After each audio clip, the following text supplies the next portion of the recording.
Hello everyone, if you're new to my channel, consider liking and subscribing. It will make me feel wonderful if you do that. Thanks. By the way, I also have another Naruto and Luffy fanfiction channel. If you are interested, link is in the description. Kingdom Fall by DaLantis. Luffy's resolve crumbles when his entire crew dies in their final battle for the One Piece. But when given a chance to begin again, Luffy won't let anything stop him from saving his most precious treasures and conquering the Deep Blue. Or when Luffy is turned into a girl. Say what? I don't own anything. Member list. Warlord. Garrick Russell. Adios. Luffy didn't know when his eyes had closed, but quickly he snapped them open and felt his body lurch at the sudden fear that aroused within his mind. Had it all been a dream? Standing up, he was startled and nearly collapsed when he tumbled out of the bed he had been placed within. He blinked at the height of it, which stood several inches above his head. What a tall bed, he thought to himself with a frown before hurrying downstairs. It was only upon reaching the stairs that he paused and took in the scene before him. Makino's bar. He was home. Luffy, Makino suddenly appeared, a gentle smile on her face. Did you sleep well, darling? Luffy nodded numbly and reached up for his hat as a comfort, only to find it gone. Suddenly frightened, he looked all around until boisterous laughter had him freezing. He knew that laugh. He knew it well. A red-haired pirate and his crew made their way into the bar. Makino greeted them with smiles as the captain turned and spied Luffy, who stood staring at him, eyes seemingly troubled. Luffy, what's wrong? Shanks asked, his gaze searching. For Luffy, that was his undoing. Crying, he ran to Shanks and hugged the older man. Not knowing what else to do, Shanks held the child to him and awkwardly pat him on the back as the others stared on in silent concern. Shanks. Luffy cried into the man's shirt, his voice shaking. Shanks. The sound of a commotion outside had everyone turning to look as a gang of bandits came bursting into the bar. So, these are the pirates. A man laughed. What a stupid-looking bunch. Oi, girl, get me a drink. Makino nodded. All right away. She hurried to get it for them as they stepped further inside. We are bandits. We are not here to destroy the bar. However, I suggest you get us our drinks and give us whatever valuables you have laying around. The men grinned with a predatory gleam. Shanks watched them, Luffy still curled up against his chest. He didn't know what was going on with the kid, but he didn't want to put the child in harm's way by taunting them. We are pirates. We don't have anything of worth currently on us, but I do have this bottle of sake, if Makino is out. Come, drink with us, we will share what we have with you. Wait. He was cut off as the fist of a bandit suddenly destroyed the bottle, spraying sake all over Shanks, who moved just enough to not allow any to fall on Luffy, who continued to stay unmoving in his arms. I am worth 8 million bellas. Do you really think I would drink with no-name pirates? The other bandits began to laugh. Ah, now the floor is wet, Shanks sighed. Makino, do you have a mop? Makino stared at him before shaking off her stupor. I got it, don't worry about it. Looks like you enjoy cleaning the floor, pirate. It is where you belong. The man laughed as he shattered several more dishes that were sitting on the bar. Shanks didn't move as the bandits laughed. Waste of time, this place. Let's go, men. The bandits took their leave and no one moved, all eyes on their red-haired captain. Shanks sighed and his eyes drifted down to where the child still gripped his shirt with curled fists. Luffy, are you okay? Luffy pulled back, but the kid wasn't crying or angry like Shanks thought he would be. The child merely stared at his role model with an unexplainable expression and then nodded. The pirates started laughing behind them and even Shanks joined in, his own humor at having been targeted, joining the amusement of his fellow crew members. Luffy continued to stare at his childhood hero. It was so nostalgic, being with him like this. So, this is real, he suddenly thought to himself. I truly was sent back before my journey for the title of Pirate King began. Shanks is real. With that logic, he looked up at the small treasure chest sitting above him on the bar. The bandits luckily never noticed it. He wondered how they could have missed it, but he cared very little as he jumped up on the bar stool and turned towards it. With Shanks and his crew distracted, he took the fruit out and stared at it. This was his chance to become Luffy again. His chance to aim once again for the title of Pirate King. Taking a deep mental breath, he opened his mouth and froze. No, he suddenly thought and put it back down. He didn't want to be Luffy again. He needed to be stronger than the former Luffy ever was. Shoving the small box away, he turned to Shanks and waited. When the man didn't seem to notice his patient staring, he spoke up. Shanks. The red-haired captain who had been privately speaking to Makino turned and smiled at the child. What's up, Anchor? Luffy frowned, his tone serious. Can I talk to you alone, outside? Shanks studied the child a moment before nodding. The two pirates walked outside towards the ocean, both silent in thought. Luffy about what he was about to tell his role model and Shanks about what Luffy could possibly want to tell him. When they reached the end of the docks, Luffy turned to his friend and father figure. Shanks, I'm not who you think I am. At least, not completely. Shanks blinked. What the heck is the kid talking about? I need to tell you my story and I don't want you to say a word until I'm done, okay? Shanks nodded, still curious, but swore he would stay silent until the end. My name is Monkey D. Luffy and I swore to become the Pirate King 14 years ago. Anchor, you're 5, what? I asked you be silent until I was finished, he glared at the man. Shanks raised his hands in surrender and Luffy continued. During those 14 years, a lot happened. He told his friend about his training with Garp as a child, shortly after Shanks first left to return to the New World. He told him about his brothers Ace and Sabo and about Sabo's supposed death. He told him about meeting his crew members and setting out to find One Piece. He told him about the War of the Best at Marineford and the death of his elder brother. He told him about taking on the emperors and warlords. He told him about his father and Sabo's memory. He told him about finding the location of Raftel and then, he told him about how he lost it all before being given a chance to start anew. Shanks was silent, but his eyes looked intensely at his young friend as he spoke. The man never questioned what he was being told, but merely nodded along in silence, listening instead of speaking. They all died, Shanks. I couldn't save them. I was ill with an unknown pathogen that my doctor couldn't identify, and if it hadn't been for my swordsman, I would have died as well. He swam me to the island and then was pulled back into the ocean, while I awoke all alone in the sand. A gentle hand was placed on Luffy's shoulder. He brought his eyes up to his father figure and Shanks could see the depths of his pain hidden there. The power that was used to send you back to this timeline, that was the power of the One Piece? A single wish granted to the one who finds it, but it can only be given one time, no matter if I were to find it again. Shanks was silent. And I gave you my hat, as a promise between us that you would sail the seas and become Pirate King. More a statement than a question, but Luffy answered anyways. Yeah, you told me to return it to you when I had successfully reached my goal, he said, wiping his eyes with the back of his hands. Shanks hummed. That rubber devil fruit you have in the bar, I ate it the first time around. Shanks blinked. The one in the chest. Yeah, Luffy nodded. It turned me into a rubber person. I could stretch and expand my body. Nothing could hurt me aside from sea stone and sharp pointy objects. Later, after the war, I even learned to control all 3 types of hockey. Shanks blinked. You have King's hockey? Yeah, King's hockey, Shanks repeated. He focused on the child before him and sure enough, just under the surface, he could feel it bursting at the seams of its small container, aching to be freed. Just understanding it is half the battle, but you could fully use it? Luffy nodded. Thanks to Rayleigh W. Shanks sat down on the dock, stunned. Dark King Rayleigh. Yup. He's a great guy. Shanks was silent, deep in thought. I believe you, Anchor. It may be hard to explain, but I can almost feel the hidden power within you. No doubt your hockey is just bubbling to explode after becoming trapped in such a young body. You can sense it, indeed. Tell me, Luffy, what would you have me do for you now that I have heard your story? Luffy looked Shanks in the eye, not a single hint of hesitation. Take me out to sea with you. The red-haired emperor blinked. Huh? Are you serious? Yes, I know I have the body of a 5-year-old, but I am not 5. I have the mind of a 21-year-old and the power of an emperor locked within me. I want to go with you and I want you to train me to fight, both with a weapon and with my hands. I have to become stronger than I have ever been before. Shanks eyed the child before him. Normally I would say no, but who am I to argue with the Pirate King, him? He grinned. Luffy stared up at his father figure as Shanks laughed heartily. All hail the king, or should I say, the little pirate princess. Princess. The kid sputtered. Shanks blinked. Well yeah, you're a girl, so it's only fitting, right? So technically it should be Pirate Queen, shouldn't it? Age 5 Luffy couldn't stop running around Shanks' ship, looking at all the different items he had on board.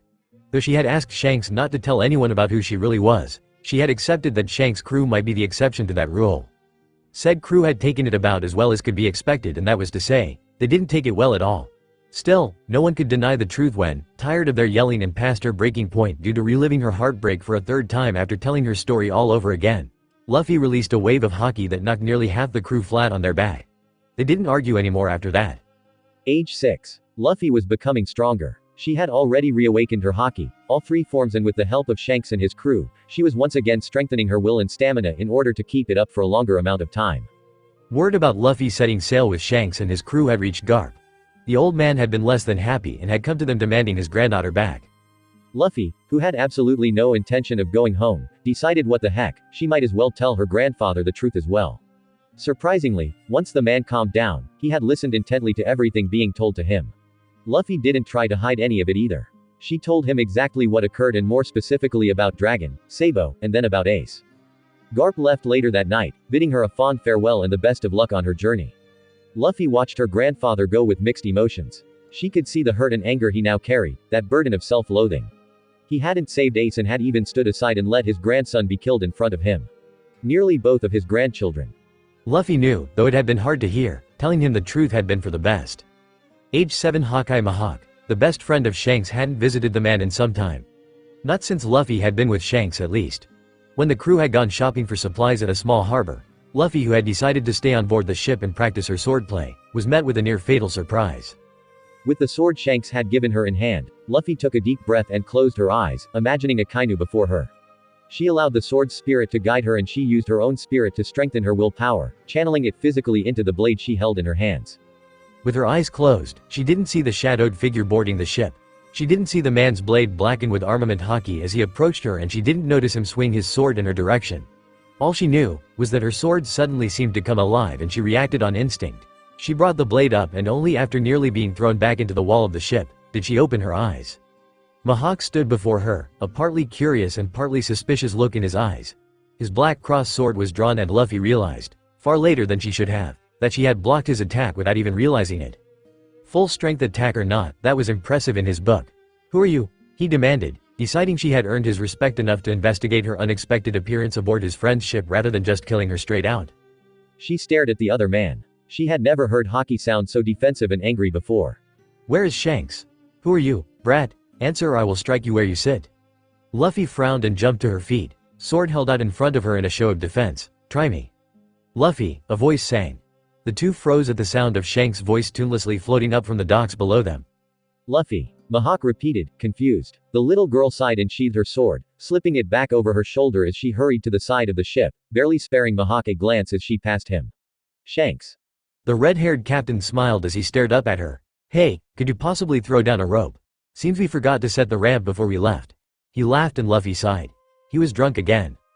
Mihawk watched the little girl as she grabbed a large thick rope and tossed it over the side, tying one end to the railing. Sure enough, a moment later, Shanks appeared with his usual wide, dopey grin. His eyes widened noticeably, however, when he spotted Mihawk. "Oh, Haki. I didn't know you were here," he slurred. Mihawk stared at the redhead in silence before he glanced at the girl, who stared right back at him, her eyes guarded.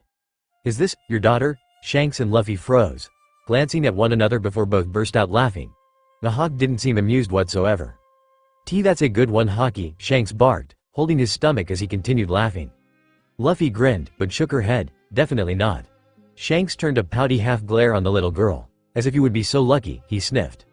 Luffy giggled and Mihawk raised an eyebrow. "Ah, sorry Haki. This is Monkey D. Luffy, the pirate princess," he joked.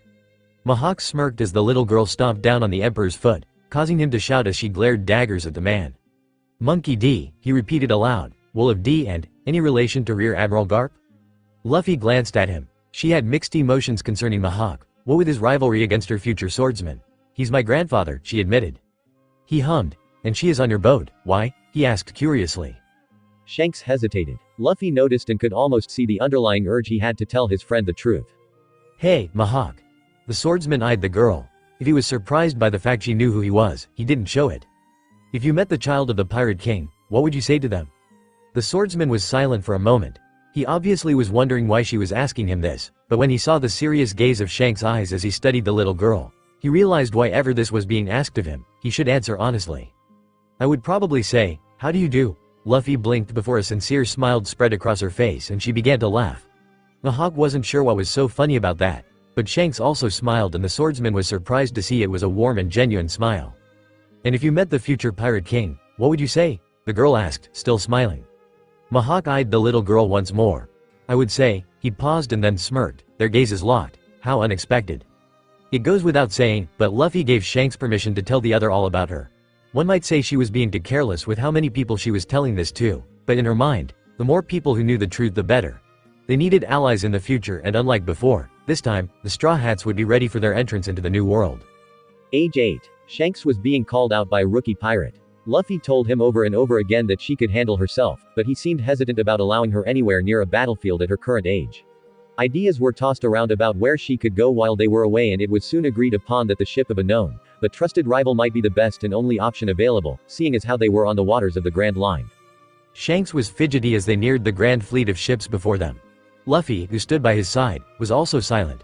The first and last time she ever saw Whitebeard, the giant old man had been battling it out with the Marines to save her elder brother from execution. In her eyes, she owed him for that, even now. "You have your sword, right?" Shanks suddenly asked. Luffy glanced at Shanks and then patted her trusty sword that now hung on her hip. It was still a little long for a girl her age, but at least now it didn't drag across the floor when she walked, though it was close. He had given it to her after months of training with a wooden one.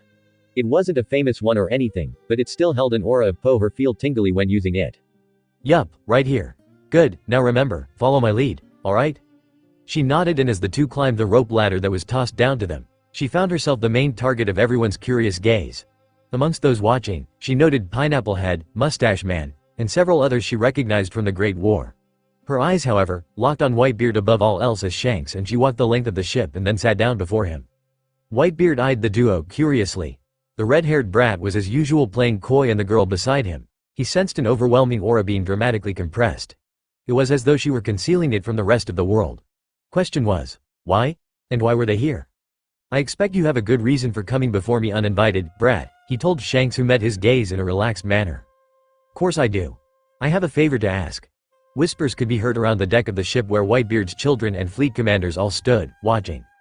"A favor to ask of me? Why should I?" Shanks stood up and shrugged. "I suppose I could find someone else if you don't want to, but..." "Enough. You obviously came here for a reason. Explain." Shanks glanced at Luffy, who continued to stare at Whitebeard. He knew about her past relations with the man and wondered if she would truly be alright, staying aboard his ship, even it was just for a week. "I need someone to watch after Luffy while I am gone." Whitebeard eyed the child Shanks indicated by his side.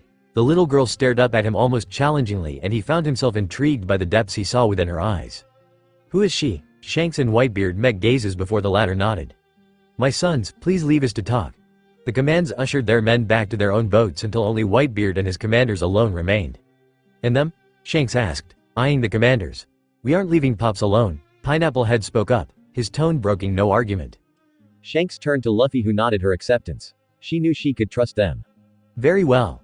This is Monkey D. Luffy, the daughter of the revolutionary leader Dragon and the granddaughter of Rear Admiral Garp of the Marines." The commands broke out in whispers, and Whitebeard leaned forward, interested. The little girl continued to meet his gaze without fear. "My men and I are about to go to war with a rather large rookie pirate crew. We would rather her not be involved and need somewhere safe for her to stay where no one will find her. Currently, this girl does not exist and will not exist until she deems it time for her journey to begin." "Journey? To where?" Whitebeard asked curiously. "To become the Pirate King once again," Luffy answered boldly. The commanders were all obviously confused, thinking she only meant to say she was going to go on to become the Pirate King, but Whitebeard, who had once rivaled Rogers above all others, knew the truth of Raftel. It was one of the reasons he had not gone after One Piece himself. It held no mystery for him. He sat back in silence. The depths of that girl's eyes were so easy to understand now. The fact she was doing it again was also something he could relate to. "So, you met him?" Luffy nodded. "I did. He sent you back, he did." "You choose to seek it out once more, despite its condition of use?" Luffy nodded. "I do. I have my own reasons." The commanders standing around them looked completely lost, but neither Whitebeard nor Luffy nor Shanks felt like explaining. Instead, all three were suddenly silent and lost in their own memories and thoughts. "Very well, Brad. I accept your request. Go now. She is more than welcome here as long as she wishes to stay." Shanks sighed in relief before he knelt beside the little girl. Though she had the mind of an adult, Luffy would always continue to be Luffy, and so he pulled her into his arms and held her tight. "Until we meet again," he breathed against her hair. "Be safe," she whispered back. Shanks smiled and placed his straw hat on her head before turning and walking away. Luffy watched him go, a hand placed gently on the rim of her hat, before she turned back to Whitebeard, who eyed her in a kind and understanding way. "Shall we talk?" The giant old man stood and motioned towards the door that would lead to his quarters. "Thank you," she agreed and followed. The commanders had no idea what just happened that made the old man accept her amongst them, but over time, she was soon adopted into their family as their newest and youngest little sister, official or not. Everyone loved her. Age 9 Luffy ended up staying with Whitebeard for an entire year before Shanks returned. During that time, she found what it was like to have a family again, and it made her miss her brothers whom she had yet to meet in this timeline. Only Whitebeard really knew the truth of her future past. The commanders only knew her to be of a dangerous bloodline, and neither she nor Whitebeard made a move to correct them. Both knew it was probably best to keep as much of her story under wraps as possible. The Whitebeard commanders all seemed to take her under their wings and train her in various fighting styles. The swordsman Vista especially took an interest in the child. He, who was known for his outstanding swordsmanship, gifted her a very unique and peculiar set of weapons. These are called sei. They are like thin, pointed daggers with two sharp prongs curling off the sides. They can be used like any other blade, but they are much lighter and easier to carry. They are, however, most often used for defense rather than offense. Luffy eyed the case housing the two of them with a trained eye. She could see the heavy oars they held, one light and one dark. Are these named? Vista met her gaze. Yes. This one, he pointed at the sai with a white pearl handle. This one is named Mosutsumi, which means quarter moon. And this one? Luffy asked, eyeing the sai with a black pearl handle. Vista answered. This one is named Kurai Aim, meaning dark rain. Luffy looked them over before shutting the case and turning to her friend and brother. Why are you giving me such a thing, Vista? Aren't named weapons rare and considered nearly priceless? Vista chuckled. That is true, but these weapons are different. Not many can use them and those that do often struggle with them. They need someone who can learn to dance with them and not force their powers in a way they do not wish to go. They need a partner, a master, who can unite them. You fight to defend yourself and others, correct? Luffy nodded, curious. Then I believe these will do what you wish, but you must first find balance with them. Word of warning though, Luffy. If ever you were to use them in a fit of anger for revenge, I believe they would hurt you first, so be careful. They are very powerful. Thank you, she said sincerely. I will learn to dance with them and then I will show you all I have learned next we meet. Vista smirked and ruffled her hair. Looking forward to it, little sister. Age 10 Luffy decided during her time back with Shanks, that she wanted to go to the mountains and live with her brothers until she was 14. Shanks seemed a bit sad she was leaving, but he also understood she needed time to connect with the boys who meant so much to her. He did as she asked and left her on the mountain, only coming once each year to check in on her before once again heading out to sea. Like before, Ace seemed uncertain of the girl that suddenly arrived claiming to be Garp's granddaughter and he wanted nothing to do with her, but the girl was strong and he soon found himself warming to her little by little. Sabo also seemed to like her and soon the three were nearly inseparable, drinking the cups of sake that made them brothers. Of course, it hadn't been that easy. There had been many days Ace had tried to kill her and vice versa even after the sake, but it eventually happened, but only because she saved his life. Nearly at the Kosti had been arguing with one another about who was the strongest out of the three of them when they heard the distant roar. I have an idea, Ace smirked, whoever kills the tiger first, is the strongest. Sabo and Luffy whined. But Ace was already speeding ahead of the two, so Sabo and Luffy rushed to catch up. Ace didn't hesitate when he saw the tiger. He, Sabo, and Luffy had fought it on multiple occasions, but he hadn't taken into consideration that attacking alone might be different. When the tiger saw him, it swiped its large paw at him and Ace jumped back, barely out of the danger zone. However, the tiger who had become enraged by the kids who messed with it on a weekly basis would not allow its prey to escape so easily. It attacked swiftly and though Ace was fast, the tiger was faster than the scrawny 13-year-old boy. Sabo and Luffy had just reached the edge of the clearing when it happened. The tiger swept out and caught Ace in the shoulder, raking its claws across his arm. Ace screamed in pain and the two shouted for their brother.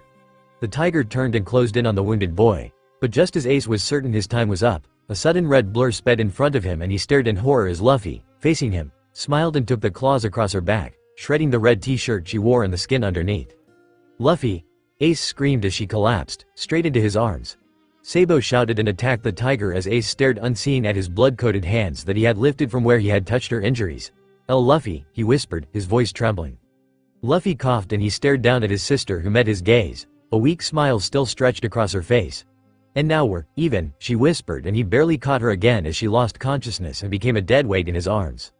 He stared at her in horror. What did she mean even? What the hell had she been thinking? Ace! Sabo screamed. Ace snapped his head up, realizing his brother was still defending them from the tiger.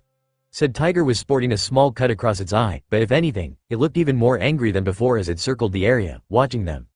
Ace frowned, clutching Luffy to him as he stood and lifted her princess style the best he could. Sabo, we need to run. Sabo turned, about to argue, when he took in the scene. Ace, his arm badly bleeding and ripped open as he lifted Luffy, who looked even worse. She was pale and blood pooled beneath where they both stood. A mix of both his siblings' life forces. Ace seemed to be shaking and Sabo wasn't certain if it was due to wounds. Luffy's weight against said wound, or fear. Probably all three. Right. The boys ran and luckily escaped with their lives and the life of their sister. It was decided after Luffy woke up that yeah, she was the strongest and none of them argued anymore after that. Luffy was a bit confused what made her brothers change their minds, but she didn't mind it. She was just happy to finally be accepted by them as an able fighter. Goal number 1, achieved. She had proved herself to her brothers and was able to save Ace this time, instead of the other way around. Age 11. Luffy, Sabo, and Ace had a lot of fun over the next year until the inevitable occurred and Sabo's parents came. Though it played out much like it had the first time, she swore she wouldn't allow the same ending to happen again as it once had. No, this time, her brothers would be by her side forever. Screw destiny, she was there to bring about change. When the day came Sabo tried to escape and set sail in his ship, she was there. When the large ship steamrolled over the small boat, she saved her brother from his fate. He still was injured, even with her swimming him to shore in safety, his eye scarred from exploding debris, but he was alive and still with her. Fortunately, the nobles thought the boy dead, and so time passed and Sabo lived free in the mountains with his siblings. Age 12 Luffy had decided to venture out on her own for a change. Sabo and Ace had both gotten ill and were stuck in bed, much to their displeasure. Taking this opportunity, she made her way into town, wearing a small black cape and a red dress she had scavenged off a clothing line. Since she always dressed in boy clothes with her brothers, she doubted any of the town's people would recognize her dressed as a girl. Most probably thought her a boy anyways. She certainly thought of herself as a boy most of the time and was still trying to get used to referring to herself as a she versus a he. Not watching where she was going when the smell of meat hit her nostrils, she slammed into something and bounced backwards. She stared when an older man with a kind wrinkled-up face knelt before her, frowning. "Oh my, sorry my dear. I did not see you there." Luffy noticed the large amount of books he was carrying in his arms, as well as the small bag he had hooked over his wrist. She remembered Chopper carrying something like that and it suddenly dawned on her. "Old man, are you a doctor?" she asked. The man blinked before smiling. "Why yes child, I am. You're quite observant." Luffy smiled. She liked the old man already. "Nay old man, can I help you carry your books?" The two walked down the street, Luffy chatting away about her brothers who were currently ill and resting up. The doctor listened kindly and commented now and again, but all in all, the two seemed strangely at ease with one another. Finally, when they reached a small shop, the two stepped inside and carried the books over to a small table. "Thank you very much for your help, little miss. May I ask your name?" Luffy hesitated. "Luffia," she answered, realizing the name Luffy might be familiar around town. It wasn't like her brothers and she kept their voices down when yelling out for one another while playing. "Well Luffia, my name is Doc Cringer and I would like to offer you an invitation for a free meal. Would you join me?" Luffy grinned. "Sure, thanks old man," she laughed. As she sat watching him prepare the meal, the shop door opened and a young man stepped inside. Luffy felt her eyes widen as the boy turned and stared her way before looking to the doctor. "Doc, sorry I'm late. Mrs. Marge went into labor and had a couple complications. Luckily he was born healthy." "Ah, Law, welcome back. Good job." Luffy could truly only stare. Trafi, all along, he had been here on this island, just under her nose. How could that have been possible? "Luffia?" Luffy blinked and realized both were now staring at her. "Ah, sorry old man. Hi," she chirped brightly and stuck out her hand. "My name is Luffia." Law, whom she guessed had to be around 18 or 19, just stared at it. She continued to grin and hold her hand out. Finally, almost grudgingly, he shook it. "Law," he commented flatly. Luffy just laughed. "Miss Luffia assisted me in carrying my books home from the library. As thanks, I have invited her to stay with us for supper." Law looked indifferent as he took his coat off. "Old man, you need to stop kidnapping kids off the streets." Luffy hummed. She was certain that comment had a story behind it, but decided to let it go for now when the doctor placed a large pot of steaming hot clam chowder down on the table. Food. After that, Luffy began to visit the doctor and Law on a regular basis. Every opportunity she had, she would sneak off for a few hours and just watch them work, help with some basic medical things, or just eat dinner with the two. Law eventually seemed to warm to her presence and began to teach her how to read and write. Not even the first time around did she know anything about reading and writing. Law was a good teacher, though a bit strict. He seemed to lose patience with her easily, but he never shouted. He merely glared her way before crossing his arms and sulking. Luffy thought it was pretty funny and often messed up on purpose just to watch him pout. It was obvious he wanted to yell at her, but she found it kind of heartwarming that he instead sulked in his irritated way, was worried it might scare her off. He's a good guy, she noted, even as a moody teenager. Ace and Sabo noticed Luffy leaving after a time and one day decided to follow her. When she went into town dressed as a girl, they were suspicious, and when they saw Law meet her in the street, they became downright protective. That pervert, they thought. After a long and rather awkward confrontation in which both Sabo and Ace had their butts handed to them by the older teen, Luffy introduced Law as her new friend and teacher. Soon, all three kids were being taught how to read and write, and strangely enough, all four enjoyed it. Age 13, it was only a year off before Ace and Sabo would be leaving to start their journeys as pirates, and Luffy knew it was time to clear the air. She went all out, even writing a personal invitation to both her brothers and Law to join her in the forest. Soon enough, all three boys were gathered with her on the hill overlooking the ocean. All three were curious, but strangely, they stayed silent as she turned to look at them, no doubt seeing the seriousness in her eyes, which was rare for her. I brought you here to discuss our future as pirates. Why am I involved in this? Law asked flatly. Luffy smiled. Because you're our big brother. Law's jaw dropped and Sabo and Ace smiled as Luffy laughed and brought out the red cups and bottle of sake and sat it in front of Law. He stared at it, confused. When we share sake, we become brothers in everything but blood, Ace explained. We already did it, now it's time to make it official with you, Sabo agreed. Law stared at the cup. I can't. Luffy heard the hesitation and knew what he was thinking about Koro-san and Doflamingo. She wished she could have saved him from such a past, but she hadn't any idea where he had been all these years and it would have taken too long to try and find him in the beginning. Besides, she hadn't been strong enough to protect him then. Now, that would all change. Even if you don't drink, you're still our brother, Law. The young man looked at the two boys he had come to consider family, before turning to the girl who had stolen his heart in an instant. He couldn't help but think of his own little sister who had died years ago.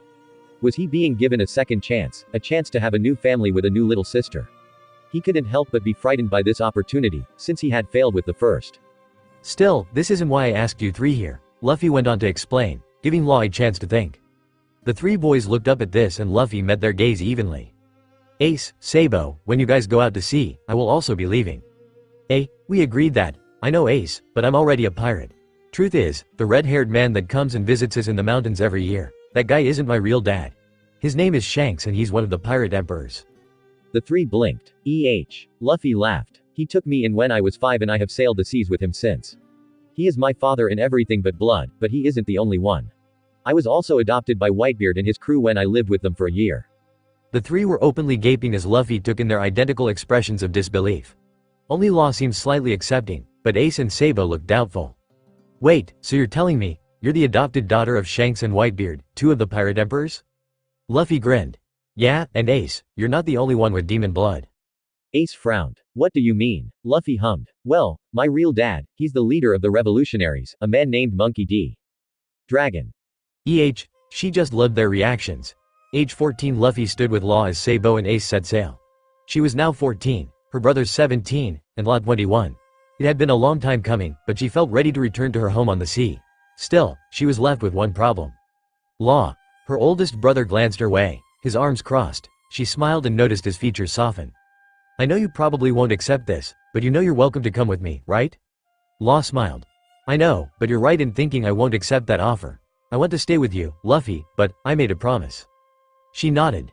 I know, so did I. The two siblings stood staring out across the water. I will become the Pirate King, she told him flatly. He glanced at her. I won't stand in your way. He was confused by her statement. She eyed him. You may change your mind one day. He began to argue, but she stopped him. And if that time comes, just know, I will support you, but be ready to get your butt whooped, because I won't give up or go easy on you if we ever face off. Law laughed, truly laughed, and Luffy couldn't help but think it was a beautiful sound. Alright sis, you have a deal. He started to turn away, but her voice stopped him. I know about Koro-san. He froze. How, you may not believe me, but I know a lot about you. A lot about this world and the future it might bring. I know about your promise and your sister. He turned to her, his expression suddenly icy. The intensity startled her, but she didn't let it slow her down. She knew he was scared and angry and that he was trying to protect himself from being rejected, from being turned away by the new family he had found and come to love. And, he asked, you think me a monster or, Law? He was silent, waiting. I'm the blood daughter of Dragon and Ace is the blood son of Rogers. What makes you think your siblings are any less of a monster than you? He stared at her, before the inklings of a smirk took hold, but his eyes remained cold and distant. What if I'm a brother that ran out when his little sister needed him most? What if I let her die, in my place? Luffy held his gaze, so, this was what had him hesitating. Then I would say, forgive yourself, because she certainly would have forgiven you. Law looked away, his hands shaking. Luffy stepped forward and gently took his hands in her own. He slowly looked back down at her and she met him with a warm, gentle smile. I should know, since I am also a little sister to you, my big brother. Luffy had never felt so much joy as the day she saw both of her older brothers off on their voyages and the day she embraced Law as her newest and eldest brother. Goal number 2 reached. Reunite her family. Age 15. Luffy trained with her say day in and day out from that point on, but where they were heading was the most important place of all. By request, Shanks was taking her to Sabati where a certain Dark King was awaiting her arrival after he received a letter from her and her adopted father. It merely stated, One Piece is real. Age 16. Training with Rayleigh had been tough and playing the part of a bounty hunter on the Grand Line against newbie pirates in which to test her new and increasing strength was also difficult, but she did it. It was also during this time that she found what she had been looking for. The perfect devil fruit just for her. At 17, Luffy had left for the East Blue once more. Her boat, more a small sailing ship than a boat, sped across the calm belt, the underbelly carefully coated in sea stone thanks to her mentor and adoptive uncle, Dark King Rayleigh. Upon having told him her story in its entirety, the man had believed her in a heartbeat, stating he could see Rogers in the boy-turned-girl and the suffering she no doubt had to have gone through to become someone so young that would take such a deal as the one she had been offered. It wasn't easy, just as it hadn't been the first time, but Luffy at least had known basic principles and the feeling of using haki unlike before and had quickly caught back on within the first month. After that, it was simply learning control and training to find her own form of haki that would work just for her if she so applied it to her devil fruit as she had the former. She wanted to know everything there was to know this time around, because she swore, she would be ready for when her crew reached the Grand Line and eventually, the New World. As she sailed along, her eyes closed as she took in the smell of the familiar waters where her ship sailed, she was suddenly tossed when her ship bumped into something. Squinting due to the sun, she grinned when she saw the familiar pirate flag. Ah yeah, this is where it all began, she thought with a smile. Tying her boat to the side of the ship, she looked up at the small window just above her. Yeppo, she whispered, and airwalked to the window before sliding through the small opening with her thin body. Sure enough, there in the kitchen was Koby, kneeling down over some boxes. Hey, Luffy commented casually with a wave. The boy looked up. Oh hey, he stated before his mouth suddenly dropped open. WWHO are you? How did you? Luffy laughed. It sure was nice to see Koby again. My name is Monkey D. Luffy. The Ma woman who will become king of the pirates. She corrected quickly with a sheepish smile. Koby continued to gape. Impossible, impossible, completely impossible, there is no way. Luffy sighed and struck the younger boy gently over the head, but it made Koby collapse in pain as the younger looked up at the older in fear, holding the now growing bump. Don't be so negative. It's my dream and I will make it happen. Dreams are worth taking a risk on. Koby stared at Luffy who just grinned, a smile as wide and as beautiful as the sun, when the doors suddenly burst open. Hey, Koby, what is taking you so? They stopped when they saw Luffy. Luffy didn't look like the Luffy of the past at all, for more than one reason. First, she now wore long black leather boots that reached up to her knees with a pair of denim gray short shorts. She also wore a gray button-down shirt ripped off at the shoulders and only buttoned not even halfway up her chest, leaving little to the imagination. It hung and was tied off, just below her breasts, showing off her belly button and slim abs. Her sei hung off her dainty hips in the sheaths she had purchased for them years ago and her straw hat sat lightly upon her head with black curls reaching just below her neckline. Who are you? The men shouted, their faces red at her appearance. Luffy grinned. I'm Monkey D. Luffy and Koby is coming with me. The men swooned, but at the sound of their boss upstairs, they cleared their heads. Get her. Luffy sighed and sent out a small wave of carefully administered King's Haki. The three men were out cold instantly. Koby could only stare at the strange girl. What did she just do? So, kid, what's your dream? Luffy asked casually, as though she hadn't just taken out 3 pirates by herself without touching them. Koby gaped, shook his head, and then realizing the girl's question, rubbed the back of his head in embarrassment. Well, I want to be a marine, he half whispered. Luffy grinned. Sounds like a good dream, she laughed. Koby stared wide-eyed. You really think I could? Of course. Luffy cheered. Just like I can become the Pirate King. Again, she added mentally. Koby was speechless and then frowned. Wouldn't it be Pirate Queen? Luffy blinked and opened her mouth to argue her thoughts when a crash was heard from upstairs. Alvida. Koby swallowed, his voice shaking. Luffy grinned expectantly. I thought that fat ass would never show. A sudden explosion above their heads had Luffy diving to move Koby out of the way just as the roof above them split open and debris began to fall where they had been formerly standing. Koby. The whale woman laughed. Who is this little girl that dares call me, the beautiful Alvida, fat? Koby shook where he stood and Luffy just smirked. Least she didn't argue about being called an ass, the strange girl laughed. Well Koby, go on, tell her who I am, Luffy said with a conspiratorial wink. Koby stared at her before swallowing. Her name is Luffy and... Quiet. Tell her Koby. Who is the most beautiful on the ocean waves? Alvida purred. Koby fisted his hands and scrunched his eyes closed. He started to speak when he remembered what Luffy had said to him earlier. Don't be so negative. It's my dream and I will make it happen. Dreams are worth taking a risk on. He opened his eyes and stared defiantly at the sea hag before him. Not you, ugly witch. Luffy is 5 times more beautiful than you will ever be. The woman grew furious and Luffy laughed, Koby shaking like a leaf beside her. Luffy honestly wasn't fully certain how she should feel about that last part of his declaration, but whatever. Koby sure was funny. Die you dang brats. Alvida shouted and slammed her iron mace towards the boy. Luffy's hat fell to shadow her face as Koby closed his eyes and waited for the impact. However, no pain came. Opening his eyes, he stared in shock at the sight before him. Luffy held the mace above him, her hand black as she pushed the spiked weapon back toward Alvida. No one touches Koby, she growled protectively. With those words, she slammed her fist into a wide-eyed Alvida who flew backward and out of sight, like a star glinting in the night sky. Luffy had to blink away the images of her friend, Koby of the future, his body decapitated by a Kainu. She would never allow that to happen again, ever. The crew of Alvida gasped as their boss vanished from sight and then all turned nervously to the pirate girl behind them. Anyone else, feel like playing? She asked and they all gulped at the dark aura surrounding her. Everyone shook their heads and Luffy suddenly grinned. The aura suddenly gone within a flash. Good. Koby is coming with me. Any problems with that? Again, they shook their heads. She chuckled. What funny guys, she muttered as Koby followed her in silent awe. Up as the two boarded Luffy's small ship, Koby watched his savior quietly. So, you're really a pirate, Luffy? Luffy glanced at Koby and noted his sad tone. Not all pirates are bad, Koby, and not all marines are good. I'm sure you will learn this in time. Koby said nothing as Luffy set sail towards Shell Island.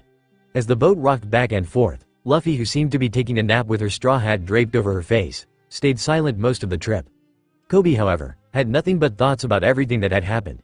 He had so much he wanted to ask the other, but he knew it would irritate his savior, still. Luffy? The straw-hatted kid didn't move, so he took it as permission to continue. Why are we going to Shell Island anyways? Luffy finally lifted the hat up so she could peek at Koby. Well, first off, there is a marine base there, which I think you know. Koby nodded. Second, my first crewmate is there. Crewmate? Yeah, Roronoa Zoro. The pirate hunter? Koby shouted in shock. Luffy just laughed. Yup, he doesn't know it yet, but he's going to join me. Koby could only stare and Luffy just smirked as she replaced the hat and sat up. She took a long look around and hummed. Seems we should be arriving pretty soon. You ready, Koby? Yeah, he just laughed again and smacked the kid good-naturedly on the back. Koby nearly took a nosedive, but smiled back at her a bit sheepishly when he noticed the smirk on Luffy's face. As the boat was tied to the dock, Luffy and Koby made their way through the village. She knew exactly where the base was located and this time, she would be ready for everything it tried to throw at him, her. Wow, she had to get used to that.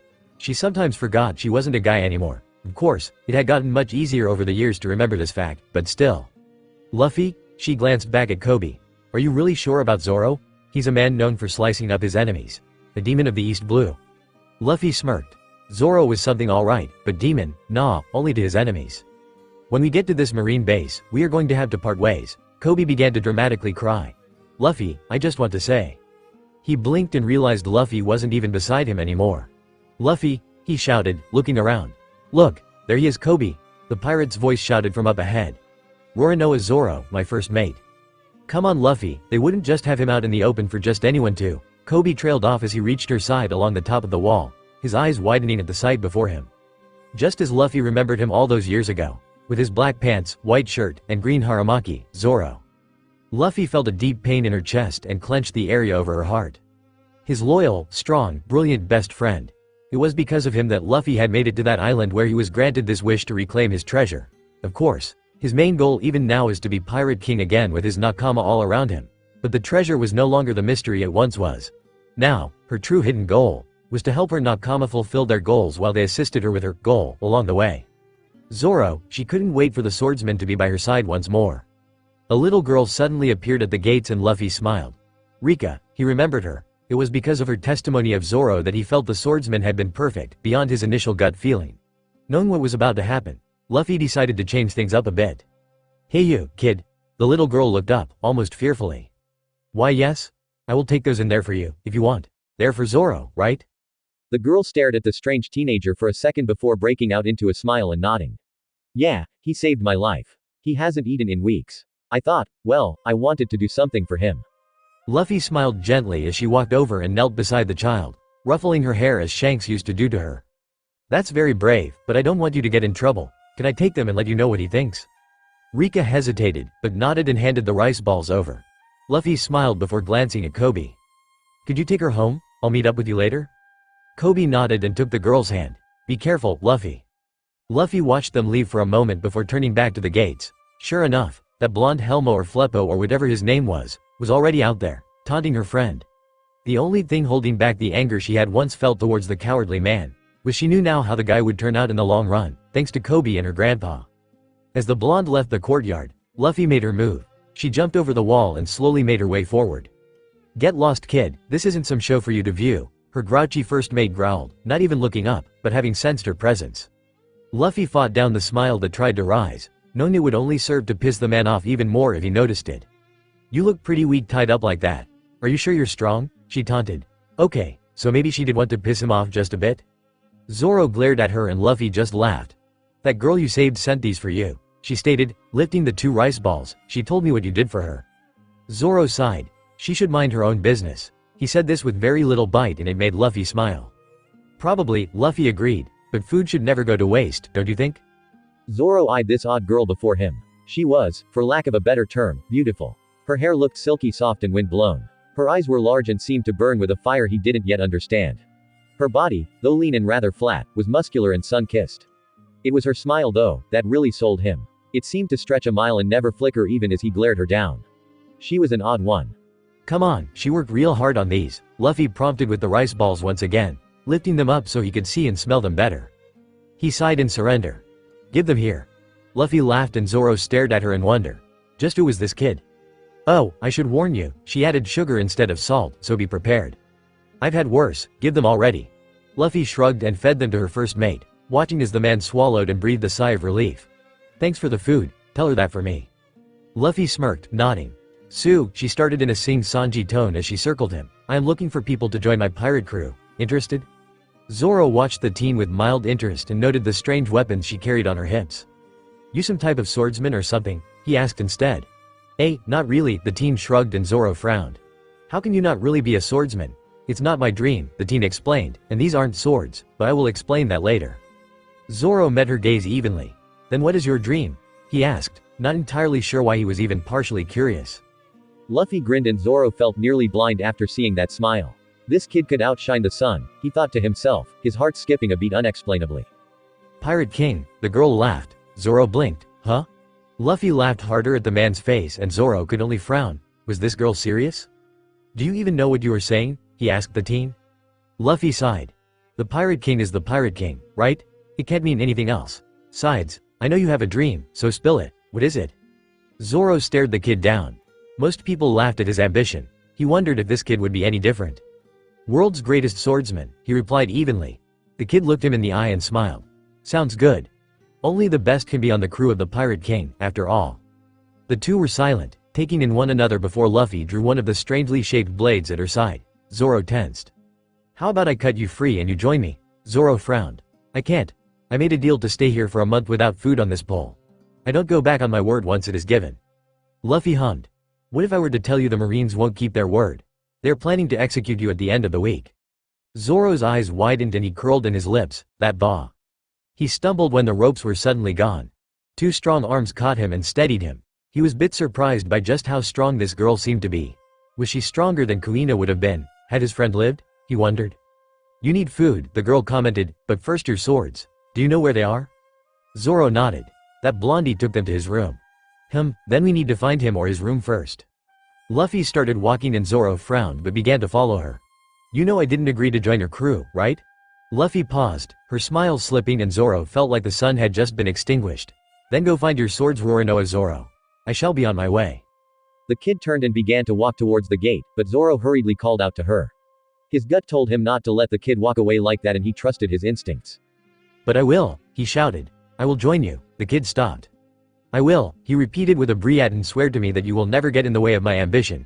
If you do, I will make you. He paused, his words dying on his lips. The teen in front of him looked sick and he felt himself growing oddly concerned. It wasn't normal for someone to suddenly lose that much color in a single moment. Hey, you okay? He asked, unsure of how to approach his new friend, Captain. Luffy straightened and hid her emotions behind a practiced facial wall, consisting of tad too bright a smile, just a bit too large and cheesy to actually be real. Of course. Let's go get your swords then, She walked on and Zoro found himself at a loss. Luffy mentally punched himself, this was all so annoying. How could she lose control like that of her emotions? The words Zoro had said. It reminded her that she had been the one to cost her friends their lives. That promise to never get in the way of her swordsman's ambition. Luffy had been the cause of that failure. He would not be again. This he swore. This she swore.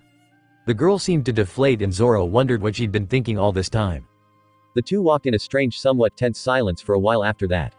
Zoro wasn't sure what happened, but he had seen the anger, confusion, and sorrow in the teen's eyes and wondered what could have possibly happened that had caused it to be so deep within someone so young. Ah, I think this is it, Luffy suddenly replied. Zoro stopped and blinked. When did they get here so fast? Opening the door, the two walked into the room. It definitely had to be that blondie's. It looked like a little girl's dream bedroom. My swords, Zoro smiled, picking the 3 blades up in his arms like a mother would her child. Luffy smirked and turned towards the door, freezing when she saw the guns pointed their way. Zoro, she warned, we have company. Zoro turned and froze, noting the dozen weapons now pointed in their direction. Surrender, criminals. The Marines shouted, put down your weapons. Luffy sighed. Now listen, the entire room stilled when someone fired. Zoro took a step forward, stunned, and the Marines all gaped. You idiot, someone shouted, you just shot a child. Zoro growled and started forward and the Marines tensed, readying their weapons, when a laugh echoed through the room. Bullets don't work on me, that feminine voice replied, and everyone stilled as the bullet shot through her and into the wall behind. The Marines shook as the 2 pirates started forward. Zoro was stunned but knew this wasn't the time to ask questions about his new captain's abilities. Instead, the 2 walked towards the Marines who stepped back nervously into the hall. We are leaving and I suggest you let us go, the teen told them, a strange dark aura suddenly surrounding her. Zoro even stepped back at the pressure she was giving off. The Marines all hesitated to move and Luffy turned to walk away when a loud voice bellowed through the room. All Marines who just surrendered to those criminals, shoot yourselves in the head now. The Marines glared at their captain and Luffy just sighed, again. She felt like all she had been doing lately was sighing. Zoro, he's yours. Zoro nodded and placed his swords in his mouth. This was his chance to show his new captain how he fights. He wouldn't let it go to waste. Luffy watched and knew the battle was already over. Zoro merely had to attack once and the man was just too slow to block the pirate hunter's swords, axe hand or not. The Marines cried out in awe as their captain fell and Luffy grinned as her first mate walked back towards her. Good job, Zoro. Very efficient. The swordsman smirked, thanks, Captain. The Marines cheered. After making sure Koby was taken care of by handing a note to a Marine to give to her grandpa, the 2 crewmates set out on the high seas. Do you even have a ship? Zoro asked as they walked to port. Well, kind of. It's small, but durable. Zoro raised an eyebrow upon their arrival at the docks but shrugged. It was better than he had expected. Getting in, the 2 opened the sail and set off for the next island. Where are we going anyways? Zoro asked his new captain once they had been drifting for a while. Luffy, who had been reading a book on agriculture, glanced up at her first mate, place called Orange Town. The pirate hunter hummed. You know how to get there? Yup, she replied, popping the P sound. The swordsman nodded. Probably would be good for a future pirate king to know. Luffy quirked an eyebrow. Navigation, the swordsman explained. Oh, well yeah, I guess, but that's why we will get a navigator. It's not really my forte. I can get us island to island now, but the Grand Line is much more challenging. We need someone with more skills than me to take us there. She was lying, obviously, she had lived on the Grand Line all her life this time around, but she needed a reason for recruiting Nami. Besides, all that mapping really wasn't Luffy anyways. She just enjoyed the adventures they would find along the way. Zoro was restless with an odd nervous energy, Luffy noticed. You have questions. Zoro looked her in the eye. You carry a strange set of weapons, can I see them? Luffy tossed one blade at a time over to her swordsman and watched as the man eyed them in his hands. I can tell they have power, the pirate hunter commented. They are also made up of good quality metal, one of the best in fact. I would even go as far as to say they could probably only be wielded by a master user. They are named, Luffy commented with a nod, knowing it made a difference in worth and skill level. Zoro hummed. Their strength makes sense then. To name something, means it embodies a spirit. I can sense that within these blades, as I do within my own, Watto. Luffy eyed her friend curiously. Are you a master swordsman then? Zoro shook his head, which surprised Luffy. She had always assumed the man was at least a lower-level master swordsman when she met him. No, I have trained to become one, but until I can defeat the one man I went to sea to find, I will never call myself a true master swordsman. Ah, a matter of pride then. Luffy smirked. I see. Dracula Mihawk, is it? Zoro froze. How do you? He is the current world's greatest swordsman. If that is your dream, it wouldn't be too far off to guess he is your target. Zoro nodded, accepting that explanation. Yeah, he's my goal. I promised a friend I would become the world's best and I plan to live up to that promise. Luffy smiled, but her eyes turned serious. I'm sure you will, but fighting him anytime soon would be a mistake. Zoro met her eyes and Luffy could see his anger building at words she had spoken. What do you? She held up a hand to silence her friend. I'm not belittling your plans, nor am I asking you not to. I merely want you to understand, right now, you would die. Zoro frowned and looked out over the water. Luffy was silent, waiting. I know, her first mate finally said, but if the day comes that I meet him, even now as I currently am, I will fight him. I wouldn't be me if I didn't, you know? Luffy nodded and took the hat off her head, staring at the straw and ribbon. Yeah, I do. Zoro watched his new captain. The girl was a mystery. At times, like when they ate at the bar after defeating the Marines, she acted very boyish and much like a child, stuffing her face and laughing at anything and everything with an odd sense of humor. Now, here on the water, she seemed so wise for her age, so experienced. What's your story? He asked suddenly. Normally he wasn't one to ask about another's past, but his captain had him curious. If the kid didn't want to answer, then he wouldn't push her, but he would at least ask. Luffy met his eyes and gave a sad smile as she placed the straw hat back on her head. I lost some people that were very dear to me. In fact, I would go as far as to say they were my life. My treasures. This journey is to reclaim that life, also in part, due to a promise I too made, long ago. Zoro respected what went unsaid and both were silent before he suddenly remembered. Alright, I was going to ask. What did you do back there with the bullet? Luff laughed. Oh that. I ate a devil fruit. A fruit called the storm fruit. My body literally becomes mist when I concentrate, and I can control the elements of any storm. Wind, rain, snow, ice, water, sand, and even lightning. In saying that, Luffy looked to the sky and raised a hand. Her first mate watched in wonder as the sky darkened overhead and lightning began to flash before it suddenly all cleared. She smiled at his awestruck expression. Cool, he whispered, a bit stunned by her power. Isn't it? She laughed. Slouching back, she looked back up at the clouds and saw a large bird circling overhead. Upon seeing it, she remembered what happened last time and smirked. We will be going to shore soon. That bird signals land nearby. Zoro followed her eyes up to the bird, when a sound like someone yelling for help drew his attention. What is, people in the water? Luffy frowned, standing. She didn't remember this happening before, then again, she had been in the mouth of the bird at that time. Don't stop rowing, Zoro, Luffy told her friend who nodded. They are pirates I think. Still, we might be able to use them. As they got closer, Luffy shouted. Get on as we pass or swim to the island. We aren't stopping. The three men yelled as the boat came closer, all three gripping the sides for dear life as they crawled in, panting. Zoro ignored them and Luffy just sat there, watching. Thanks, one coughed out. Now, said the other. Give us this boat, the third replied, all three drawing their swords. Zoro and Luffy scowled in unison. What? Moments later, the three were down on the floor of the boat, their heads bruised and bleeding as they apologized profusely. We had no idea this was the boat of the great pirate hunter Zoro and a captain such as yourself, they sniffled.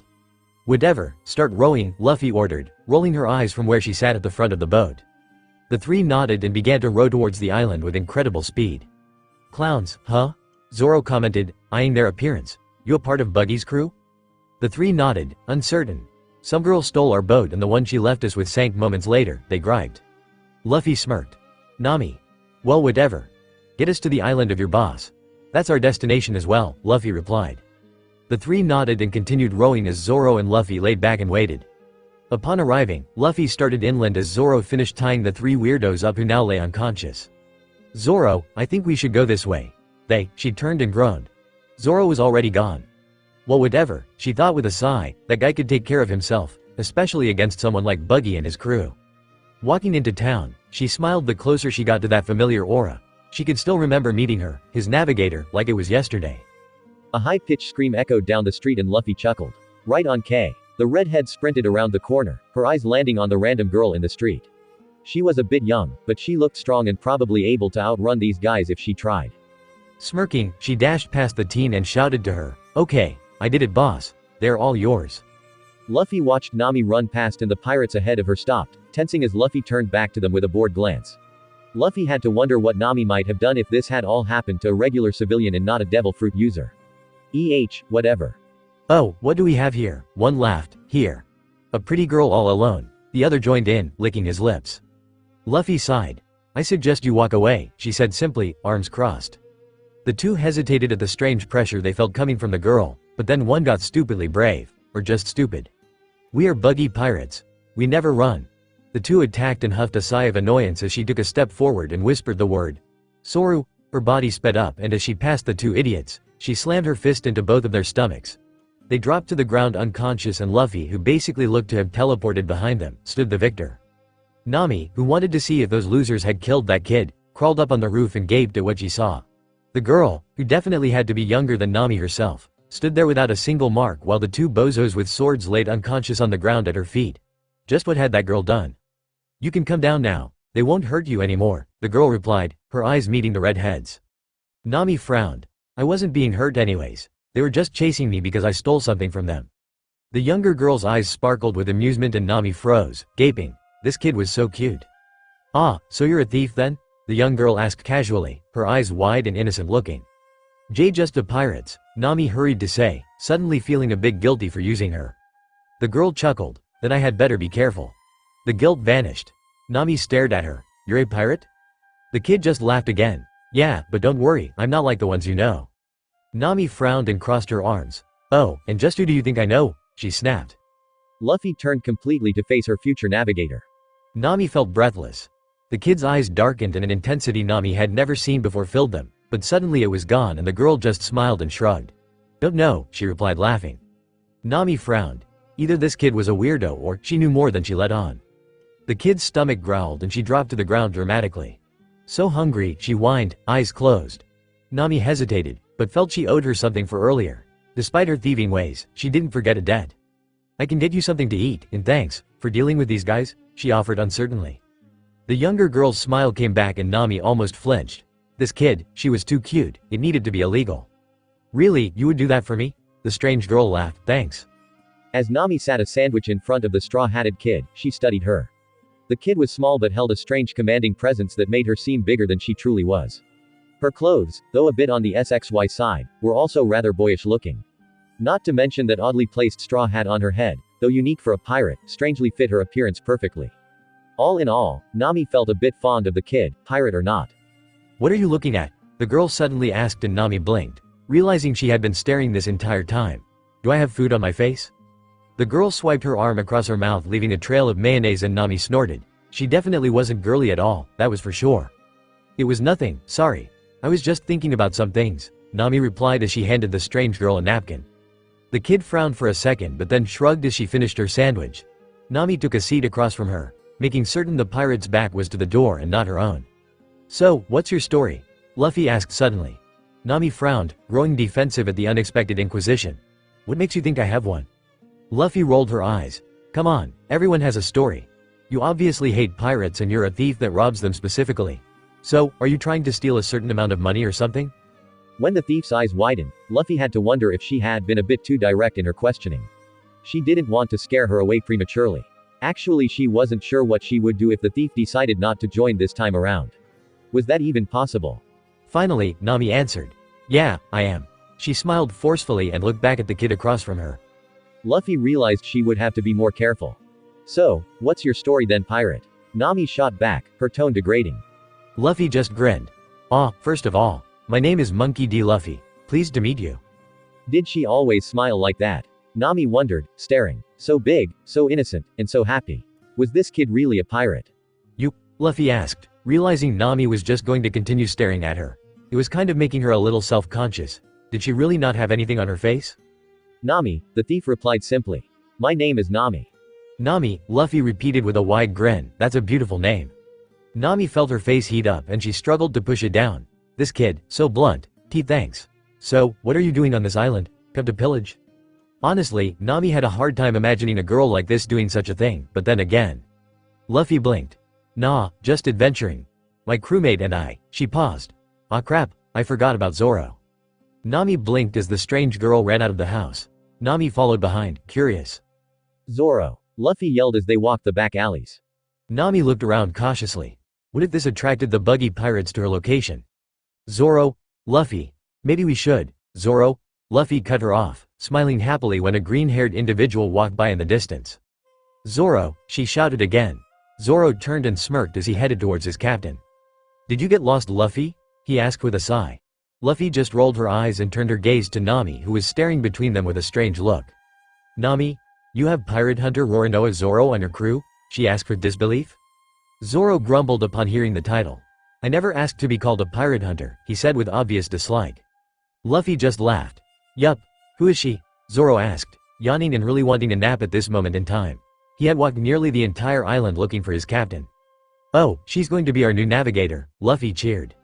Nami growled. "Who said I would be your Luffy held up a gold coin and Nami stared at it and then her. If you navigate for us, all the treasure we get from any crew we fight will be yours until you reach the amount you need.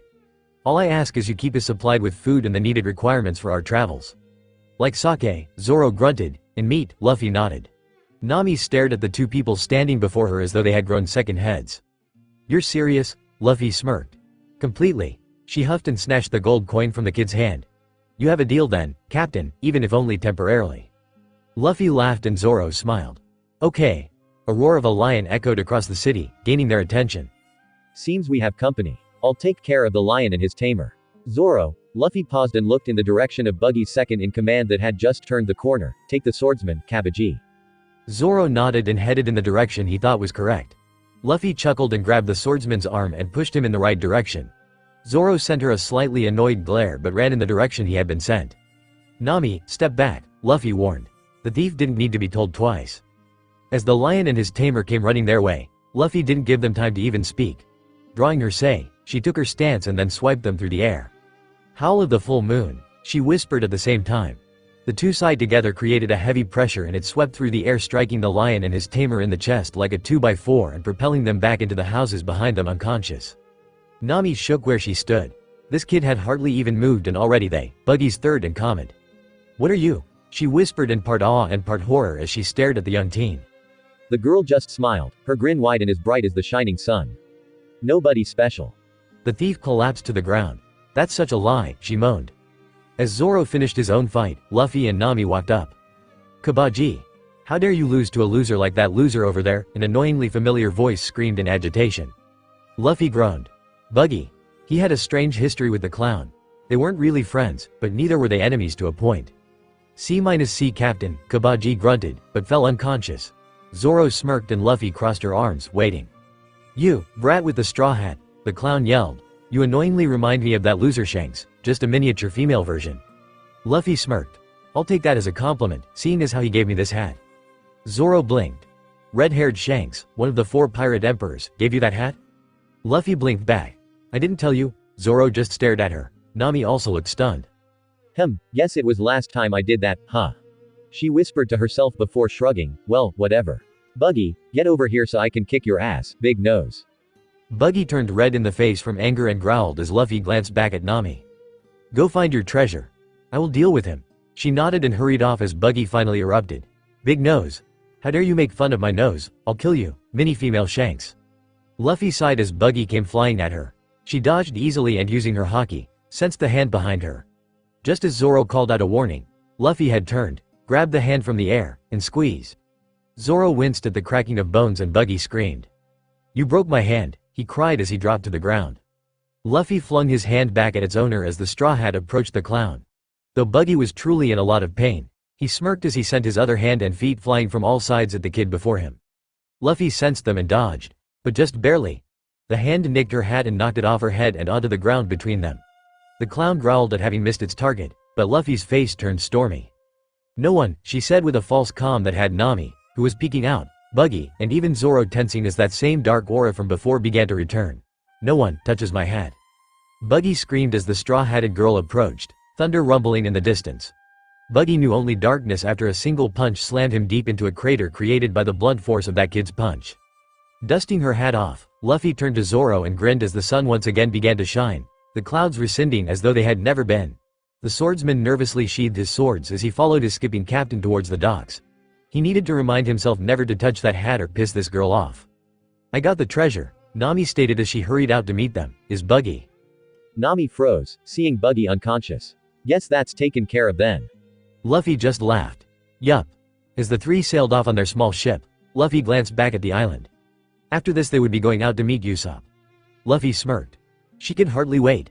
Hey Luffy, Nami called from the back of the sailboat. Luffy, who had been reading again, looked up from her book to look at her navigator. How did you even know I was a navigator? I never told you I was. Luffy blinked. Whoops. Well you're a thief who steals from pirates, right? You would have to know navigation in order to track down pirates in the middle of the ocean and on other islands. I guess I just assumed. Luffy tried to shrug in an uncaring manner as Nami thought for a moment in silence. I guess I can see that. After all, she thought to herself, how else would it be explained? Luffy just breathed a quiet sigh of relief to herself and went back to her book. Luffy 1. Timeline 0. Nami studied the young pirate captain. She had seemed so powerful back on that island, but now she looked like any other teenager. Apart from the straw hat on her head, of course. Also, the thin scar beneath her eye that fit perfectly in unison with that cute, SXY, boyish personality of hers. The navigator sighed. What had ever possessed her to accept this deal? She wondered to herself in dismay. These were pirates. It didn't matter that this girl was a kid and cute as hell. It also didn't matter that the guy she is traveling with as her first mate was a former pirate hunter. They were still pirates. Who was to say they would be any different from all the other pirates she had come to know? Luffy glanced at her navigator and noticed she seemed oddly stressed out. She hoped her brain didn't short-circuit with how hard Nami seemed to be thinking. So where are we going now anyways? Zoro asked from where he had been napping. I think the next island is coming up soon. Nami started to answer as she grabbed her maps, momentarily distracted from her thoughts. I think it's called Syrup Village, Luffy interrupted. That's our next destination. Nami blinked. Yeah, you're right. How did you? Luffy shrugged. I can navigate some too. The redhead was silent. Then why do you? I need someone better than my skill level. I need you. Nami blushed at the unexpected comment. She knew the kid's words of, I need you, didn't mean the same thing she took them as, but she couldn't help how they made her feel. For once, someone needed her. It made her feel warm inside, to be needed, not used. Suddenly, Luffy's observation haki picked up on a ship just off the coast. She knew who it was almost immediately and debated her next course of action. Nami, I think I see a ship up ahead. Could you steer us that way? Nami hesitated only for a moment before nodding. Zoro sat up, his own eyes searching the horizon. I don't see anything, he commented with a frown. Luffy just smiled knowingly. I have good eyesight. The two stared at her and Luffy just laughed. Kidding. It's called observation haki. I will explain it later. The further out they went, the other two also began to see the ship in the distance. A cat head hung on the front and was painted on the sails. Curo, Luffy whispered so only she could hear, her eyes narrowed, we meet again. Of all his former enemies, one of the ones she couldn't stand the most was Curo. That guy who used his crew as sacrifices. It had been Luffy's first time seeing someone's own family treated that way and she despised it. Despised him. Since then she had met many like Curo, but Curo would always be the worst in her opinion. Well, at least just under Doflamingo and a couple others she knew, but still one of the worst ethically. Should we board them? Zoro asked. They might have treasure, Nami agreed. Luffy glanced her way. Very well. As they brought their ship to the side, Luffy grabbed her two crewmates around the waist. Storm oh no, whirlwind. Hey what? Started Zoro. Luffy, what are you? Nami gasped, but it was too late. A small tornado made up of wind and water formed from her legs and the three were lifted into the air and then gently set on the deck as the twister vanished as quickly as it had formed. The two crew members breathed for a moment, both of their arms still wrapped around their captain. Even Zoro seemed at a loss for words, until Nami suddenly cried out in relief. I really thought for some reason you would slingshot us on board or something painful like that, she admitted with a sigh. Zoro was silent but stepped away from his captain with his own breath of obvious relief. Luffy just laughed. In the past, she would have done just that. The good old days, she thought with a hint of longing. How dare you board our ship? A strange guy with a long blue coat and heart-shaped glasses yelled. Get them. The pirates attacked and Zoro sliced through them as Nami and Luffy stayed back, watching. Go get the treasure, Nami. We have this. The redhead nodded and started down into the cabin as Luffy crossed her arms and watched her first mate fight. Zoro was strong. Very strong according to East Blue standards and yet still too weak. She would have to start training him soon if she wanted him ready and able to fight in the new world. With all his men defeated, Django cried out in anger, brothers, you're up. Two strange-looking men stepped out. Luffy remembered them from the last time. Zoro, stay focused. Zoro, who had looked anything but impressed with the two, took his captain's words to heart as he drew his swords. Something had to be up with these idiots. We are the Mioban brothers. The skinny, green-haired, weird-faced, weirdo hissed. Grovel at our feet, the bigger strange-colored one gloated. Zoro had enough of them. Taking his stance, he readied himself. Tiger, hunting prey, he shouted and used all three blades in a whirlwind-like attack, slicing into the two and defeating them where they stood. Dang, he was good, he joked to himself. Luffy smirked and Django stared. I am possible, he shouted. Hardly, Luffy grinned, that's Zoro for you. Django flinched. Pirate hunter Roronoa Zoro. Zoro sighed and Luffy just laughed, why would you? I never called myself a pirate hunter, he stated firmly. His eyes caught Django's and the man flinched, nearly tumbling back into the closed cabin door behind him. No, I refuse defeat. The captain's plans cannot fail here, men, wake and go at them. When I say 1, 2, 3 Django, you will rise with new strength and The cabin door burst open and Django was slammed into the staircase, effectively unconscious. Zoro and Luffy blinked as Nami frowned and peeked around the corner.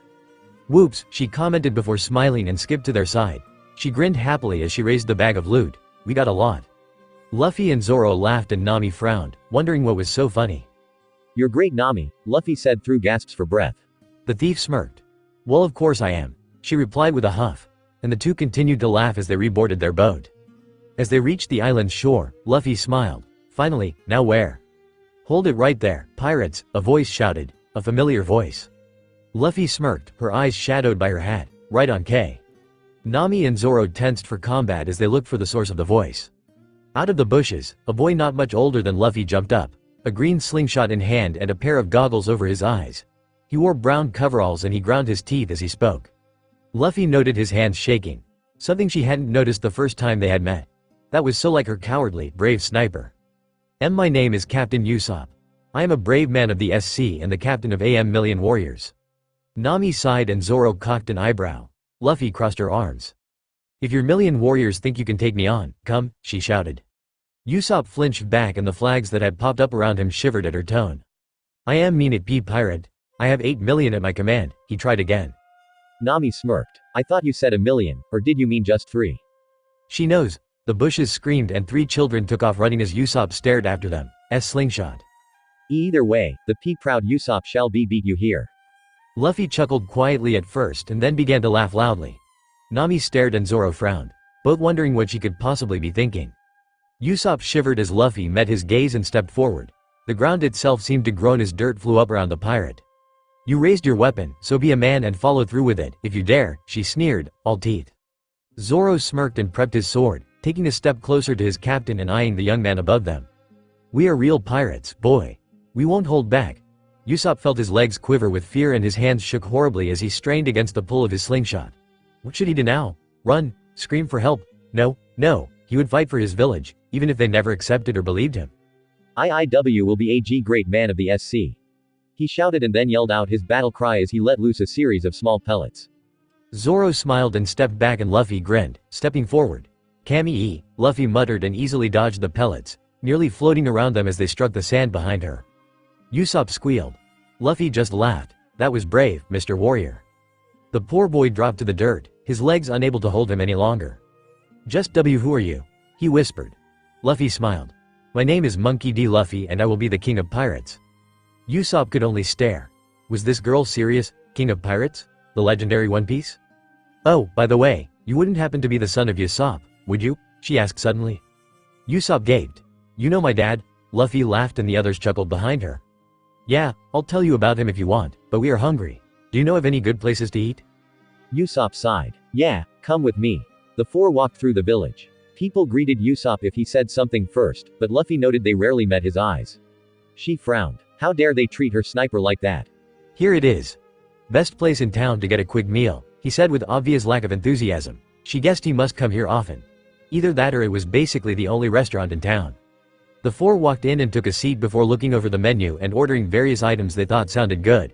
Once they were done ordering, Usopp focused in on the captain of the 3. It still amazed him she seemed to be the one in charge. She was so small and weak-looking, compared to the other 2. "So, Luffy, how do you know my dad?" he asked instead. "Well, he and the crew raised me. See, I was kind of adopted by Shanks and—" "My dad is a member of the red-haired Shanks crew."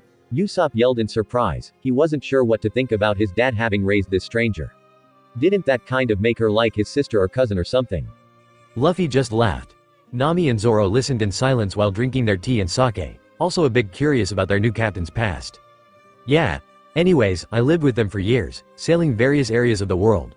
Your dad was great, one of the best snipers I had ever seen." Usopp beamed at the praise. He also wouldn't shut up about his son who was around my age. Got pretty annoying actually. "I feel like I know you, even if we haven't ever met. At least in this timeline," she added mentally to herself. Usopp laughed sheepishly but seemed proud. His dad hadn't forgotten about him. Luffy and the others enjoyed their meals, everyone silent as they chowed down. It was nice to have an actual cooked meal again after so many weeks on the sea. "So, anyways Usopp, my crew and I are kind of looking for a place we might get a ship. Know of anyone who might be willing to sell us one rather cheap?" Usopp thought of Kaya before shaking that image off. No way was he bringing these pirates around Kaya, even if they knew his father. Not really, sorry. Luffy stared at him. Well, guess we better go see about supplies around town. Zoro and Nami got up and followed her out. Usopp stared after them, feeling a bit guilty until he suddenly realized. They left me with the check. That was pretty mean, Luffy, Nami giggled as the three walked down the street. Well, we are pirates after all. Luffy laughed and Zoro smirked. You. 3 voices shouted. All 3 turned to find the 3 kids from earlier standing there, wooden swords held up in a defensive manner. What did you do with our captain? They shouted. Zoro and Luffy shared a look before the swordsman sneered. They shrunk back at the sight. We ate him, he replied dramatically. Luffy smirked, pulling the last of the meat bone she had been chomping on out of her mouth. So good, she crowed. The kids screamed and ran in circles as Luffy, Nami, and Zoro belly laughed as they continued walking as the 3 children ran back into town, screaming of murder and cannibals. So where to, Captain? Nami asked as they walked. We need supplies. I can take care of that, Nami replied. Alright, we will meet you back at the ship then, Luffy answered with a smile. Nami nodded and took off. Zoro watched his captain curiously. Something bothering you? Luffy blinked and smiled. Wasn't it so like Zoro to notice her troubled thoughts? Nah, not really. I just get the feeling something bad is about to happen in this town.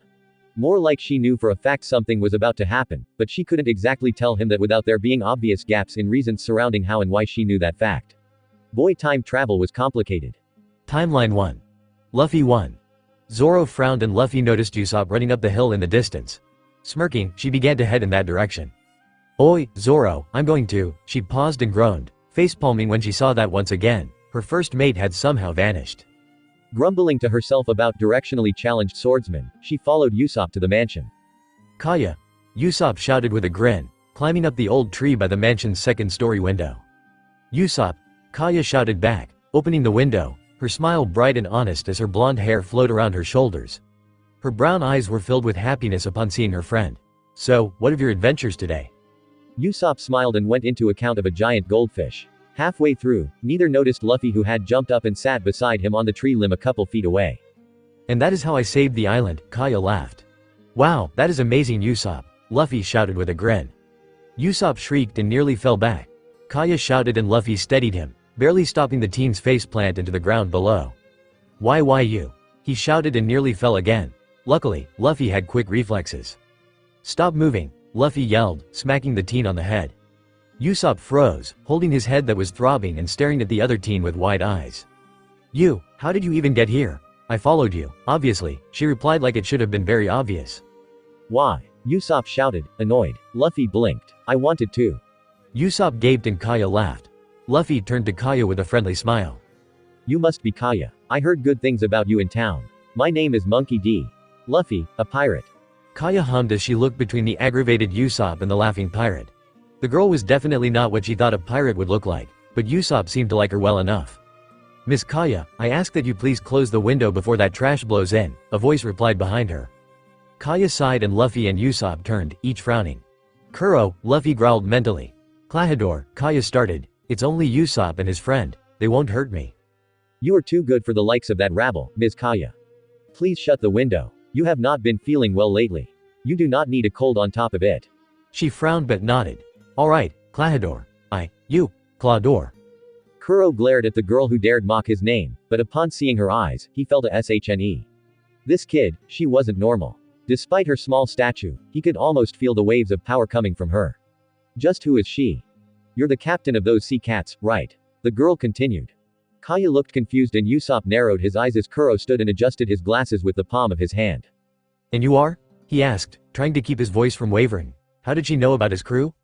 My name is Monkey D. Luffy, the girl who will become king of pirates, she replied as she and Usopp climbed through the window and into the bedroom. Curo laughed mockingly. Pirate king and a girl at that. How foolish. K. Klahadore? Kaya gasped, startled by his rudeness. I already took care of your crew, Clawman. The pirate interrupted once again. Your plans are finished, Curo. You lose. Curo snarled. Just who are you to mess with my plans? What? Kaya whispered, unable to accept what was going on around her. I knew it. You were planning something against Kaya, weren't you? Usopp shouted angrily. Claw Boar is a pirate captain who vanished and supposedly died 2 years ago, Luffy explained, to see him here of all places. No doubt you were trying to take advantage of this young woman's fortune. Curo smirked. Seeing as how my game is up, yes, that was the plan. What? No. Klahadore, you. Shut up, girl. He shouted and Kaya shrank back as Usopp stepped in front of her like a shield. Tending to you all these years has been nothing but a pain. I wanted your fortune and with the small bits of poison I have been feeding into your system, you would have died in the next month. Kaya cried out in fear as Usopp wrapped a comforting arm around her. How did you know? Curo glared at Luffy. Not really able to explain the fact she came from the future, she made up a quick and hopefully somewhat believable lie. Your men mentioned it when we took out your ship. They mentioned their captain in your plans. Django especially was forthcoming. Curo snarled. Then it seems I need to get rid of the trash here and at home.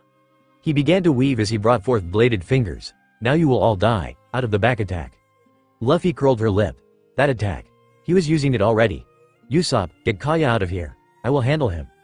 Usopp didn't hesitate and ran out with Kaya in his arms. Luffy watched the man as he bounced around the room, destroying everything he touched until finally he came towards Luffy. She was ready. Curo, Shigen. Curo didn't know what hit him. One moment the straw-hatted girl was before him and the next, the kid's finger was planted in his chest and he was coughing up blood. How did you? I know you, Curo. You would have used your own crew to get what you wanted. Crews are family and people who betray family, I don't like. As Curo was left to die, Luffy looked up and saw her own crew standing there at the door, watching. Ah, sorry I left you guys out of the fun, she said sheepishly, rubbing her bloodied finger across her shorts to wipe it off. Zoro and Nami just shook their heads knowingly and Usopp and Kaya looked past her to Curo. All this time, Kaya cried. Kaya, Luffy spoke in a calm but authoritative manner. The blonde looked up at the pirate standing before her. He isn't worth your tears. Kaya sniffled and nodded, wiping her eyes. You're right, she said determinedly. Luffy and the others smiled at her words. Mary the sheephead servant came running up the stairs. Mistress Kaya, are you okay? What happened, Clahador? Call the Marines and report to them that Pirate Captain Curo is alive, barely, and detained, Luffy commanded. Mary nodded and took off running to do as he was told. We should leave before the Marines arrive, Luffy told her crew. They nodded and started outside with her, not wanting to be the center of attention in this town. We get the supplies we need. She asked Nami. Yes, Captain, they are in the boat. Good. Captain Luffy? She turned and saw Kaya and Usopp running towards them. Kaya, she smiled. I have a gift for you. Usopp told me you needed a ship. I think I have just the thing. We can't take this, Kaya, we really didn't do much to help you, Luffy argued. Even if it was Mary, she knew in her spirit she couldn't just take it so lightly to be given a ship such as this for nothing, especially one so special. Please take it. I will never use it and you did so much more than you think. You saved my life as well as the village. Please, it's the least I could do. Luffy sighed before smiling. Thank you, she grinned and nodded. So, I guess you guys are going on some pirating adventures, huh? Usopp asked, rubbing his shoe into the dirt, not meeting their eyes. Zoro and Luffy shared a knowing look. What do you mean us? You're coming too, right? Luffy grinned. Usopp blinked. Huh? You're our friend. Come with us. What do you say, mighty warrior of the sea? Usopp blushed and rubbed his neck in embarrassment, saying that, He glanced back at Kaya who smiled and nodded. He grinned. Yeah, I'll come. Luffy and Zoro smiled as Usopp hurried to grab his things. Luffy turned to Kaya. You could always join us. We would do everything we could to protect you. Kaya smiled sadly but shook her head. Thank you, Captain, but I belong here. My going would only worry Usopp unnecessarily and I don't want that. He deserves to live his dream without concern for my well-being. I understand. Luffy nodded. The two shared a comfortable silence, awaiting his return. Usopp could be seen running towards them, so Kaya turned to the young woman beside her once more. He will be safe with you, right? She asked the young captain. Luffy met her gaze evenly. I promise, I will do all I can to protect him. She nodded, her smile relieved. I believe you. Luffy grinned as Usopp tossed his things aboard. He then turned to his best friend. Kaya, she smiled. I know Usopp, this is your dream. I'll be fine here without you, I promise. Usopp smiled and started toward the ship but paused and turned to look back at her one last time. Kaya, when I return, I'll be a brave warrior of the sea. Kaya laughed. I know, and, he interrupted her, I'll be strong enough to protect you and our entire village. So I guess what, I'm asking. He rubbed his head in uncertainty, but Kaya smiled gently and stepped up. Her soft, pink lips found his and he stared at her, stunned as she pulled away. I'll wait for your return. Usopp was in a state of shock as he boarded the ship, but as the small crew set sail, he shouted so she could hear him. I will return, Kaya waved. Become a brave warrior, Usopp. I will work hard on becoming a doctor until then. Usopp nodded and waved, watching with a heavy heart, but a strong determined spirit as his island faded from view. So, guys, he turned to his new crew. I'm the captain, right? He asked grinning. Luffy smirked. If you want to fight me for it. Usopp suddenly broke out in a sweat and laughed nervously. Be vice captain. Luffy jerked her thumb at Zoro. Then you got to fight him for it. Zoro's eyes darkened and a devilish smile spread across his face. Usopp shivered. Sniper works too. He shouted as proudly as he could. Luffy laughed. Yeah, just like your dad. Usopp's nervous smile faded to a genuine one. Yeah, just like him. Barry. Being back aboard this small ship was nearly unthinkable, but here they were and Luffy couldn't express the happiness she felt. It was like returning home after so many years abroad. Sure, Luffy knew what would undoubtedly happen to Mary, but for now, she would savor this second chance with an old, true friend. Rubbing her hand over the woodwork, she smiled, thinking of when she had heard Mary's voice alongside the others. She had to wonder what Mary was feeling now, here, at the beginning. Luffy, you okay? She looked up and saw all three of her crewmates were watching her with varying levels of concern. Ah, yeah, sorry. Must be a bit tired. Hey, I know, we need a flag, Luffy cheered. Then Captain Usopp is your man, he declared proudly. Zoro glared at the sniper. I will only ever call one person captain, and that isn't you. Luffy grinned proudly and Usopp backed away nervously. Alright, well, then Sniper Usopp is your man. He tried again. Luffy smiled warmly as she watched Usopp paint his own symbol. Zoro and Nami kicked him in the head and Luffy just laughed as he repainted the straw hat symbol instead. On the sails as well, Luffy spoke up. Usopp nodded and rushed to it as the others watched. It was so good to be home. The sun had set and the straw hats were tired. It had been agreed upon that the girls would get the private cabin. None of the boys seemed to care much about sleeping below deck in the hammocks, so no one argued about it. Of course, the exception being the captain herself. Luffy had argued it, stating that she was fine sleeping downstairs with the boys, but Nami had adamantly refused, stating girls needed their own space. Luffy didn't really understand, but she thought it wise to just nod and let it go. So long as she could sleep, she didn't really care where it was. Quietly, Luffy watched her crew head to bed. She had offered to take the first watch of the night. Knowing her first night back aboard Mary would be difficult. Crawling up and flopping down on her special seat, the bow of the ship, she closed her eyes and just let the emotions and memories wash over her. The feeling of riding the waves atop of Mary. The feeling of her crew being all around. She could remember the warmth she had felt amongst her nakama. The feeling of safety in their midst the first time around. She missed the others so much. Sanji, Chopper, Robin, Frankie, Brooke, Jinbei. She missed the adventures they had shared. The laughs they had. The friends they made. She missed the fulfillment they felt, right up until the end. Luffy, help us, Luffy-san, Luffy, Captain, we need you, Luffy. He could hear the shouts of his crew, but he felt blind in the smoke and darkness that seemed to entrap him. Gahahaha, came that evil, familiar laugh. Blackbeard, he shouted, his eyes furious as he stood before the pirate emperor, but he felt small, so small. Your crew is dead, Straw Hat, and now, so are you. Blackbeard attacked and suddenly it wasn't Blackbeard anymore, but instead Akainu was there. Straw Hat, he yelled in anger, his burning magma fist coming towards him. Luffy, a familiar shout echoed. He turned wide eyes to his brother. Ace, no, Ace. Luffy, his brother groaned as he collapsed in his arms, a burning hole of simmering flesh in its wake. Ace, he screamed in agony. Luffy, came the shouts of his crew, desperate and dying.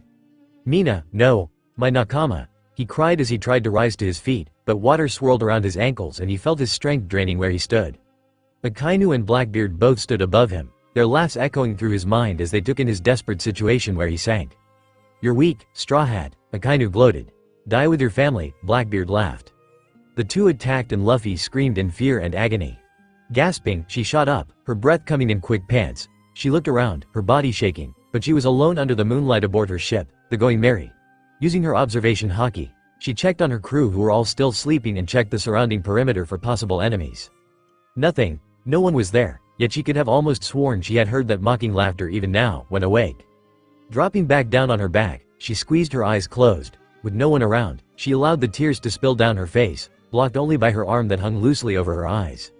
I won't fail again. I won't, she whispered into the night, I mustn't.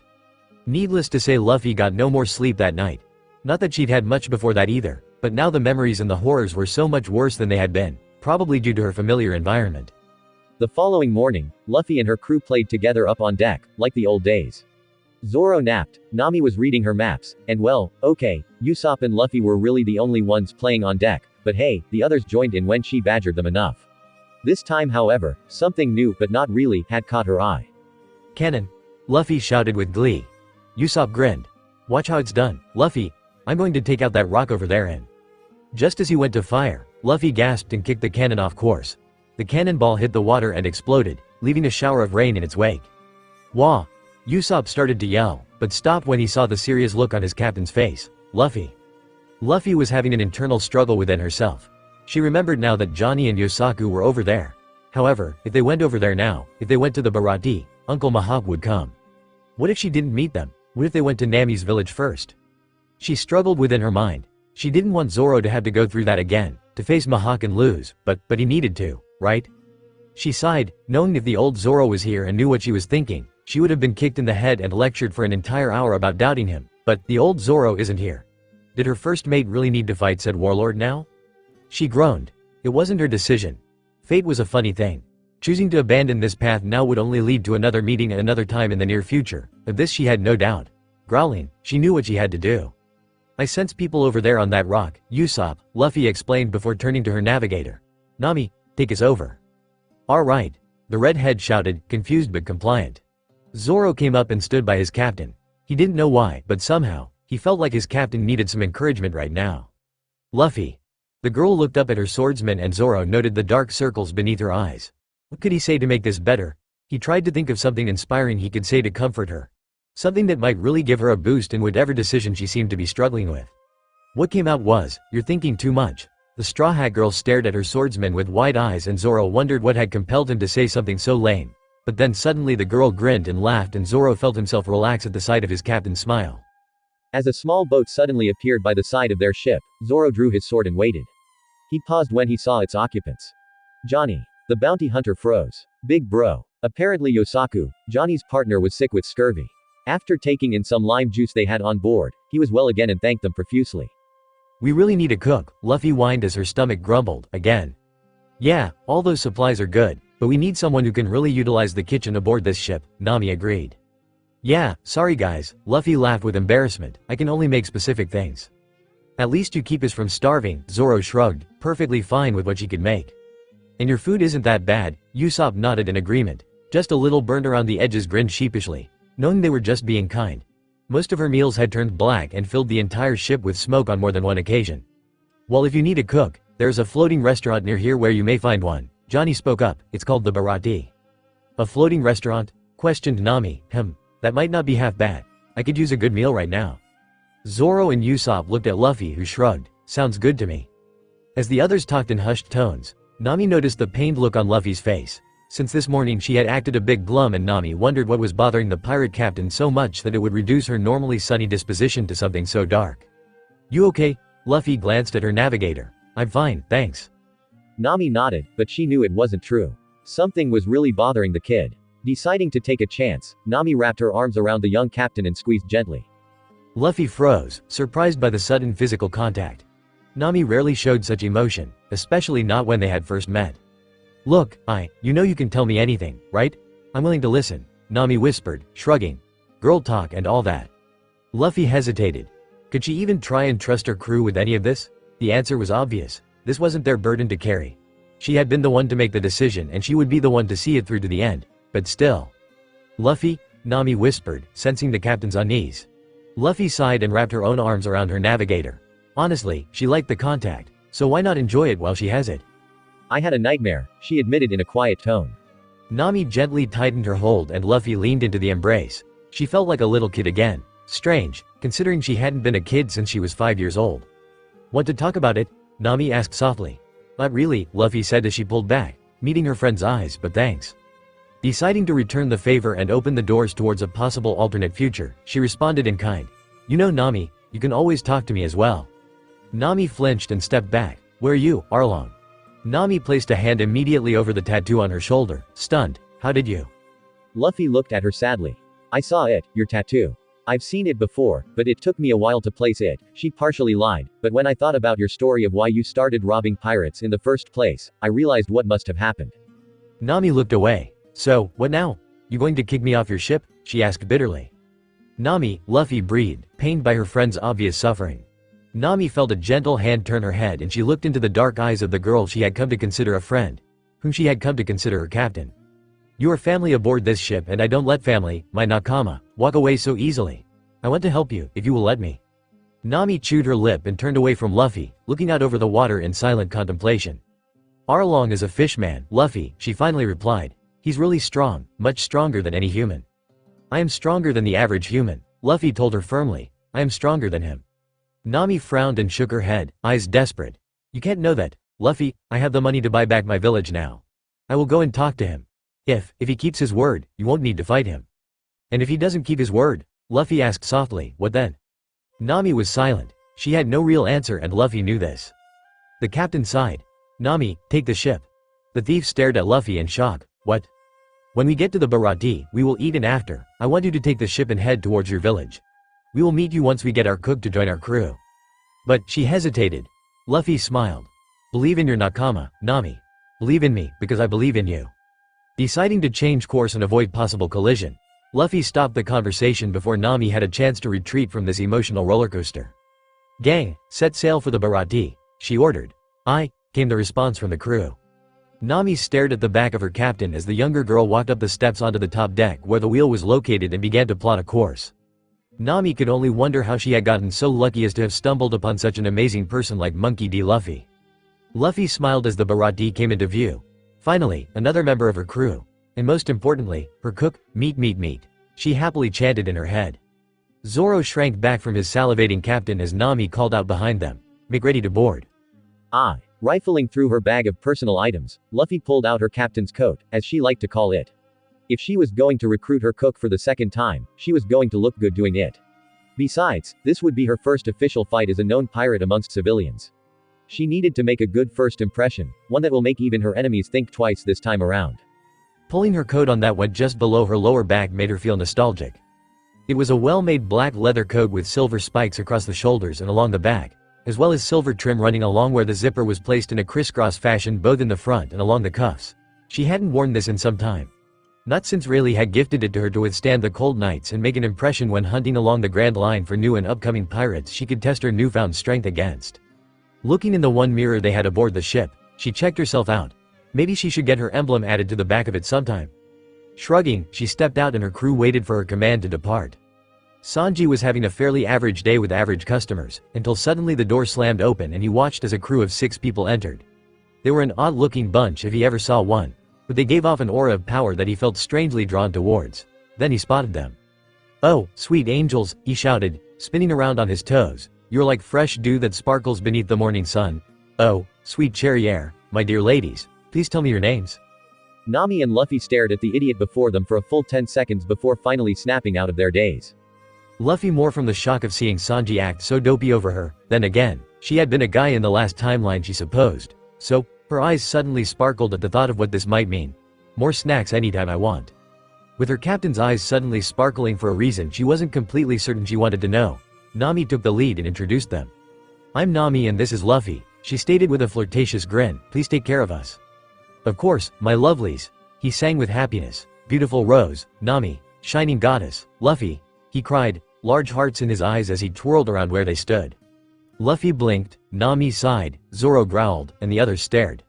My name is Sanji, my precious doves, what would you beautiful ladies like to order? He asked them as he led them towards a large square table in the back.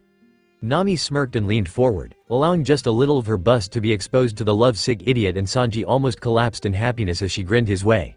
I want a fruit parfait and whatever my friends here might want, and I would really like not to have to pay for it. Of course, no beautiful lady shall pay for her meal, he sang, but he became serious as soon as he turned to the men. And you, who will pay for your meals, what do you want? Sanji took down their orders until his eyes drew him to the petite girl with the straw hat. Something about her seemed different than the others, but he couldn't place it. It wasn't just her looks either, thly looker, he swooned mentally. The kid was sitting there, quiet and sipping her water without a commotion. Yet her eyes were glued to the doors as though she were waiting on something to happen, or someone. My lovely goddess, what do you want to order? Sanji asked, just as flirty as before. Luffy turned to look at her cook and Sanji felt bedazzled by the smile he was flashed. His heart raced and he nearly fainted at the sight. She was even more beautiful when she smiled. Meat for me, please, Luffy told the cook who looked a bit dazed for some reason. Did he hit his head? She wondered. What kinds of meat, my beautiful sunshine? He cried. Zoro scowled at the cook who completely ignored him. How dare he talk to Luffy like that? Oi, waiter! A loud shout beckoned from the front of the restaurant. Sanji groaned inwardly as he turned to the Marine and his date. Yes, customer? He replied in a fake friendly manner. He really just wanted to go back to those two hotties over there. Do you serve bug soup here? Sanji blinked, his thoughts temporarily on pause. Bug? Yeah. See this bug in my soup? The Marine sneered. Just what is this? The man yelled. It was obvious he was trying to put on a show for his date and those watching. Sanji smirked. I'm afraid I don't know much about insects, so I really can't tell you what type of bug it is. Customers burst out laughing around them and the Marine began to shake in embarrassment before he shot to his feet, face red. I am Lieutenant Full Body of the Marines. I can have you arrested, waiter. I'm a chef, not a waiter first off. Secondly, Full Body slammed his fist down on the table, shattering the dishes as well as breaking apart the table underneath.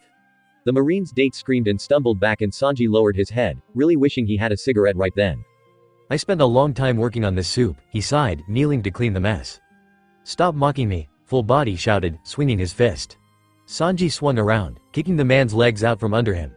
Full Body slammed into the broken dishes and screamed as the glass cut into his skin. Full Body, his date whispered fearfully. My deepest apologies, my lady, Sanji told the woman as he stood and motioned with his arm. Would you like to be moved to your own separate table? She hesitated but nodded and he motioned her to an empty one in the back as Full Body got to his feet, hollering. Sanji whirled around on one leg and slammed the Marine back through the window behind him. Everyone was silent, watching as the cook stepped up and peered down at the now bloodied lieutenant. Get out of our restaurant and don't come back. I'll have your head for this, he screamed, scrambling to stand. Sanji, a much more terrifying voice called behind him. The blonde ducked just as his mentor came flying, but he wasn't able to dodge the second blow that struck him straight in the ribs, sending him flying across the restaurant and into the stairs. Get lost, Marine. We will no longer serve you here, Zeph told the shaking lieutenant who ran, his face smashed in from Sanji's own second blow. Sanji glared half-heartedly at his mentor as the man passed and vanished back into the kitchen.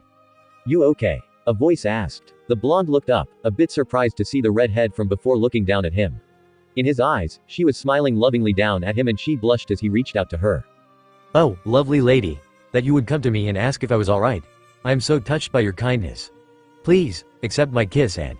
He paused when he broke out of his daydream and noticed she wasn't there anymore. He's fine, he heard her telling her companions and he sighed, dang, so close. Lighting a cigarette, he walked outside to get a breath of fresh air. Luffy noticed and began to follow. You can't be serious, Zoro groaned, realizing her intention. Luffy glanced back at him and smirked. I want him, she clarified for the others at the table who weren't fluent in Luffy. Of course you do, he replied, dropping his head onto the table rather hard. Does it have to be him? Usopp wondered out loud, not certain what he felt concerning the strange blonde. Nami frowned at their comments. I like him. Only because he fawns all over you, Zoro barked. Nami smirked. Exactly. Smart man. Usopp groaned and Luffy just snickered, shaking her head as she followed the blonde outside. Please. A voice begged. Luffy frowned. This was a bit different than before. Well, actually, maybe Sanji just found him faster than before this time around? She pondered this to herself as she took a seat on the railing outside. Man, she groaned quietly, running her fingers through her hair in aggravation. Time travel hurts her head so bad. So hungry, the man panted. Sanji frowned as he knelt beside the collapsed pirate. Stay here. He rushed inside without seeing Luffy who sat waiting in the shadows.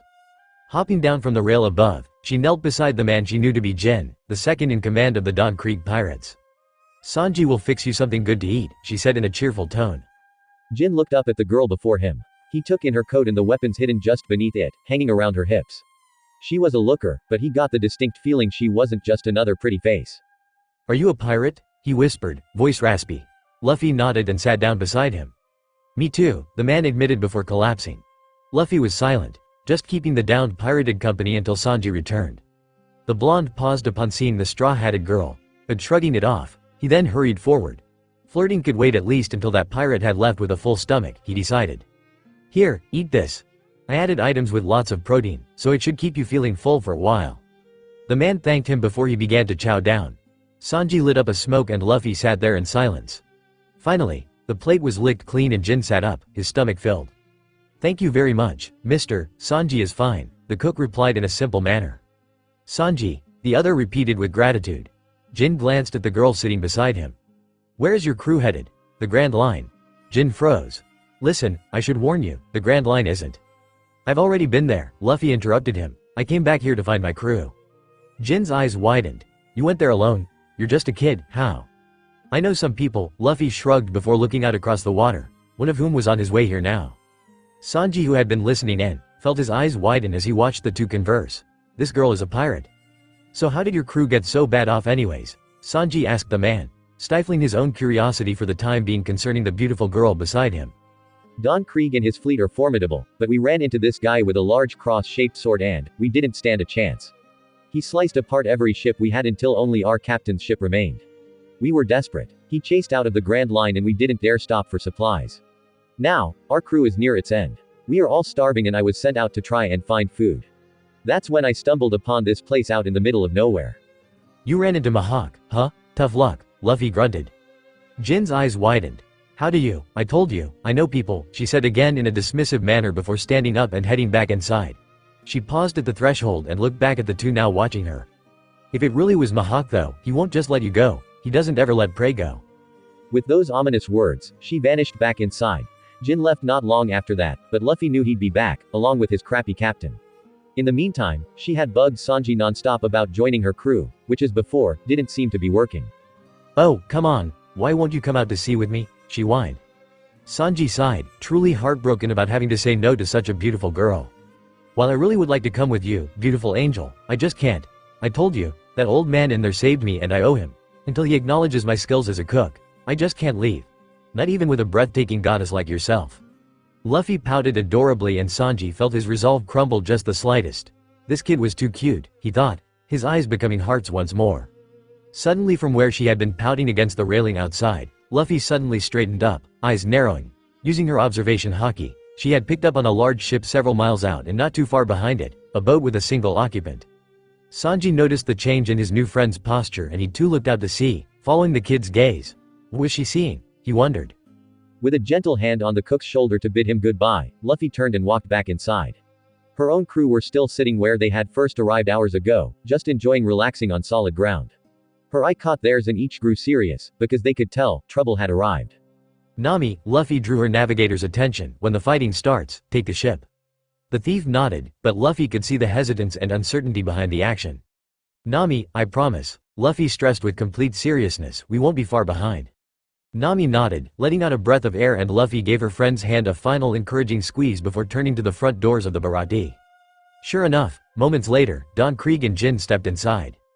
Jin couldn't help but think about the words he had been told by that young pirate concerning the man they had angered. If what she said was true, that meant he was on his way here, right now. They didn't have time to mess around.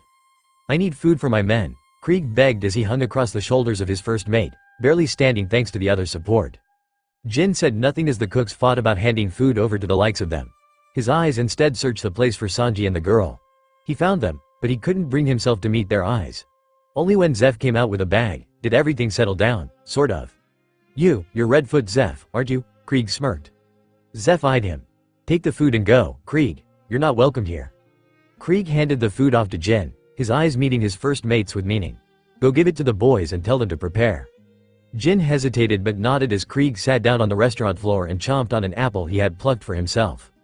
You kept a log of your Grand Line adventures, correct old man? He asked Zeph. Zeph met his gaze evenly and frowned. What of it? We went to the Grand Line and were nearly obliterated. What we needed was information. I want that logbook and I want this boat. My own is near collapse. Zeph crossed his arms, not fully surprised by the other pirate's words. You won't take it so easily. The other cooks and Sanji stood up, weapons in hand. Sanji lit up a cigarette, eyeing the man before him as one did a pile of garbage as he took his place beside the owner of the Barati. We shall see, Krieg laughed and stepped outside. Luffy was confused. She could remember how things happened before and she saw how they were happening now. Why was it different in this time period? Did she do something that caused it to somehow be different? Was it because she hadn't caused a hole in the ceiling of the Barati? Was it because she didn't work here as a waiter to pay off the damage? Then again, there were a lot of changes this time around that she couldn't quite explain, her gender for instance. Still, she would have to be more careful if things were truly changing due to her actions. Though it mostly stayed the same, that didn't mean it always will.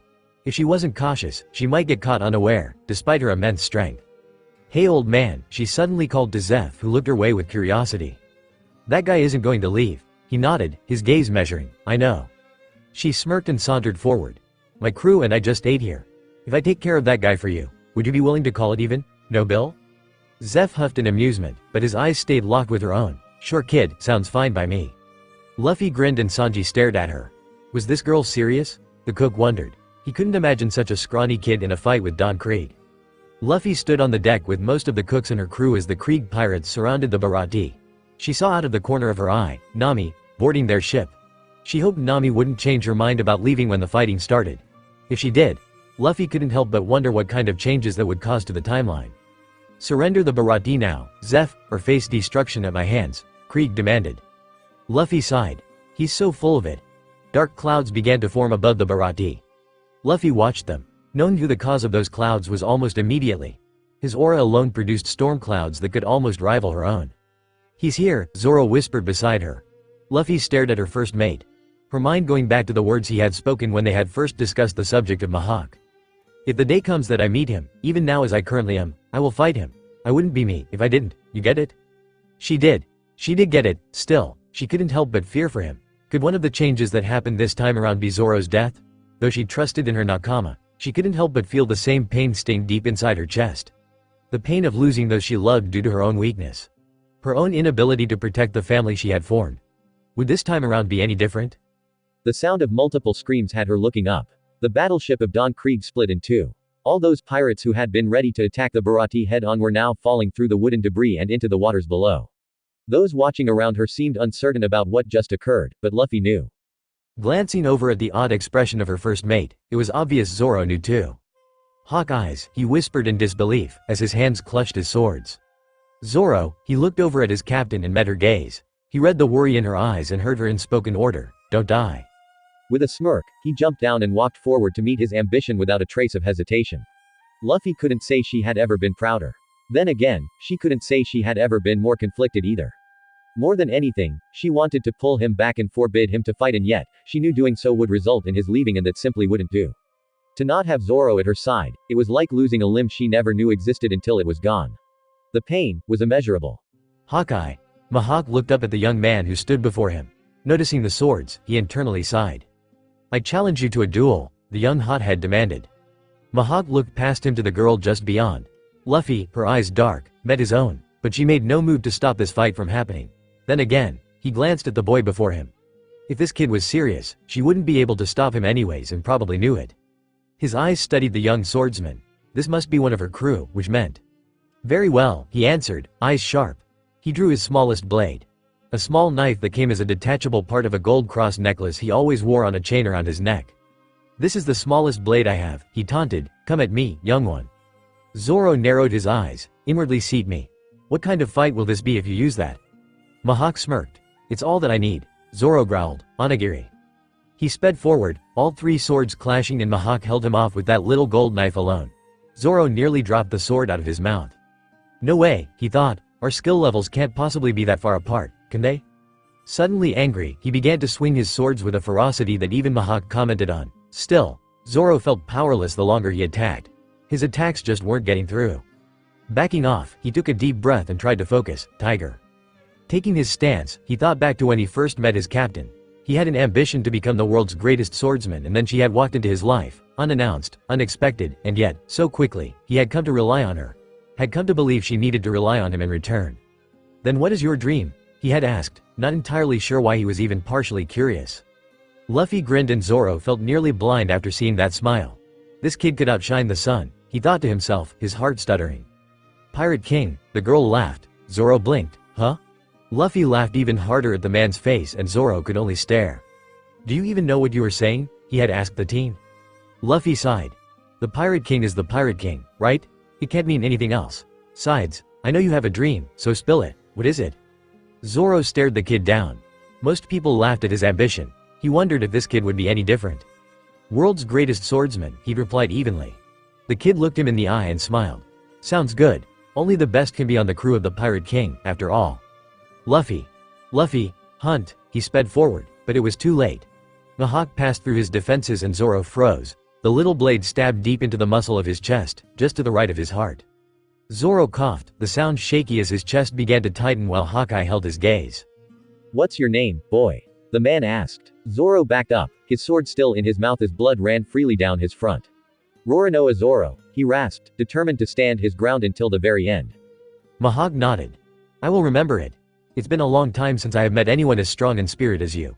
As a swordsman's courtesy, I will take you down with this, the black sword." Mihawk removed his largest sword from his back and Luffy, who was watching, tensed at the sight. Here it comes, she thought, the moment she had been dreading. Zoro focused. He knew if he were to miss now, he would die. 3,000 worlds, he muttered, his sword swinging, and then he attacked. All but one of his swords shattered and his stomach split open as his own blades met Mihawk's. He knew in that moment, the fight was over. Such a difference in power. So this is the world's greatest, he thought with a sigh. He turned and met Mihawk as the man approached, stretching out his arms and leaving his chest exposed. Scars on the back are a swordsman's shame. Mihawk smiled. Well said. Zoro closed his eyes, and as the blade struck down, instead of the pain, all he could focus on was the scream of his captain. Zoro. Luffy could only stare. She knew it was going to happen. She knew it had to happen, but it didn't make it any easier to watch. Her best friend and trusted first mate looked nearly dead as he fell back into the water. Johnny and Yosaku, whom she had been keeping back this entire time, jumped in and immediately began swimming for him. Luffy let them, her eyes trained on where he had fallen. Darn that man. She liked Hawkeye well enough this time around, but darn him, her body shook with pent-up rage. Uncle Mihawk, she shouted, enraged. Everyone stared at her in surprise and Hawkeye turned to meet her gaze evenly, though even he seemed a bit stunned by the dark aura she was producing. He isn't dead, Luffy, Mihawk replied calmly, looking out towards the water. He has much to live for and is still quite young, too young to die here and now. Luffy knew this. She did, but it was still hard to accept. As she gripped the railing beneath her hands, the wood splintered and groaned. Mihawk smirked and looked out towards the boat where they had gotten the young swordsman safely aboard. My name is Dracul Mihawk. Learn about the world. Learn about yourself and then come, Roronoa Zoro, and face me for my title. Luffy sighed and tried to let go of her anger. She couldn't keep reacting like this every time one of her nakama were threatened. It would cause problems in the future if she did. She had to learn to let go of what she couldn't control, but that was hard, so hard, when she still had her memories of their final moments buried deep within. Luffy? She snapped her head up, eyes seeking out the swordsman at the sound of his voice, but all she could see was Johnny and Yosaku. See, can you hear Emmy? He called out again. He coughed and choked and Luffy frowned with concern. Yes, I hear you, she shouted back, sorry if I worried you. He coughed again and Johnny and Yosaku panicked. Luffy felt her own chest tighten. You need nothing less than the world's greatest swordsman, right? Luffy was silent. I will not be defeated again until I face him and take his title as the greatest. Got any problems with that, Pirate King? Luffy felt the pain and tightness in her chest release. A gentle smile crossed her lips and she found herself laughing. No problem at all. Zoro chuckled before coughing and the bounty hunters began to freak out as he collapsed due to exhaustion. Luffy just shook her head at his stubbornness and then turned to once again meet the eyes of one of her former mentors, and someone she now considered family. I can tell you've improved since last we sparred, Luffy. Care for another turn? Mihawk offered. Luffy frowned. Here and now, Mihawk smirked. What better time? She glanced out at her first mate. He followed her eyes before nodding his head in understanding. Never mind then. Next time we meet, perhaps? Luffy nodded, her eyes serious. Next time for sure. Mihawk smirked. I am heading out to see Shanks. Anything you wish me to pass on to him for you? Luffy grinned. Tell him it's time. I'm heading out within the week for the Grand Line. Hawkeye snorted. He'll love that. Luffy chuckled in agreement as her uncle turned to leave. Going so soon, Hawkeyes? A voice shouted. The two turned and spied Krieg amongst the debris, his expression grim, but taunting. Mihawk frowned. I am in a good mood. My boredom is now gone, and I was able to see my precious niece. I suggest you make yourself scarce before I change my mind. Krieg growled. Fight as coward. Luffy rolled her eyes. Idiot. Hawkeye pulled his sword. Foolish weakling. The air exploded as he once again struck the ship. The men of that crew screamed out and then Mihawk was gone, vanishing into the distance as though he had never been there in the first place. Luffy rolled her eyes. What a show-off. Krieg growled and huffed in annoyance. Whatever. Men, prepare to take the Barati. Luffy sighed. He just doesn't learn. Didn't he care at all that most of his men were unable to even move right now, let alone fight? Whatever, he has her to deal with now. Hold it, trash can, she shouted, one hand on her hip and the other pointed in his direction. Krieg twitched. Are you talking to me, girly? This time Luffy twitched. She still wasn't sure she liked being referred to as a girl, even if that is what she is now. It just sounded weird. Pushing that matter aside, she stood up on the railing and placed both hands on her hips. If you and your men step even one step closer to this ship, I will destroy you. This is my only warning. Sanji, who stood behind her, stared open-mouthed. Was this girl crazy? What did she expect to do against this many pirates and a man like Krieg? Then again, he thought to himself, didn't Hawkeye call her his nooked over at his mentor, Zeph? Watch this girl. The way she holds herself. The way she fights. She's the true danger here. Despite their numbers and fancy weapons, with her spirit, she has already claimed the victory. Sanji frowned, not fully understanding, but he stayed silent and watched. Krieg laughed, his men joining in. The only one not laughing was Jin. He had sensed her power from the very beginning, even before he found out about her time alone on the Grand Line, and even now, he knew not to underestimate her just because they had the numbers. Anyone who could just stand there and talk to Mihawk as an equal, family or not, was someone to be feared. Get her men, Krieg commanded. A rallying shout came from the remaining Krieg pirates and Luffy shook her head, eyes shadowed by the brim of her hat. I warned you, she whispered. Pulling her white sai from its sheath, she took a deep breath and focused. Jin, who had been watching her, dove into the water just before she attacked. Crescent moon. Spinning her arm in the motion of a crescent moon, she then spun in a circle and whipped her sai out as though performing some sort of strange martial art blade dance, 100-blade strike. At first, nothing happened. She sheathed her sai and everyone froze, waiting. When still nothing happened, the pirates began to laugh in mockery. Just what was, Krieg grinned, before he suddenly froze. What remained of his ship below his feet began to groan and sink as a heavy pressure suddenly flew into them. Some pirates collapsed from this alone, but what followed did the real damage. A sharp blast of air suddenly swept across the terrified pirates and then suddenly, they began to scream. Sanji didn't know what happened. 1 minute, that straw-hatted goddess was standing there threatening the pirates and the next thing he knew, she had pulled some sort of strange weapon from her hip, did some sort of weird dance with it and then the Krieg pirates were screaming. Their stomachs, throats, appendages and anything that had come in contact with the sharp blast of air was split open. Even Krieg himself suffered some cuts, though not as lethal as his men. Arg! Krieg shouted, drawing his weapons out and firing. The girl merely began to walk towards him. Every shot he fired was easily dodged and soon she was within a few feet of him and the Grand Fleet Captain Don Krieg shook in fear at those eyes he met on the platform of that extended Barati dock. What are you? He gasped out, feeling her power for the first time. Luffy titled her head. The girl who will be the Pirate King. Storm oh no, she crossed her arm in front of her in a slashing motion and Krieg stepped back, a chill running down his spine, but it was too late to run. Quickly, he drew his porcupine cape across him, confident it could hold. The sky rumbled. Wind slash. A gust of wind struck him fiercely against the cape and to his surprise, sliced through and into his chest. His armor shattered, busting his ribs and damaging his internal organs as Don Krieg flew back and hit the water, vanishing beneath the surface, never to appear again. Well, not on his own anyways. Luffy spread out her fingers in the direction where Krieg had gone down and focused her powers. Vortex. A water tornado shot up and spiraled around, lifting the body of the defeated pirate and throwing him up onto the dock from a great height. Take him and leave, she demanded of his crew. They didn't hesitate as they ran out, grabbed their captain, and vanished on a small fishing boat the cooks provided. Turning, she spied Zeph. Oi, Redfoot. Zeph turned to her. Bills all paid, right? He stared at her a moment and then suddenly he began to laugh. Luffy didn't know what was so funny, but she liked his laugh and began to do so with him. The others standing around stared at them as though they had lost their minds, but before long, everyone was laughing and their spirits were relieved. Usopp, Johnny, and Yosaku loaded up the boat. They had freaked out when they realized Nami had left with the ship, but then Luffy had pounded each of them on the head for calling their navigator a traitor and told them plainly that she had given Nami permission to take it. While she was gathering up her things to head out, Luffy noticed Jin sitting back against the wall of the restaurant, his head in his hands. Yo! He glanced up at her in silence. So, now that Krieg left with the last of his men, what are you going to do? Jin shrugged. She could tell he was lost. His own crew had left him behind after their boss had been fished from the sea. Not that he had even tried to go with them this time around. I don't know. Don Krieg was my everything. All I know is pirating, so either I will find another crew that will take me on, or, he trailed off and Luffy hummed. You could come with us, she offered. Jin stared at her. I'm your enemy though. Luffy just laughed and waved her hand at him. Nonsense. You may have been, but you are not anymore. If you don't have a place to go, our ship is always open. Jin swallowed. But, Luffy interrupted, first, I want to know what your dream is. Jin stilled.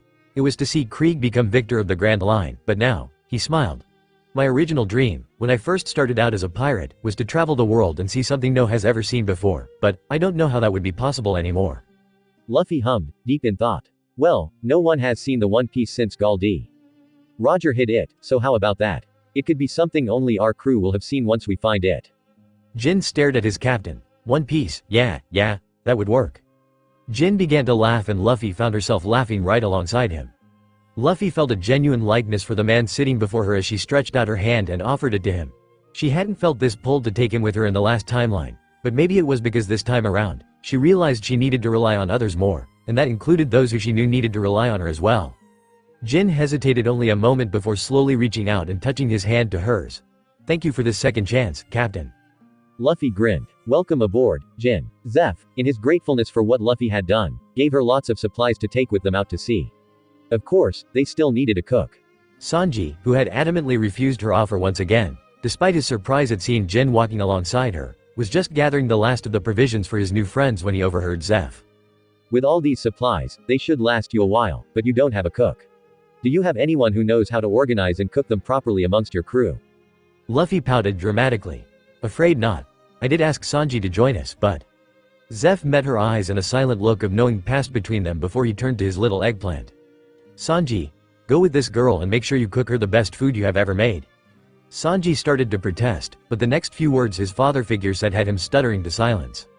"Sanji is the best cook here," he told Luffy, not looking at the blonde beside him, "even better than myself at this point. You couldn't have a better chef aboard your boat."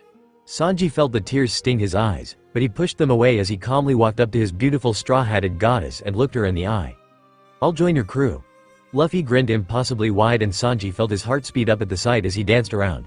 "Beautiful," he shouted on his toes, twirling through the kitchen. Zeph shook his head as Luffy just laughed. "Take care of my boy or I will hunt you down, pirate king or not," Zeph warned with a smile. Luffy nodded, meeting his eyes with sincerity. "You have my word and I will do all I can to keep it." "That's all I ask," Zeph returned. Sanji followed them to their boat with the last of his things, before hesitating on the end of the pier. Though with Zeph at the forefront stood behind, watching. Suddenly, Sanji couldn't take it anymore. He collapsed to his knees and bowed his head, tears streaming down his cheeks. Thank you for everything. I will find the all be blue, I promise." No one had a dry tear in the place as their friend and adoptive son left on his new adventure. "Oh, beautiful angel, would you like some snacks as we travel?" Sanji twirled on one foot, a platter of mini sandwiches in his hands. Luffy grinned and took 5 before suddenly realizing she was being stared at viciously on all sides except by the cook and Jin. Jin, mostly because he seemed shocked by the cook's behavior which he hadn't yet seen. She hesitated, sensing the danger. "Can you make some for the boys as well?" "Oh, your compassion and kindness go beyond words," he continued to sing as he did what was requested of him. Luffy sighed as Usopp, Johnny, Yosaku, and even Jin, crowded around Sanji who looked ready to punt them over the side of the boat. Shaking her head in silent laughter, Luffy looked towards the front of the boat where Zoro lay. She hadn't spoken to him since his speech and unlike last time in the former timeline when he had gone on ahead so Luffy could finish her fight with Krieg, this time she was traveling with her swordsman and she could tell, he had a lot on his mind. Walking over, she flopped down beside him. Zoro opened his eyes and glanced at his captain but didn't speak. Instead of commenting as he expected her to, Luffy took off her straw hat and studied it as she twirled in her hands. Unable to handle the tension sitting between them that only he could truly feel, he broke the silence with choked words. "So, Uncle Mihawk." Luffy laughed, rubbing her head in embarrassment. Yeah, it's complicated." Zoro was again quiet for a few moments, and Luffy didn't interrupt. She knew that wasn't what he had truly wanted to ask her, though she didn't doubt he was curious. He licked his lips and then tried again. "Luffy, do you still want me?" Luffy frowned and turned her full attention on him. Zoro studied her face, that small thin scar beneath her eye, the long eyelashes that fanned lightly over beautiful chocolate brown. He studied her short hair, that now, with the removal of her hat, hung loosely across her face, gently blowing in the wind. With the sun behind her and that radiant smile directed towards him of all people, the swordsman felt his heart begin to flutter and not for the first time. "Of course, I do," she grinned, not a hint of hesitation as she responded to his inquiry. "Gee good," he stuttered and looked away. Just what kind of reaction did he just have for his own captain? His brain screamed at him, while the swordsman attempted to keep the red flush of his cheeks hidden. Luffy frowned, confused by his sudden shift of mood, but shrugged. Maybe he just needed to nap. Zoro always napped, so it wasn't impossible. Deciding a nap sounded good, she laid over beside her swordsman who stiffened at the sudden contact. She placed her head gently up against his ribs and closed her eyes, content to just feel him breathing. Zoro laid there, his eyes wide before he took a calming breath and glanced down at his young captain. She was out cold and so suddenly too. Frowning, he realized he couldn't remember her sleeping even once since they first started out together. Sure, she napped from time to time, but actual full sleep, none. Curious and a bit concerned, he wrapped his left arm gently around the girl's shoulders and then slowly he too drifted to sleep. Usopp, who had been watching them this entire time, smiled, before going back to his sandwiches. Johnny and Yosaku shared a knowing look before returning to their plates, and Sanji, who could only cry and wonder why he couldn't sleep snuggled up to his beautiful goddess Luffy, grumbled quietly to himself before leaving the two to sleep in peace, grudgingly. Jin, however, was watching everyone, his expression unreadable. He didn't know much about this crew yet, but he could tell they were already close. No matter how long it took, he was determined to prove his worth and find his own place amongst them. Luffy shivered. He could hear their voices mocking him. That same laughter as before. This time though, there were more people crowding around as he struggled in vain to reach his crew and brothers. Luffy. His family cried out for him, but he was stuck. It was as though something was pulling him in and refusing to let him go, but no matter how hard he fought, he couldn't seem to escape it. Akainu, Blackbeard, Krieg, Curo, Buggy, Alvida, Captain Morgan, Crocodile, Lucci, Wapple, Mariah, Enel, Bellamy, Kid, Law, Caesar, Doflamingo, Hody, Big Mom and many more were mocking him as he fought in vain. Though many he had killed and some he had befriended, their times of fighting him came rushing back. Their laughter and mockery seemed to engulf his entire being and he felt himself sinking further and further into the darkness surrounding him. "Help me," she screamed, her body and tone suddenly feminine. "Mina." Luffy. A voice shouted in the distance. Her eyes widened at the familiar tone and she struggled to keep fighting. "Zoro, Ace, Sabo, please," she begged, "please." Luffy. The voice shouted again, but this time, a sharp pain followed and she suddenly realized she was staring up into the concerned gaze of her first mate whose hand was raised slightly above her. His expression was stern, but his eyes showed the deep concern he held for his captain. "You awake now?" he asked a bit breathlessly, leaning back to give her some space as his wounds pulled. Luffy nodded in silence as she sat up. Frowning, she reached up slowly and touched the moisture she felt there. "Crap. Nightmare?" Zoro asked, his tone neutral. She glanced at him. Not like she could lie about it now. "Yeah, I have them a lot," she admitted. "From when you lost your treasures?" he asked softly in a whisper. Luffy hesitated, but soon nodded. She glanced around the boat and noticed the others were all fast asleep. Johnny and Yosaku were both curled up together, dead to the world. Sanji was leaning back against the supply bags, his eyes closed in a gentle slumber. Beside him, Jin was also asleep, his entire body splayed out as he snored. Usopp, who somehow had gotten beneath the other's legs, was buried, except his butt, which was straight up in the air. Luffy cocked an eye at the strange scene, but Zoro just snorted. "I take it they were tired. That stupid cook was supposed to be on watch." "I am on watch," came the cranky tone of the blonde who opened a single eye and gazed at them with a blank expression, just resting. He closed his eyes again and became silent. Luffy frowned. That was odd, Sanji normally took his duty very seriously. Seeing the expression on his captain's face, Zoro explained in a whisper. "I think he is trying to give you some privacy." Her cries were noticeable. "I'm surprised the others didn't wake." Luffy frowned. "Sorry." "Hey," Zoro grabbed her shoulder and gently turned her towards him, meeting her gaze. "That wasn't why I said that. Having nightmares is common for folks like us. What with the hardships we endured to get where we are today.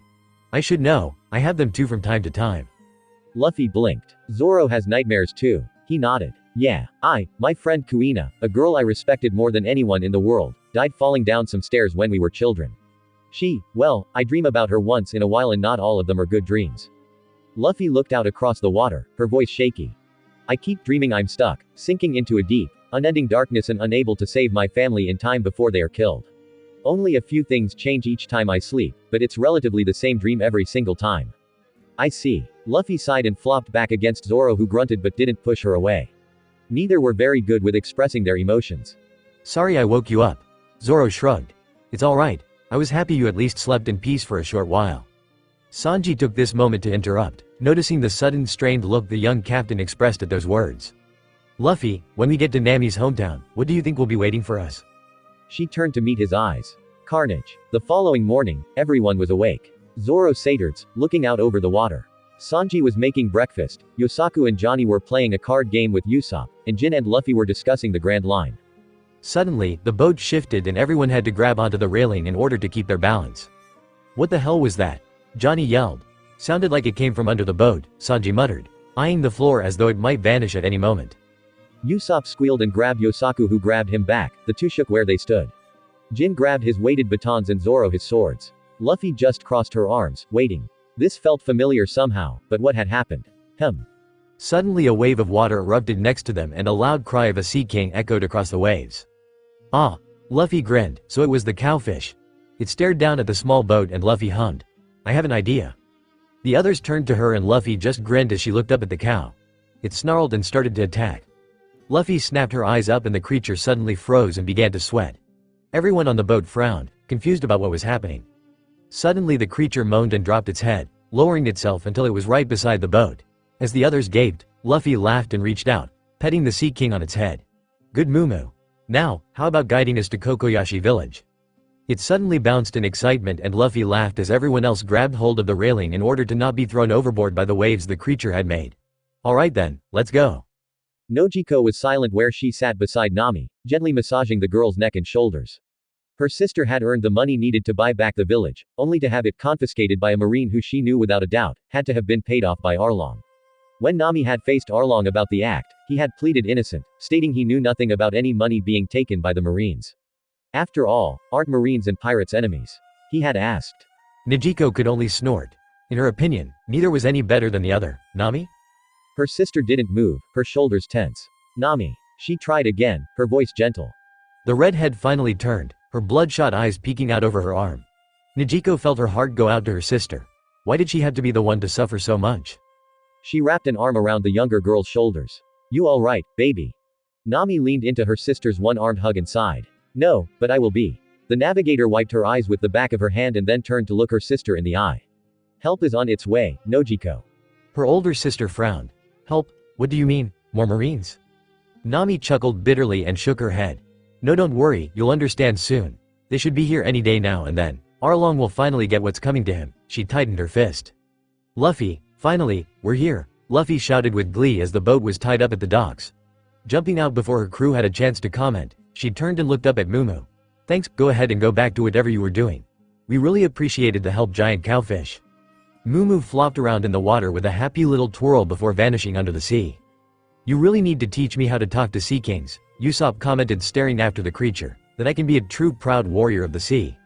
Luffy blinked. Well, first you have to know hockey, but since I can only do that with King's hockey, it probably wouldn't work for you. One has to be born with that ability, the ability to hear the voice of all things. At least that's what my teacher told me. You mentioned hockey a couple times. You're going to have to explain that better after we beat Arlong, Zoro commented, stepping onto the dock and flinching slightly when his wounds pulled. Luffy noticed and frowned in concern, but she knew he wouldn't appreciate her asking if he was okay, so instead she just hummed and looked towards the village. Okay, come on men, let's find Nami. As the pirates and bounty hunter duo made their way into town, they noticed how strangely quiet it was. In fact, so far, they hadn't seen a single soul. Feels like a ghost town, Sanji commented with a shiver. Something happened here. Luffy felt herself growing more concerned about Nami. Last time they came, the people were in an uproar about Arlong and were crowding the streets. For no one to be here. Were they later arriving? Picking up speed? Luffy hurried through town looking for anyone they could possibly ask.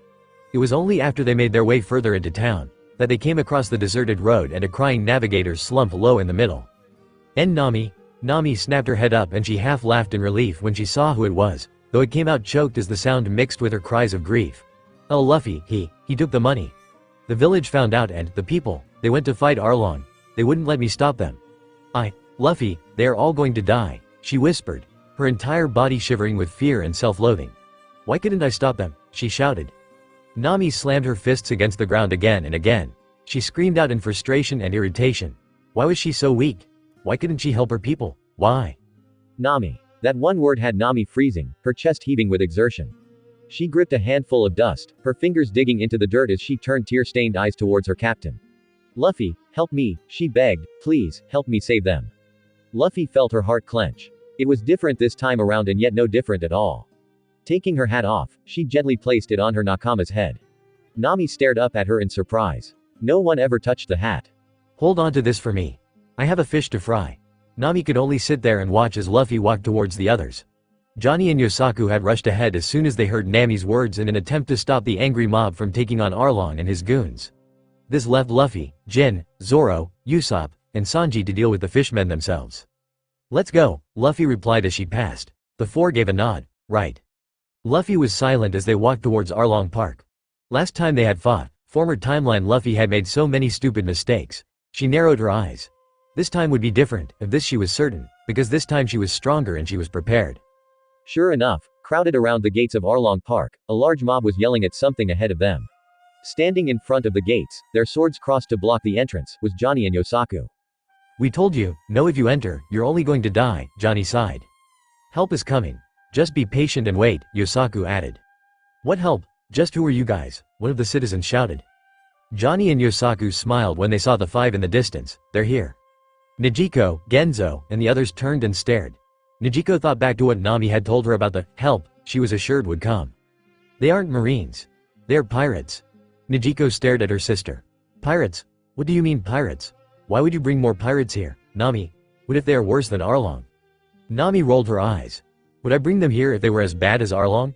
You know I hate pirates, but Luffy, she's different. I don't know what it is about her, but from the first moment I saw her, I could just tell she wasn't like the rest of them. It's hard to explain, but the one thing I can tell you, I trust her. She'll come and then Arlong will face his defeat. So that's the pirate called Luffy, Nijiko whispered as the young female and her crew drew closer. Nami was right. There was just something about her that seemed different. Perhaps it was the fact she was a teenage girl that made her stand out from all the others. Maybe it was the way she held herself, like a king amongst men. Maybe it was just her eyes. Nijiko almost felt bad for Arlong. Those eyes spelled pain. The gates slammed open. Where is Arlong? The shark-fish man turned to the noise with a bored expression. And what do you want with me, human? He asked the girl who now stood before him and his men. She didn't look like much. She was extremely skinny with a head full of short, black, messy curls. Her clothes, though SXY and drawing attention to what little chest she had, were almost boyish in appearance with how they were ripped up. If not for her noticeably toned abs and the fact she just punched through a stone gate with her bare fist, he would have mistaken her for any other brat, but it was those eyes that caused a shiver to run down his spine. They were ice cold. Too caught up in his thoughts, Arlong barely had a moment to flinch back when the girl was suddenly there, a fist flying into his face at an alarming speed. His body slammed back into the stone wall behind him and shattered. Groaning, he stumbled as he made to stand up. He was surprised by just how unsteady on his feet he truly was. Surely a human girl couldn't do him any real damage, right? Luffy stared at the fishman with disgust and rage. Even now, she couldn't stand the sight of this jerk for what he did to Nami. How dare you do that to Arlong? A familiar voice shouted. Luffy turned soft eyes onto Hachi. Though he currently was an enemy, she couldn't help but remember what he did for them the first time around and no doubt, what he would probably end up doing for them again. She owed him her thanks. Zoro. Her swordsman stepped up. Take the octopus, but don't kill him, she warned. Zoro raised an eyebrow at the odd order but shrugged, all right. Sanji, take the hammerhead. Usopp, take. A shot fired past her and struck the big-lipped fish in the face. Said fish screamed in anger and ran after the sniper who suddenly panicked and raced away. Luffy just sighed. That works I guess.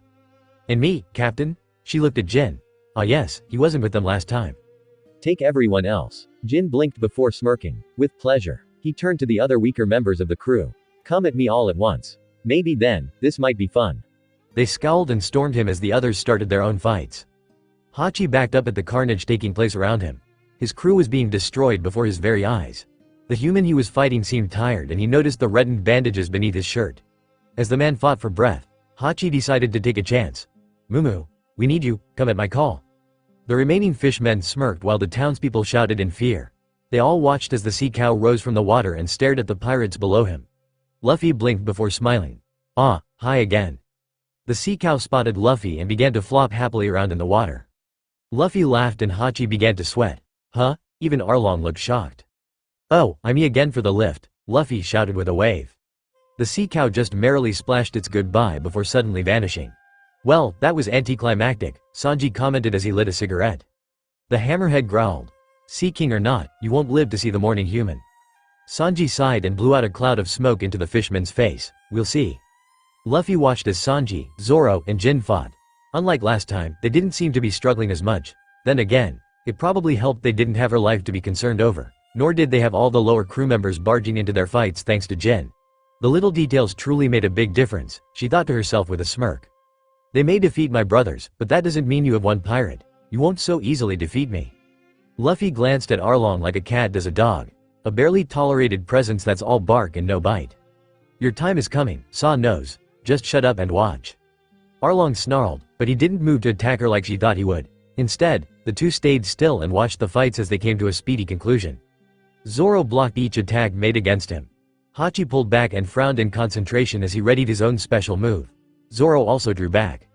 Oni, Zoro crouched. Jiri. He shouted as he sprang up and slammed his swords against the blades of the octopus, the latter barely stopping them in time, but it wasn't enough as three of the fishman's blades broke from the force. As Hachi hurried to attack the human, Zoro twisted his body. Dragon Twister. He swung around and a tornado-like pillar of wind slammed into the octopus and he was sent reeling into the sky. Zoro smirked in triumph. Hachi. The hammerhead shark shouted, but he had his own battle to contend with. He couldn't afford to be distracted now. Sanji didn't let up as he swung his leg out again and again. The hammerhead barely defending against the fast-coming strikes. With a blast of speed and power, Sanji slammed his foot into the other's neck, taking him down to the concrete below. Collier. He slammed his heel down again at the fishman, following his first attack, Epaulet. Cotelet. Poitrine, each attack coming harder and faster than the ones before. The fishman growled, having had enough. Thousand brick fist, it screamed. Sanji however was ready. Turning his body, he began to rapidly kick the other. Mouton mallet, he shouted, before landing the final decisive kick that sent the other flying in the same direction as his buddy. Filleted, Sanji smirked and let out another puff of smoke from his cigarette. Jin stood back, surveying his own work with a proud smile. His weighted batons bloodied as he swung them up onto his shoulders. All done here, Captain. Luffy grinned, pride radiating from her at the amazing job her three crewmates did during their fights. If she wasn't mistaken, they seemed almost stronger this time around than before. Glancing at the gates, she didn't doubt Usopp would also meet with success, though she was disappointed she wouldn't be able to witness it for herself. She glanced at Arlong who stared readily back. Your turn. Arlong smirked. Unlike the first time when he seemed to underestimate her at the beginning of their fight, this time, he seemed completely serious from the get-go. Smashing his hand through the wall, Luffy stared in recognition at the weapon he now held. This is the Kiribachi and it shall take you to your grave, human. Luffy cracked her knuckles as she walked towards Arlong, her eyes intense. She didn't waste her time with needless words. Arlong just laughed as he drew his weapon back in preparation of his attack. She prepared her own. Storm oh no, she pulled both arms back as Arlong lifted the weapon, his eyes slit like that of a sea king. Die human, he shouted as he brought his saw blade down towards her neck. Ice Age, her hands slammed into his chest with what appeared to be a blast of spiked ice. Everyone, viewer and enemy alike, flinched at the sound of breaking bones as the fishman flew back and into the foundation of the house. The entire thing began to shake due to its foundation being destroyed and everyone realized what would soon follow. Get back, Sanji shouted as he and the others pushed the townspeople back. Luffy remained where she was, waiting. Sure enough, even as the house began to collapse, Arlong stumbled out. A stream of blood running down his chin and his left hand pressed tightly against his abdomen. What are you? He hissed out, coughing up another mouthful of blood. Luffy stared at him with cold eyes. Nami's friend and the future pirate king. Arlong staggered, a smirk spread across his face. How ridiculous, he moaned before he fell to the ground and could no longer move. How weak, Luffy spat in disgust as she stepped over his body.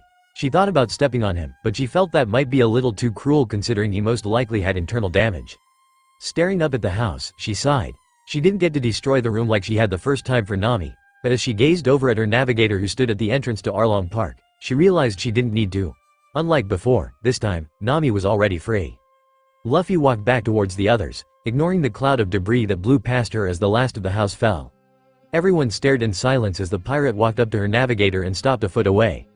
The two stared at one another, silently communicating without words before Nami suddenly grinned almost sheepishly. Your hat. Luffy smiled, taking her precious straw hat with a simple word of thanks. Once it was back on her head where it belonged, she began to laugh. We win, she shouted. The entire village screamed with joy. Following the fall of Arlong Park, the village of Kokoyashi planned a large celebration, of which everyone was invited. They had every assortment of food and drink imaginable and Sanji, who readily offered his services, was more than happy to be of help. Nami spent most of the evening talking with various people of her hometown, especially her sister Najiko and her father figure, Genzo. Jin sat to the side and drank most of the evening and Usopp partied like there was no tomorrow, singing and dancing with new friends he made around town. Zoro was laid up in the doctor's clinic. His wound had opened again while he was fighting and that meant he needed stitches and rest, or so he was told. He felt justifiably grumpy that he couldn't be out amongst the celebration. That creepy doctor had threatened to sedate him if he even tried to escape. Oi, Zoro. You in here? He glanced up from his bed towards the door. Luffy? He called, sitting up. He winced at the pull he felt from his wounds. Luffy walked in, a large grin on her face and a large plate of food balanced precariously on her right palm. He also spied the bottle of sake she held in her left. That for me? He asked with surprise. Of course, she grinned. Zoro needs to eat and celebrate too. Zoro felt a warmth spread throughout him at the thought that his captain remembered him, even with all the partying going on outside. Usually she would be busy stuffing her face with every food imaginable. Thanks. Luffy smiled warmly as she sat on the edge of his bed and watched him dig into the food and nearly guzzled a bottle of sake she had stolen for him. She doubted the doctor would approve, but then she didn't really care what the doctor thought. So long as Zoro was alive, She would strive to do what she thought was best for him. In this case, that meant bringing her swordsman's sake to drink. Aware of the silence, Zoro noticed Luffy's eyes held that distant look again. It wasn't often, but sometimes when she went strangely quiet, he noticed she seemed to be in another place entirely and always with a deep frown. This time though, he was pleased to see a genuine smile on his captain's face. It wasn't often, as most of her smiles were forced. He didn't think the others noticed it, but he certainly did. Especially when she showed him her true smile. He quickly learned to differentiate between them. "You alright?" he asked softly. She turned to him, puzzled for a moment before she noticed the concern in his eyes. "I'm good, thanks. So, how is Zoro feeling?" Zoro allowed the conversation to deviate. "Feeling fine, just a bit sore, but only when I move." Luffy giggled. "Which is basically always except when you're napping on deck." Zoro smirked. "Napping is fun." He shrugged as he took another long swallow of alcohol. Luffy sighed. "No, having adventures is fun. Napping is boring," she commented as she too took a long swallow from the offered beverage. "To you maybe," he commented with a laugh, watching her. Luffy's smile widened at the sound of her first mate's laughter as he drank. It wasn't often she heard it. Out of everyone, Zoro was often the most serious, except when around Sanji. Then again, she had noted with interest that the two didn't seem as at odds with one another this time around as they had been in the former timeline. She wondered what changed it. Maybe having Jin on board. "Luffy?" The captain blinked and noticed the same concerned look as before spread across his face. "You were spacing out again. Are you sure you're okay?" Luffy flopped back across Zoro's bed, suddenly tired. "Zoro? Do you ever have a sense of déjà vu? You mean do I feel like I have been through something before and am now experiencing it again?" She nodded and turned to meet his gaze. "Yeah, do you?" "Can't say I have." "Why?" he questioned curiously, offering her the bottle that she readily accepted. "Well, it's nothing really. Just as times I find myself feeling like that," she stated before taking another swig. He hummed, nodding. He felt pretty good all of a sudden. His insides felt warm. His wounds currently were pain-free, probably due to the medication the doctor had given him earlier. As Zoro watched his captain as she lay there, spread out upon his bed, listening to her speak, his mind began to wander. What would it be like to kiss those pretty pink lips of hers? "Nay, Luffy." Luffy turned and found herself nearly face to face with her first mate who was suddenly leaning over her. She studied his dark green eyes and the bright neon coloring of his hair. She studied the muscles that twitched in his neck and the shape of his head. She felt his breath, hot against her face. "You're actually good looking, huh?" she asked in a whisper, not even realizing she had said her thoughts out loud. Zoro felt his face heat up. You're acting a bit moody, Captain. Did you drink alcohol before coming in here?" He said this as he took another deep gulp of his own sake bottle, a single drip splashing down onto her face just below his chin. Luffy blinked and started to wipe the drip from her cheek, but his hand stopped her as he leaned down and swept it up with his tongue. Her face turned bright cherry red and she looked away, suddenly very confused and a bit frightened of this sudden predicament, though she would never admit it. "Zoro." "Yes, Captain?" he breathed, his breath ghosting across the skin of her neck making her shiver. What? I mean, why?" she stopped, her own thoughts fuzzy and unfocused. "Captain," he teased, even as his own voice began to slur, "are you drunk?" She groaned. "That had to be it, must be," she replied. "Maybe more than I realized," she thought to herself with a frown. Luffy's brain felt really weird right now. Maybe that explained her racing heart? A gentle hand turned her face back towards that of her first mate. His eyes were intensely staring into her own and she noted the redness of his own cheeks. Was Zoro drunk too? She suddenly scowled and sat up. Zoro doesn't get drunk. Quickly, she placed her hand on his forehead. "You have a fever," she accused. "If you didn't feel well, Zoro, you should have said something. I wouldn't have brought you sake. Last thing you need with a fever is alcohol. It will only increase it in its symptoms." She continued to reprimand him for his carelessness in accepting alcohol in his condition, though honestly it was partially her fault as well. But the only thing he noticed was she was touching him and her hands, so cool against his skin, he wanted more. Luffy suddenly froze when she found her hands pinned up by her head and her feverish first mate straddling her body. "Zoro," she started to question, but he suddenly leaned down and laid his forehead against her collarbone. Luffy wasn't sure what to do in this situation. "Zoro," she called again, uncertain. "You're so cool," he commented in a whisper. She sighed. "That's because you're burning up, you." "No," he interrupted firmly. His eyes met hers. "You're an amazing person, Captain. I could never be that strong and even now, a fever is taking me down. I feel useless, weak." Luffy glared at the man above her. "You're not weak. Sickness is part of what makes us human. We all have moments where we need help and it takes someone strong to admit that." Thoughts of her own illness that cost her the lives of her crew came rushing back and she felt the need to correct him that much more because of it. "Besides, I think you're an amazing person. I could never use swords the way you do." Especially not 3, I mean who does that? I would probably cut my tongue out or. Luffy's eyes widened when her mouth was suddenly silenced by a set of warm lips pressed gently against her own. She felt his tongue slide into her mouth, and though she was unsure of how to proceed, she found herself kissing him back, albeit a little awkwardly. Each of their tongues exploring the other. A moment later, he pulled back and looked her in the eye. I like your tongue just where it is, Captain, so don't go cutting it out. USHS if that's what happens to you. Zoro collapsed against her, his breathing heavy as he passed out due to sudden exhaustion. Luffy laid there for a few moments beneath him. Her eyes were wide. Even as lightheaded as she felt right now, she knew this would take time to process. Her first mate just kissed her. Zoro just freaking kissed her. And for some reason, she found she didn't really mind. In truth, she had even sort of liked it. No, no, no, no, she yelled mentally at herself. He kissed her with a fever. He doesn't like her, he just did it because he was confused and burning up. Besides, if he knew she had been a man in the former timeline, he would never have done what he did, right? Right? Carefully sliding herself out from under the unconscious swordsman, she quickly covered him with a blanket and left the room. She didn't notice his dark green eyes following her out, nor the groan he made as he collapsed back onto the bed, filled with self-loathing. Just what had he done? The following day, Zoro was released after a lengthy lecture from the doctor on why drinking alcohol with a fever and pain medication was a very stupid idea. He and Luffy hardly said 2 words to each other when they met up. Neither were sure what the other remembered, and neither were sure how they themselves felt about what happened. If the others noticed something was going on between them, no one fortunately said anything. Nami, Luffy stepped into her navigator's house later that day. Are you ready to head out? Nami turned to greet her captain as she placed a bag of things over her shoulder. Yup, all set. Just let me go let Nijiko know. She wanted me to tell her before we left, since we don't know when we might return. Luffy nodded silently. You know, if your sister wanted to come with you, she could. I wouldn't ask you to leave her behind. Nami met her gaze evenly. I know, but Nijiko isn't made for the pirate life. Had she wanted or even shown an interest, I would have asked you about it, but, truthfully, she loves the small town life. It's that part of her that shows we aren't blood related. I seem to crave adventure, but she has never felt the same. Luffy nodded. I can't say I understand. My own brothers and I always craved adventure, but… You have brothers? Nami interrupted curiously. Luffy blinked. Oh, didn't I tell you guys? Her navigator shook her head. No, but wait until we are back on board and then tell me. I need to go run a few errands before we depart. Luffy waved as Nami ran off, obviously in a hurry. Luffy sighed. So, what should she do in the meantime? Captain Monkey? Luffy turned and met the eyes of the man she knew as Genzo. Ah, so it's that time again. Call me Luffy and can I help you? She asked in a clueless manner. Captain Luffy, I wanted to talk to you for a minute before Nami sets sail. Listen, I have known that girl since she was a baby and she has always been a happy child, apart from her time with Arlong. And let me guess, Luffy asked gently as she moved closer to the man. You're here to warn me not to take away her smile or you will kill me? Genzo blinked before smirking. Exactly.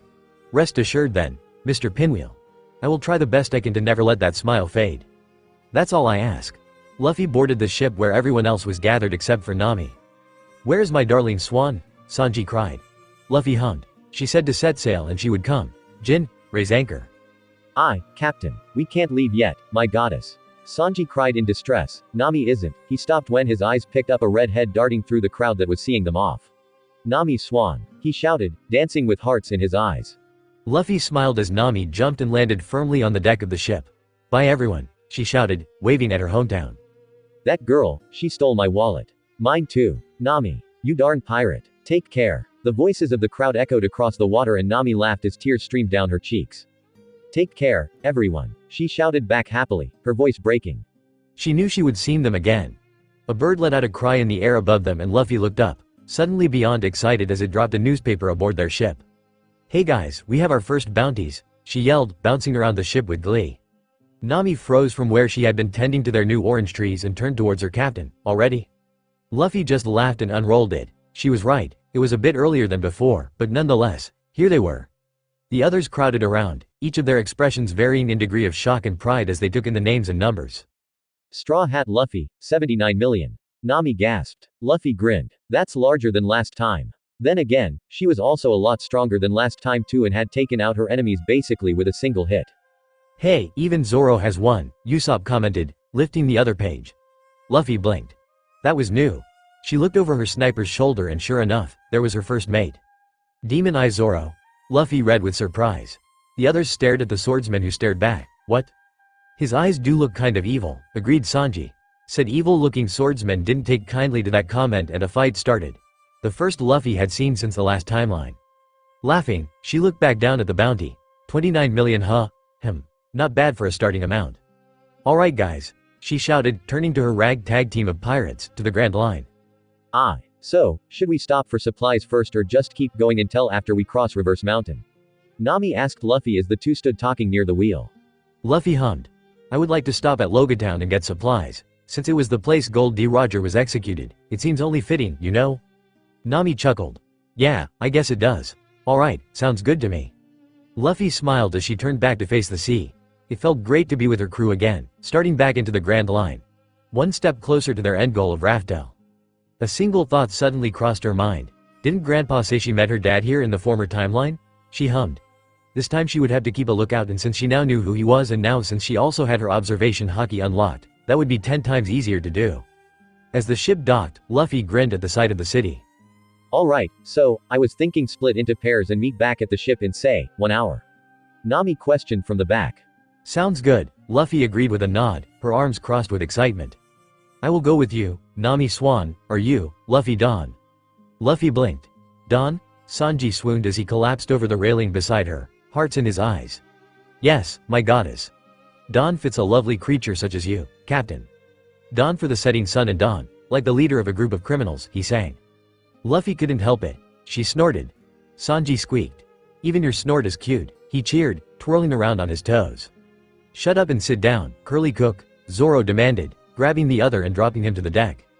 Sanji jumped up, ready to start something, when Nami interrupted. Thanks, Zoro. Now listen up, Sanji pouted and Zoro smirked. Luffy giggled into her hand, catching the eye of her first mate who met her gaze before both looked away simultaneously. Nami noticed and frowned but continued. Here's the pairs. Myself and Usopp will go gather the needed requirements for the trip, such as paper, medical supplies, clothes, soap, and the sword. Sanji, you and Jin go gather some more food provisions and the needed cooking supplies. Right, Sanji agreed, glancing at Jin who smirked back at him. The two were close after all they had been through and didn't mind the idea of going into town together, though Sanji would have enjoyed one of the ladies a bit better. Zoro, you're with Luffy. She wanted to look at the execution platform, so accompany her. Everyone else, head out. Luffy jumped off the ship before glancing back at Zoro, who was standing a bit to the side, his eyes looking anywhere but at her. Did you want to look at something before we head to the platform? She asked hesitantly. Zoro finally glanced her way. I was thinking about looking for a new sword or two, seeing as how Mihawk shattered all but Wado Ichimonji. Alright, well, let's head there first then. The two jumped off the ship and started into town. Luffy placed her hands on the back of her head as she walked, looking around in interest at all the sights she didn't remember seeing from the first trip to Logia Town. Zoro was quiet for the most part, only occasionally commenting on things or people he noticed that were of interest. Luffy sighed. She could feel the awkward tension between them and knew she needed to clear the air before they went into battle or it could cause trouble. Nay, Zor, she stopped and blinked before groaning. Zoro was once again gone. Zoro had been walking when he suddenly noted how quiet everything had gotten. Not a lot of people in this direction, he commented to his captain. He wasn't sure what to say to her after their last encounter. When he heard no response, he looked up. Luffy. He sighed. Did that girl get lost again? A sudden body bumping into his had him stepping back to keep his balance, as a grunt came from just ahead of him. Ah, sorry, came a female voice. Zoro turned and nearly screamed at the girl sitting in front of him. Despite the little differences, he could have sworn he was staring at an older Kuina. Finally locating her glasses that had fallen in the collision, the woman looked up and smiled upon seeing him. Sorry about that. My name is Tashigi. Are you alright? Zoro blinked. Yeah, well, that's good. She suddenly froze and spied the sword at his waist. Oh my gosh. Is that Wado Ichimonji, one of the Oizamono swords? Why yeah, he stuttered, eyes wide. Why you know of it? Of course, she grinned and Zoro was sure he felt Luffy's deja vu kicking in. It's so magnificent. You must be a great swordsman to have it. Yeah, it's a keepsake entrusted to me by an old friend. She grinned. That's so nice. Yeah, look, I was on my way to look for another sword or two. Do you happen to know where I might find a good one? Well I don't know where one might be that's as nice as that one, but, yeah, I think I might. Come with me. It's the least I can do after running into you like that.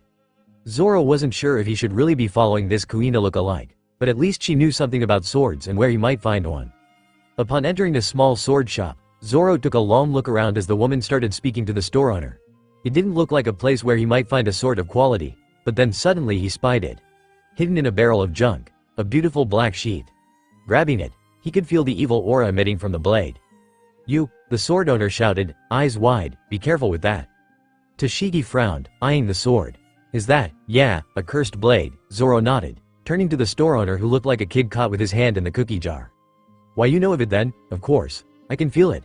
It's a nice sword. Tell me, what do you want for it?" The store owner laughed nervously. "It's cursed. It kills its own masters or takes their arms as compensation if not their lives. Trust me kid, you don't want that one." Zoro hummed. "Old man, if I can use this sword, can I have it?" The owner stared at him. "What are you?" Zoro pulled out the blade and then held out the sheath. "Let's see who the real master is." Wait, you can't," Tashigi yelled, but it was too late. Zoro threw the sword in the air and as it came back down, it passed by his arm without a scratch and straight into the sheath he held below. The two stared in shock and awe as the young man chuckled. "Well, old man? That was amazing. You're truly a master swordsman," the man commented, his tone of voice showing his admiration. "Of course, take it. No one else can use a blade like that."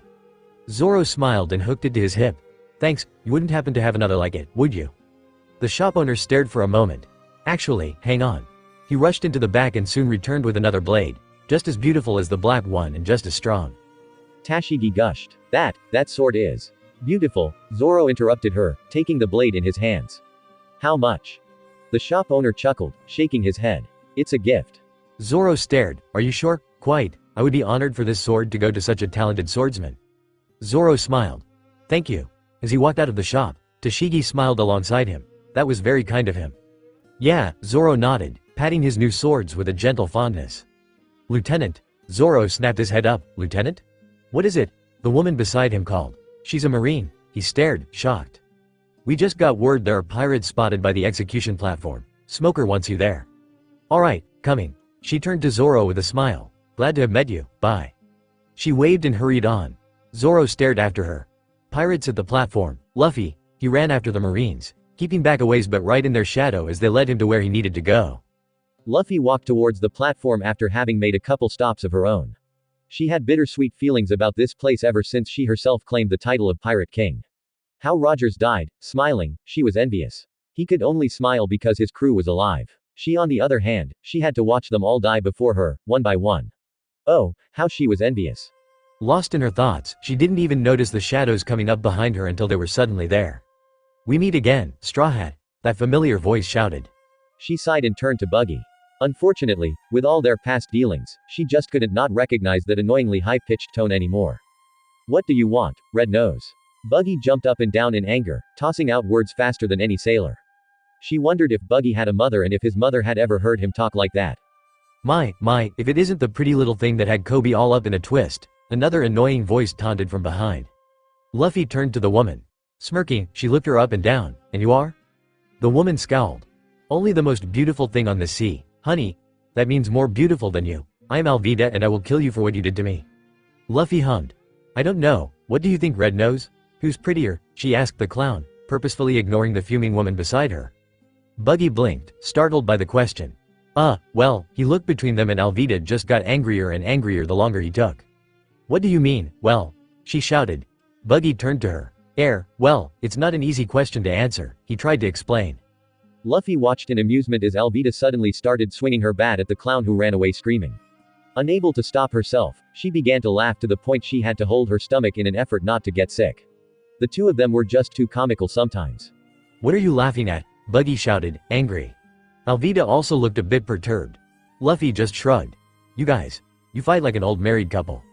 The two once again met eyes before they both exploded into arguments about why they would never marry one another and how he was a creepy red-nosed clown and how she was a fat lard turned string jelly. Luffy just watched them like one might watch a ping-pong match before she noticed the cloud of smoke coming towards them from behind. Smokey, she smiled. It had been such a long time since she had last seen her Marine rival. Of all the Marines she had met, he was one of her favorites and amongst the ones she most respected. Alvida and Buggy, who didn't seem him cog, nearly blew in the face. And don't think for a second that Buggy froze and then screamed when he saw the cloud behind his former female comrade. He knew exactly who that was. Alvida frowned and turned to see what he was staring at, only to be caught by Smoker who growled, "Pirate S, you're under arrest." Luffy just laughed, only to freeze up when she felt a blade at her throat. Smoker also froze, staring Buggy down angrily. "Let the girl go." Luffy blinked. Did he not yet know that she was also a pirate? I have business with this girl. It's you who should go, White Hunter. Buggy growled. Smoker eyed the blade. I won't ask again. Buggy backed up, his grip tightening on Luffy's arm.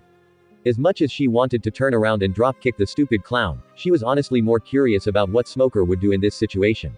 Of course, she could use Haki or her devil fruit and knock the jerk out, but then that would be a bit too easy and showy for this early in the game.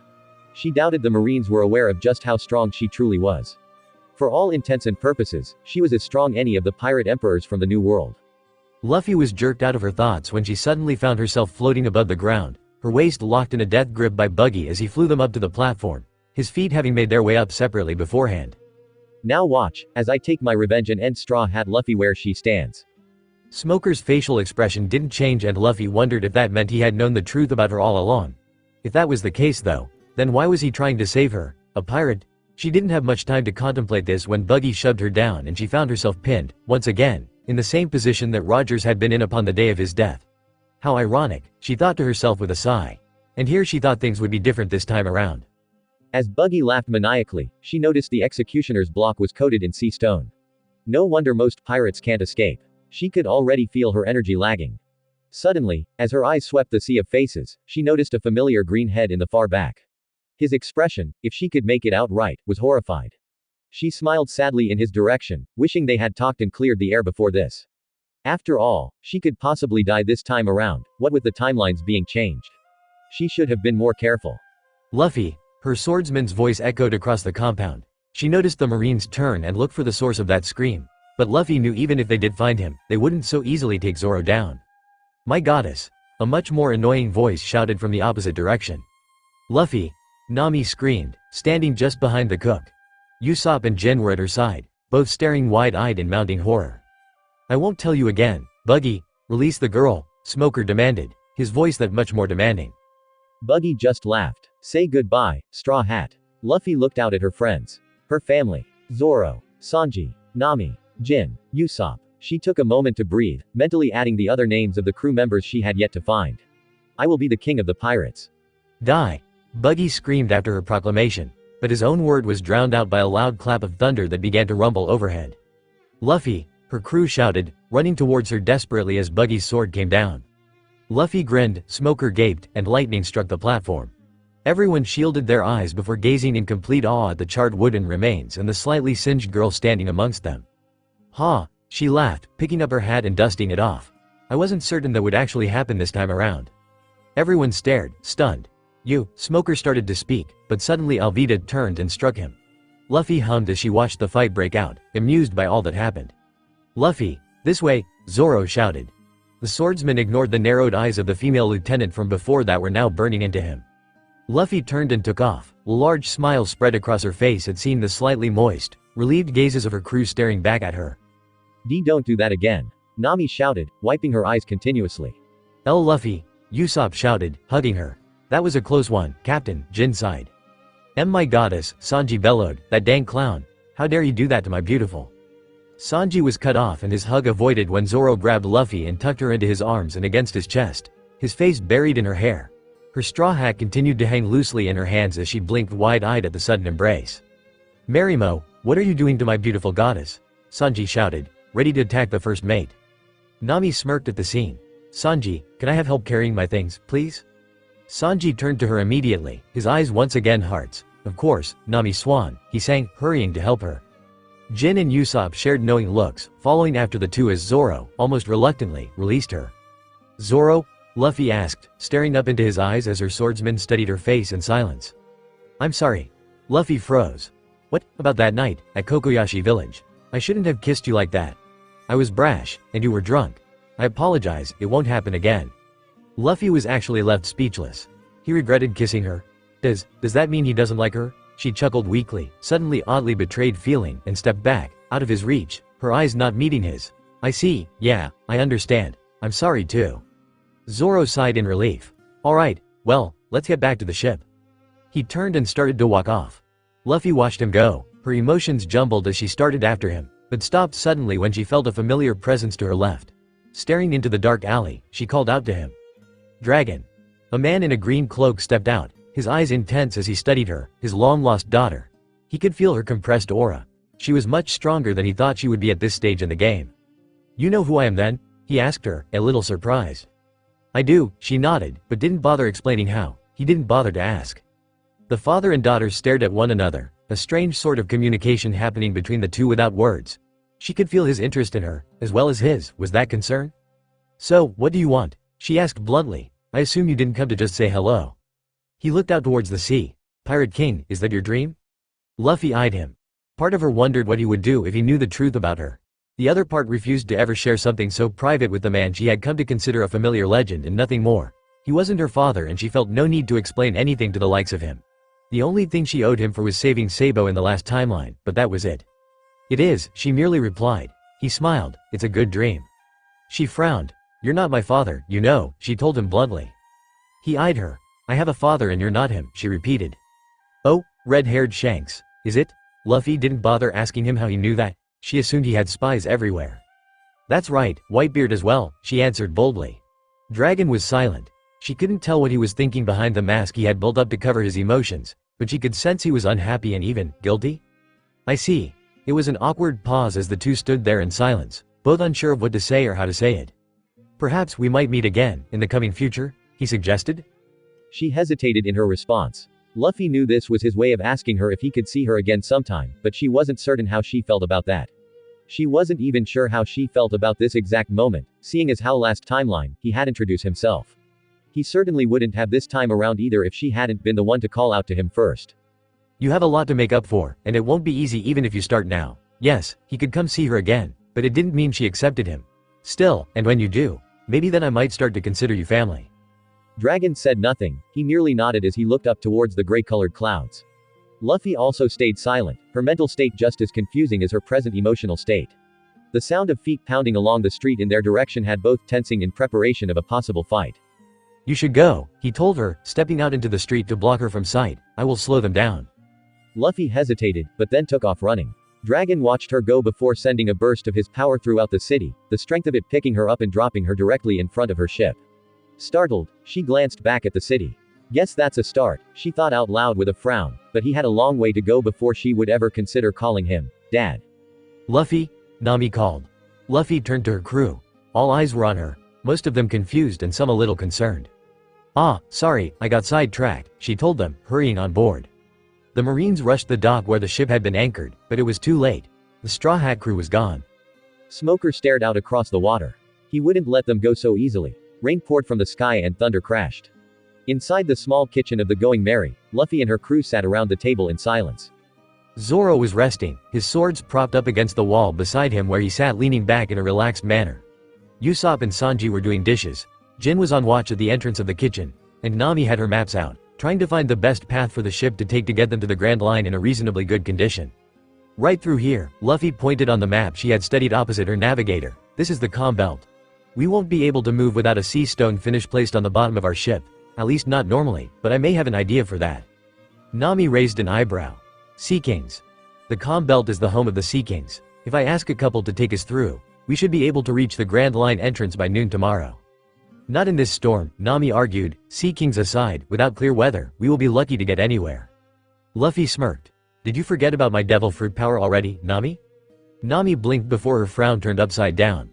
Luffy just laughed and stepped to the door. Reaching out her hand, fingers spread towards the sky. The rain slowly stopped, the sun began to shine, and the dark clouds vanished as though they had never been. The ocean calmed considerably, and the crew stepped outside, each peering into the sunlit sky with a feeling of calm normality. They were used to her antics by now. "Right, so, who's all for heading towards the calm belt?" Nami cheered. Luffy just laughed. Finding a Sea King to push them through the calm belt hadn't been hard. With Luffy's haki, it was actually quite easy, and though it had freaked everyone out at first, watching the beasts rise from the waters around them, the creatures were actually quite polite if the one-sided conversation their captain had with them was any indication. "Oh, hello there," Luffy had yelled with a smile stretched across her face. "Haha, yeah, sorry our boat scared you guys." "Oh, so you're willing to help us? Wow, thanks, you're pretty nice too." "Okay, thanks again Mr. Sea King," and that was that. Grand Line entrance, dead ahead. Nami grinned. The others stood around on deck, watching as the large red mountain drew ever closer. Luffy felt a mix of emotions run through her at the sight. Finally, their true journey was about to begin anew. Guys, I think this deserves a toast, she declared joyfully. The others crowded around as Luffy raised her boot-clad foot and slammed it on top of the barrel she had pulled out into the middle of the ship. To be king of the pirates, she shouted. Zoro smirked and raised his own foot, slamming it down beside hers. To be the world's greatest swordsman. Nami followed suit. To draw a map of the world. Usopp went next, stuttering. To be a brave warrior of the sea. Jin slammed his foot down beside the snipers. To see something no one has ever seen before. Sanji bit down on his cigarette, smiling around it, to find the all blue. Luffy grinned, her eyes sweeping the faces of her beloved crew. Yeah, let's go. All six brought up their feet and slammed them back down on the barrel. The wood splintered as the six grinned and looked towards the path that would lead them to their inevitable future. Reverse Mountain was just as Luffy remembered it, but thanks to the Sea Kings, they were able to bypass the peak and enter through the valley. As they exited, however, they were met with the sight of a blue-looking boulder in the distance. Luffy partially heard Sanji comment on seeing another mountain ahead and Nami questioning him, but Luffy knew what, or rather who, it was. Laboon. That's no mountain, Usopp suddenly screamed as they drew closer. A whale! Nami gasped. The ship shook beneath their feet as the navigator and crew tried to turn the ship away from the hulking presence before them, but unlike last time, Luffy welcomed it. Laboon brought them into his sights, and as his mouth opened, the current of Reverse Mountain Valley sweeping them in, Luffy closed her eyes and smiled as the sky above vanished beneath a cavern of acidic darkness. Ah! The crew screamed as the ship fell through the anatomy of the whale and down towards an unknown location in the pit of its belly. Splash! What the heck, Nami muttered, groaning as she slowly got to her feet, a hand held flat against her head where she had struck it against the deck of their ship. A small trickle of blood escaped along her ear. What just happened? Sanji asked, standing, also a bit dazed. A bruise already forming on his elbow where he had smashed it into the ship railing on their way down. The whale, Usopp whispered, voice shaking as he clutched the ship's mast for dear life. The whale ate us. Zoro was silent where he sat against the kitchen door, and Luffy, who continued to lay on the deck beside him, just listened as her crew moved around observing their current surroundings. This doesn't look anything like a whale. Wait, is that an island over there? Jin asked, pointing in the distance. What? No way, it even has a house on it, Sanji stated, perplexed. But this is a whale, right? Nami gaped, then what? Captain. A deep voice cut through the distant chatter of her crew as they argued. Luffy opened her eyes and peered up at Zoro. He stared at her before looking away. Nothing. Luffy frowned but shrugged and propped herself up to a sitting position, allowing herself the first real view of Laboon's inner sanctum. It was just as she remembered it, what with the strange artificial sky, water no doubt mixed with stomach acid, and the island of Old Man Crocus. Speaking of which. Screams echoed, and the entire crew looked up just in time to see two figures go falling from a point high above their heads. An old man stuck his head out the door behind them and stared at the crew as the Straw Hats stared right back. Oh, hello, he greeted casually, didn't know I had company. Oh hello, the crew answered, before suddenly Nami growled. Wait a minute, WHO are you? Where are we? The old man continued talking as though she hadn't just screamed a whole bunch of questions at him. What a fine day, isn't it? Yeah, it is, Luffy agreed casually, ignoring the fact that they were under an artificial sky. It is, Usopp nodded, blinking. Yeah, Sanji said, lighting his cigarette. Zoro and Jin were silent while Nami screamed in frustration. Listen to me. Besides those two, Crocus continued, indicating the pair now struggling to escape the green-tinted waters. I haven't seen anyone new around in some time, the old man explained. Those two? Sanji questioned and peered over the railing. His eyes turned to hearts as he spun around. Beautiful lady. Zoro peeked over the side with Usopp, Nami, and even Luffy. Luffy smiled at seeing Vivi again. Nami looked confused, Usopp stunned, and Zoro indifferent. Sanji continued to spin in glee and Jin stood off to the side, arms crossed, uncertain of what to think about any of this. When everyone was on board and the two weirdos given towels with which to dry off, the crew settled around to hear what the old man had to say. He explained the history of the whale and the artificial world around them. So, this really is a whale's stomach, Sanji commented in amazement as he gave their surrounding area another look. It sure didn't seem like the inside of a living creature. Yes. Laboon's injuries have become too severe. In order to treat him properly, this was necessary. This must have taken you years, Usopp said in awe. Crocus smiled. Many years, but it was worth it. Laboon is very special to me, but I fear he has grown desperate waiting for the return of those pirates. As much as I wish to help him, I have been unable to get through to him that those pirates are more than likely dead and will not be returning anytime soon. Sanji turned to the two sitting on the deck, watching them with mild interest. So, WH in here? Crocus frowned. Trying to kill Laboon again. Why? Nami questioned. Our town is desperate for food. This whale would feed us for some time, Vivi explained. Yes, we thought it would be an easy kill. We were not prepared for the fight it gave us, the man with her agreed. Food, huh, Sanji muttered. Luffy smiled at her cook, already seeing his compassionate nature rising to the surface. Perhaps we can help, she offered cheerfully. The two stared at Luffy in confusion. And why would you? Vivi asked. Well, you're hungry, right? If we can get you food, then you won't have to kill Laboon. Also, when you feel like eating, I believe you should just eat. She grinned. The two glanced at each other but nodded. That's true, I guess. We would have no reason to continue attacking the whale. Yeah, none, agreed her partner. Crocus looked at the pirates with interest. So, who are you folks? Ah, sorry, we did forget to introduce ourselves, huh? Luffy laughed. My name is Monkey D. Luffy and this is my crew. Zoro, Jin, Nami, Usopp, and Sanji. We are the Straw Hat Pirates. My name is Crocus and as I said before, this is Laboon. All eyes turned to the two who stiffened. I am Ms. Wednesday and this is Mr. Nine. Odd names, Nami frowned. The two said nothing as Luffy looked around the area. So old man Crocus, how do we get out of here? Oh, that door over there. The crew and weird duo turned as one to the large doors and blinked.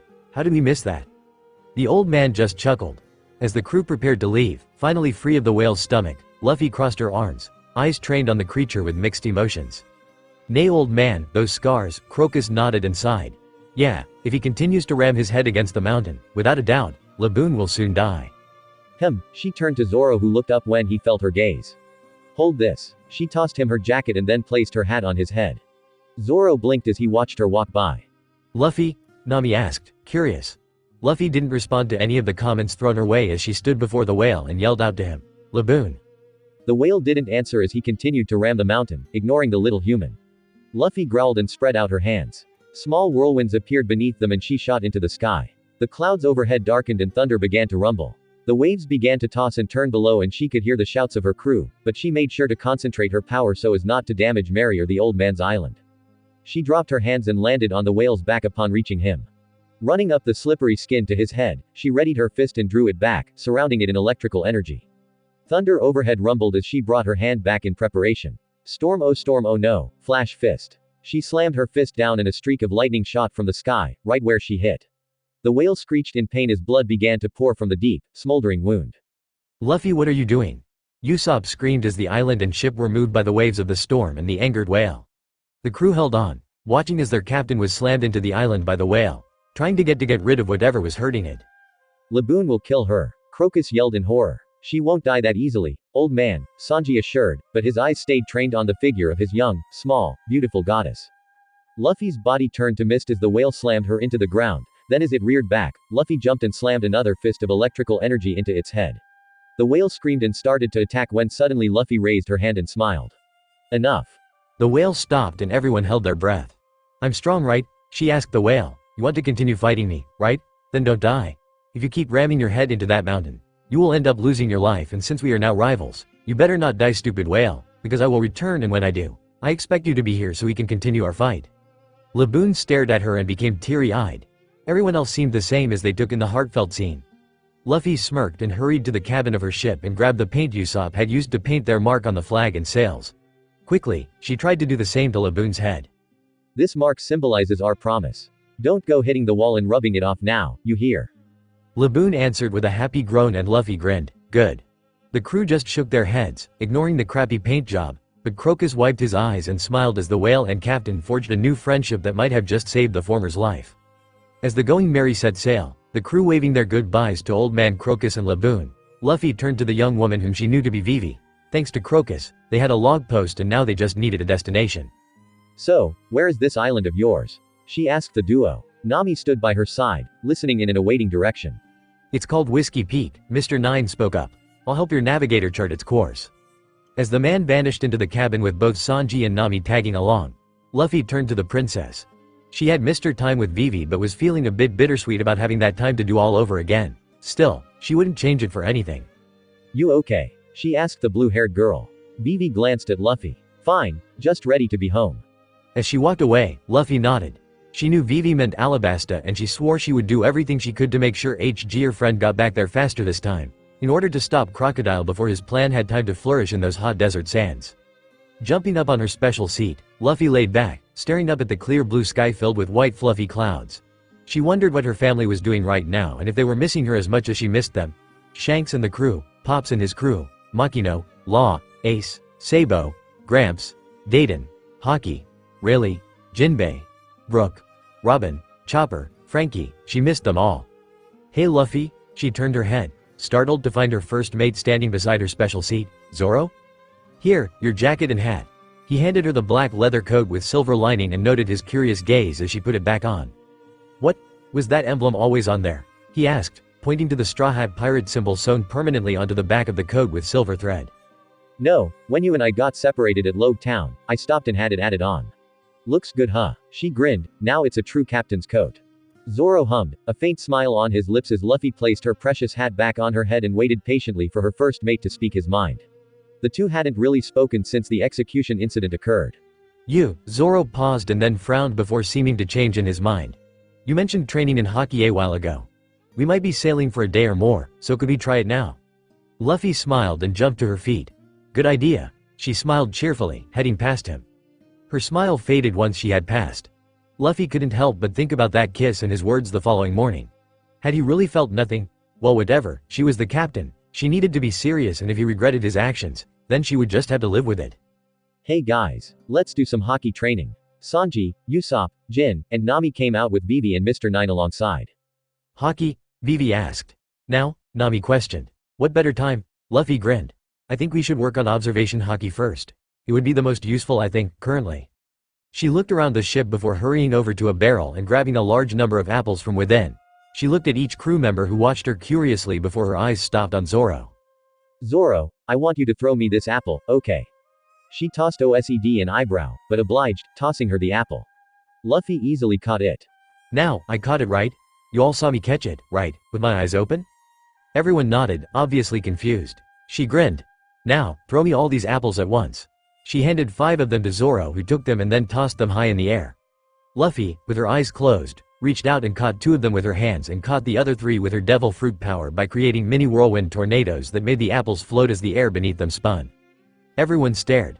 "How did you? That is observation hockey." I could tell where he was going to throw them and I could sense them as they approached. "Now, Zoro, I will do the same to you. What I want you to do is try and cut the apple with your eyes closed." Zoro nodded and Luffy threw it. Zoro swung with Watto, but the apple struck him in the chest, unblemished. Zoro opened his eyes, frowning. "This won't happen immediately, and it will take patience and concentration," Luffy encouraged him, noting his expression. "You need to try to feel the apple and focus your mind. For this reason, I want to split us into pairs for training. Zoro and Jin team up. Usopp and Nami. Sanji with me."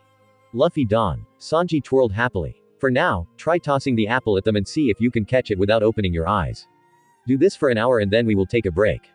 Training went well, though there were no breakthroughs, but Luffy assured them it would take time. She told them she didn't learn it easily either, and it took her at least 6 months before she truly unlocked it and another year before she really began to master it. Vivi and Mr. 9, who had been watching, also began to try, though like the others, showed no signs of success. Still, Luffy was proud that no one gave up or tried to quit halfway through. When the ship finally reached the shores of Whiskey Peak, the crew was happy for the distraction. "So just how are you going to help us?" Mr. 9 asked as they docked. "Just watch," she replied with a mischievous grin. Wailing to the water's edge, Luffy closed her eyes and focused her powers. Storm oh no, water vortex. Raising her hands, the water began to spin and everyone watched in horrified awe as a water tornado formed. The crew were stunned to find it did not affect them, but only everything within the water. As the tornado hit land, it suddenly began to vanish and left in its place was a shower of fish that began to rain down all over the city. Usopp screamed as one nearly landed on his head, while the others just stared in wonder. "That's amazing," Vivi breathed. Luffy just laughed. "No, our cook is amazing. Sanji, you think you can make a feast with all this?" Sanji smirked and stepped forward with a cigarette in his mouth and his eyes locked on the shower of fish that continued to rain down around them. "Leave it to me, Captain." Luffy and the crew met a lot of different people as the town partied and thanked their saviors. Of course, Luffy knew the truth about all this, but played into the elaborate hoax. Sanji and Usopp seemed convinced, but Luffy noted as before, Nami and Zoro looked anything but swayed that there wasn't something more to this town. Jin also seemed unconvinced as he sat to the side of the bar in a corner, his eyes locked on the entrance and exit. Nami flirted with the men, trying to get information.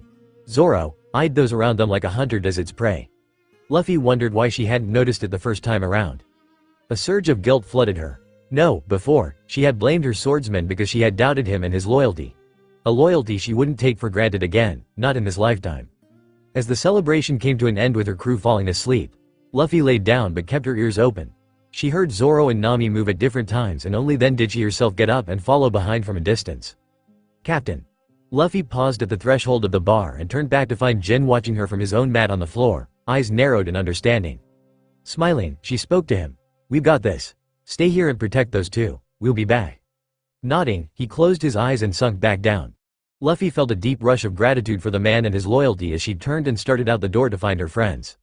She could feel their auras as she walked the streets and knew where they were.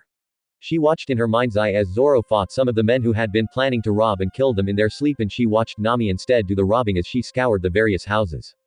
Luffy noticed the presence of Vivi nearby and snuck into the alley closest to them. Shadowed against the wall, her body a fine mist and nearly invisible to the naked eye, she listened in. That girl is Straw Hat Luffy and she's worth 79 million, Vivi shouted in horror. Even her first mate is worth a lot. 29 million and he's called Demon Eye Zoro. Mr. 9 read in a panic, they didn't look that tough. Right, well, we shouldn't underestimate those pirates. Never judge a book by its cover, as the saying goes, Mr. 8 or who Luffy knew as Igaram commented. Then what do we do? Mr. 9 asked, staring at the bounties. If we kill them, we get less money for their bounties. We should capture them while they are all sleeping. I would rather you not, a voice cut in from above. Luffy smirked as Zoro appeared, his swords drawn. She frowned though, noticing for the first time the strange, dark aura one of his swords was producing. It seemed almost bloodthirsty. I would really rather you let them sleep, Zoro continued, they are exhausted from the journey. I thought you were asleep, Igaram shouted angrily. Zoro smirked. A swordsman never lets his guard down around strangers. A group of bounty hunters like you, who try to dupe struggling newbie pirates. Really though, we helped you and yet you still tried it on us. He frowned. That wasn't very nice, eh, Baroque Works? Everyone gaped at him as dozens more hunters spilled into the streets below, staring up at the man they had been searching for. How do you know of our company? Igaram yelled, gritting his teeth. Zoro shrugged. I was once a bounty hunter of sorts, so I was approached to become a member of the organization a year or two ago. I turned them down of course, but I remember it. Baroque Works, a criminal organization with an unknown powerhead and filled to the brim with agents all known by code names, shrouded in the utmost secrecy. Luffy nodded in agreement. The last timeline she knew nothing of their organization. She herself had been a bounty hunter along the Grand Line for a year in this one and had heard plenty. Zoro looked them over and noticed their expressions. What? He sneered, oh sorry, was I not supposed to know? Luffy mentally clapped for her first mate as she took in the hunters' horrified gazes. Seems we will have a new headstone in our city's yard after all, Igaram stated as he stepped forward. We now have to kill you to keep our company secrets completely secure, pirate. Give up now and your death will be fast and painless. Where did he go? Everyone seemed startled and panicked when they suddenly noticed the swordsman had vanished. But Luffy had to hold in her snort of laughter when she sensed him fall backwards on accident, landing rather heavily in the alley below. Allowing her mist to rise in the air above the houses, she watched as her swordsmen fought and took down man after man. To the right of all the action, Nami continued to search for treasure and answers, and to the left, she sensed Jin, Usopp, and Sanji, two of whom were still dead to the world around them. However, this left an opening for Baroque work agents to try and make a move. Luffy was angry as she noted Jin caught up in a fight in order to protect their sleeping friends. They had to have been drugged for them not to have awoken through all of that. Was that why she had been so out of her head in the first timeline? Ons, swordsman, surrender now or we will kill them. Zoro froze, unsure of how to act. He didn't see them, but that didn't mean these guys didn't have his crew held at gunpoint. Where's the two girls? Someone whispered frantically. Girls, the swordsman mentally repeated. Zoro glanced up when thunder rumbled overhead and smirked when he noticed the mist hovering just above their position. Luffy? Thunder crashed. The bounty hunters looked startled at the sudden storm as lightning began to flash and the wind began to blow. The mist above their heads shimmered and began to lower until it took form between them and the swordsman. They had their guns raised, but one look at the pirate captain made it obvious that their small little pea shooters would not be enough. Luffy stood before them, her hat tipped down and her eyes shadowed. You dare threaten my Nakama? The two men shivered at the tone of her voice. Igaram and Vivi, who came around the corner, froze at the sight. Luffy snapped her gaze to them. It was only a small burst of haki, but enough to take care of those two and all those in the surrounding area. She turned to Zoro, who stared at her, his own knees weak from the pressure despite her control. You were awake? He asked curiously, staggering slightly as he regained his balance. Of course, she answered and turned to the house behind them. Nami, find anything. Nami jumped down from the second-story window with a couple maps clutched in her hands. Nothing much. I did find some coin and a couple maps though. Luffy snickered at her thief's greed before the young captain turned hard eyes on the two watching them from the ground, already having regained consciousness. As the female pirate captain approached, Vivi stiffened, but another voice said true fear strayed through her core. So, you lost to a small pirate crew of nobodies. All of them, Luffy, Vivi, Zoro, Igaram, and Nami turned as one to the new set of voices. Mr. 5, Miss Valentine, Vivi shouted in surprise. You have to come help us, yes? Mr. 9 cheered, jumping out from a nearby alleyway. The two smirked. Hardly. The boss knows about you, Ms. Wednesday and Mr. 8, and since mystery and secrets is what we are all about, well, you know. We discovered a certain princess from a certain kingdom and her faithful bodyguard infiltrated the organization, and so here we are, to eliminate that threat and all in affiliation with it. Vivi gasped in horror. No one else knows. Mr. 5 and Ms. Valentine just laughed. Doesn't matter. You all failed and failure is also not an option. Igaram growled and stepped in front of Vivi. I will not allow you to harm our princess. I am Igaram, the squad captain of Alabasta security. He fired his rockets, but the two barely seemed phased. Run, Vivi. I will hold them. Vivi took off running and Mr. 5 went after her as Igaram continued to face down Ms. Valentine. Luffy turned to her crew. Nami, help me get Sanji and Usopp back to marry with Jin. Zoro, she turned to her swordsman who met her gaze. Protect Ms. Wednesday. The swordsman nodded and took off, no questions asked as Luffy and Nami hurriedly pulled their two crew members along behind them as they ran, Jin defending them at their side. The two sleepers screamed, now wide awake, though Sanji seemed split between anger and happiness as he and Usopp were dragged across the ground by the girls. Upon reaching the boat, Nami set a course and with the help of the boys, prepared the ship for sailing. Luffy crossed her arms and stared out, watching with her haki the movements of Zoro, Vivi, and Igaram. The old man was going for his boat, no doubt to try and lead their attackers away from the city as fires broke out and screams echoed throughout. Luffy noted the bird and otter's oars following the princess and Zoro as they moved through the city streets. Mr. 5 was following, but at a slower pace, probably injured. An explosion behind them rocked the ship and Luffy followed the life signs with her haki. Igaram was alive, but badly injured. Luckily, however, he seemed to have help. Luffy felt a smile tug at her lips when she realized who it had to be. Robin. Turning her attention back to the streets, she noted Zoro and Vivi heading their way. Nami, prepared to set sail when Zoro boards. Right, not even a minute later, Zoro sprinted on board with Vivi on his back. She had a deep cut running down her leg that was freely bleeding, which Usopp quickly began to treat, but other than that, she seemed okay. Wait for me, a voice shouted desperately. As the ship set sail, Luffy reached out and barely caught the hand of Mr. 9 as he jumped from the pier for all he was worth, making it just in time. Mr. 9 collapsed on the deck of the ship in relief as Luffy focused back in on the island. Mr. 5 was no longer following, and as the ship continued out onto the water, Luffy felt satisfied no one was coming after them besides the obvious, allowing her and her crew to leave the murder and madness behind. Everyone crowded around as Vivi sat, her head in her hands and her knees pulled up to her chest. After a moment of silence, she looked up at the crew that had saved her life, but most specifically at Zoro. I tried to kill you, so why did you save me? She asked, her tone defeated. Luffy didn't like hearing her that way. Captain's order, Zoro answered simply. Vivi turned her gaze on Luffy. Because you needed help, Luffy shrugged, and because it's you, Vivi, she thought mentally.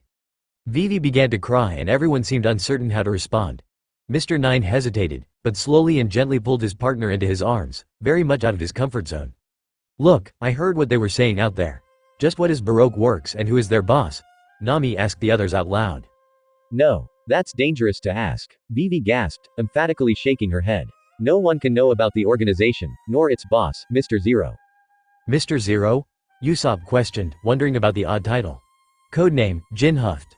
Oh, Usopp nodded. Yeah, but we can't talk about him. Even knowing about it might result in our death. Anyone who knows about him will die, so it's especially important that no one be aware that Mr. Zero is Sir Crocodile of the Warlords. Everyone stared. Mr. 9 gaped and Vivi looked horrified by her own words. Oh no. What did you do? Nami and Usopp screamed in horror. A bird screeched overhead, and everyone looked up as an otter and vulture-like bird stood above them on the roof of the cabin. Mr. 9 shrieked in fear. The unluckies. The otter turned the picture he had been drawing around and held it out. It showed all 7 of them huddled around. It knows US. Nami and Usopp echoed. Why did you tell US? Luffy laughed as Zoro rolled his eyes. The bird and otter took off into the sky. They will tell Crocodile and we will all be in danger, Vivi muttered, stunned and filled with self-loathing. Nonsense, Luffy interrupted and snapped her fingers. Not a moment later, Lightning struck from the sky and the smell of fried meat filled the air as both animals landed on the back of the ship, charred and ready for eating. As Vivi, Mr. 9, Nami, and Usopp stared in silence, Sanji came bursting out of the cabin, twirling on his feet as he dipped and allowed a tray filled with 3 mugs of hot tea to settle before the ladies. "Something warm, Miss Vivi?" "Nami Swan, Luffy Don," he sang.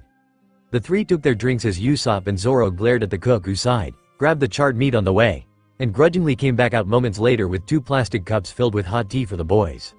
"So, this kingdom of yours," Luffy smiled, "care to tell us the way?"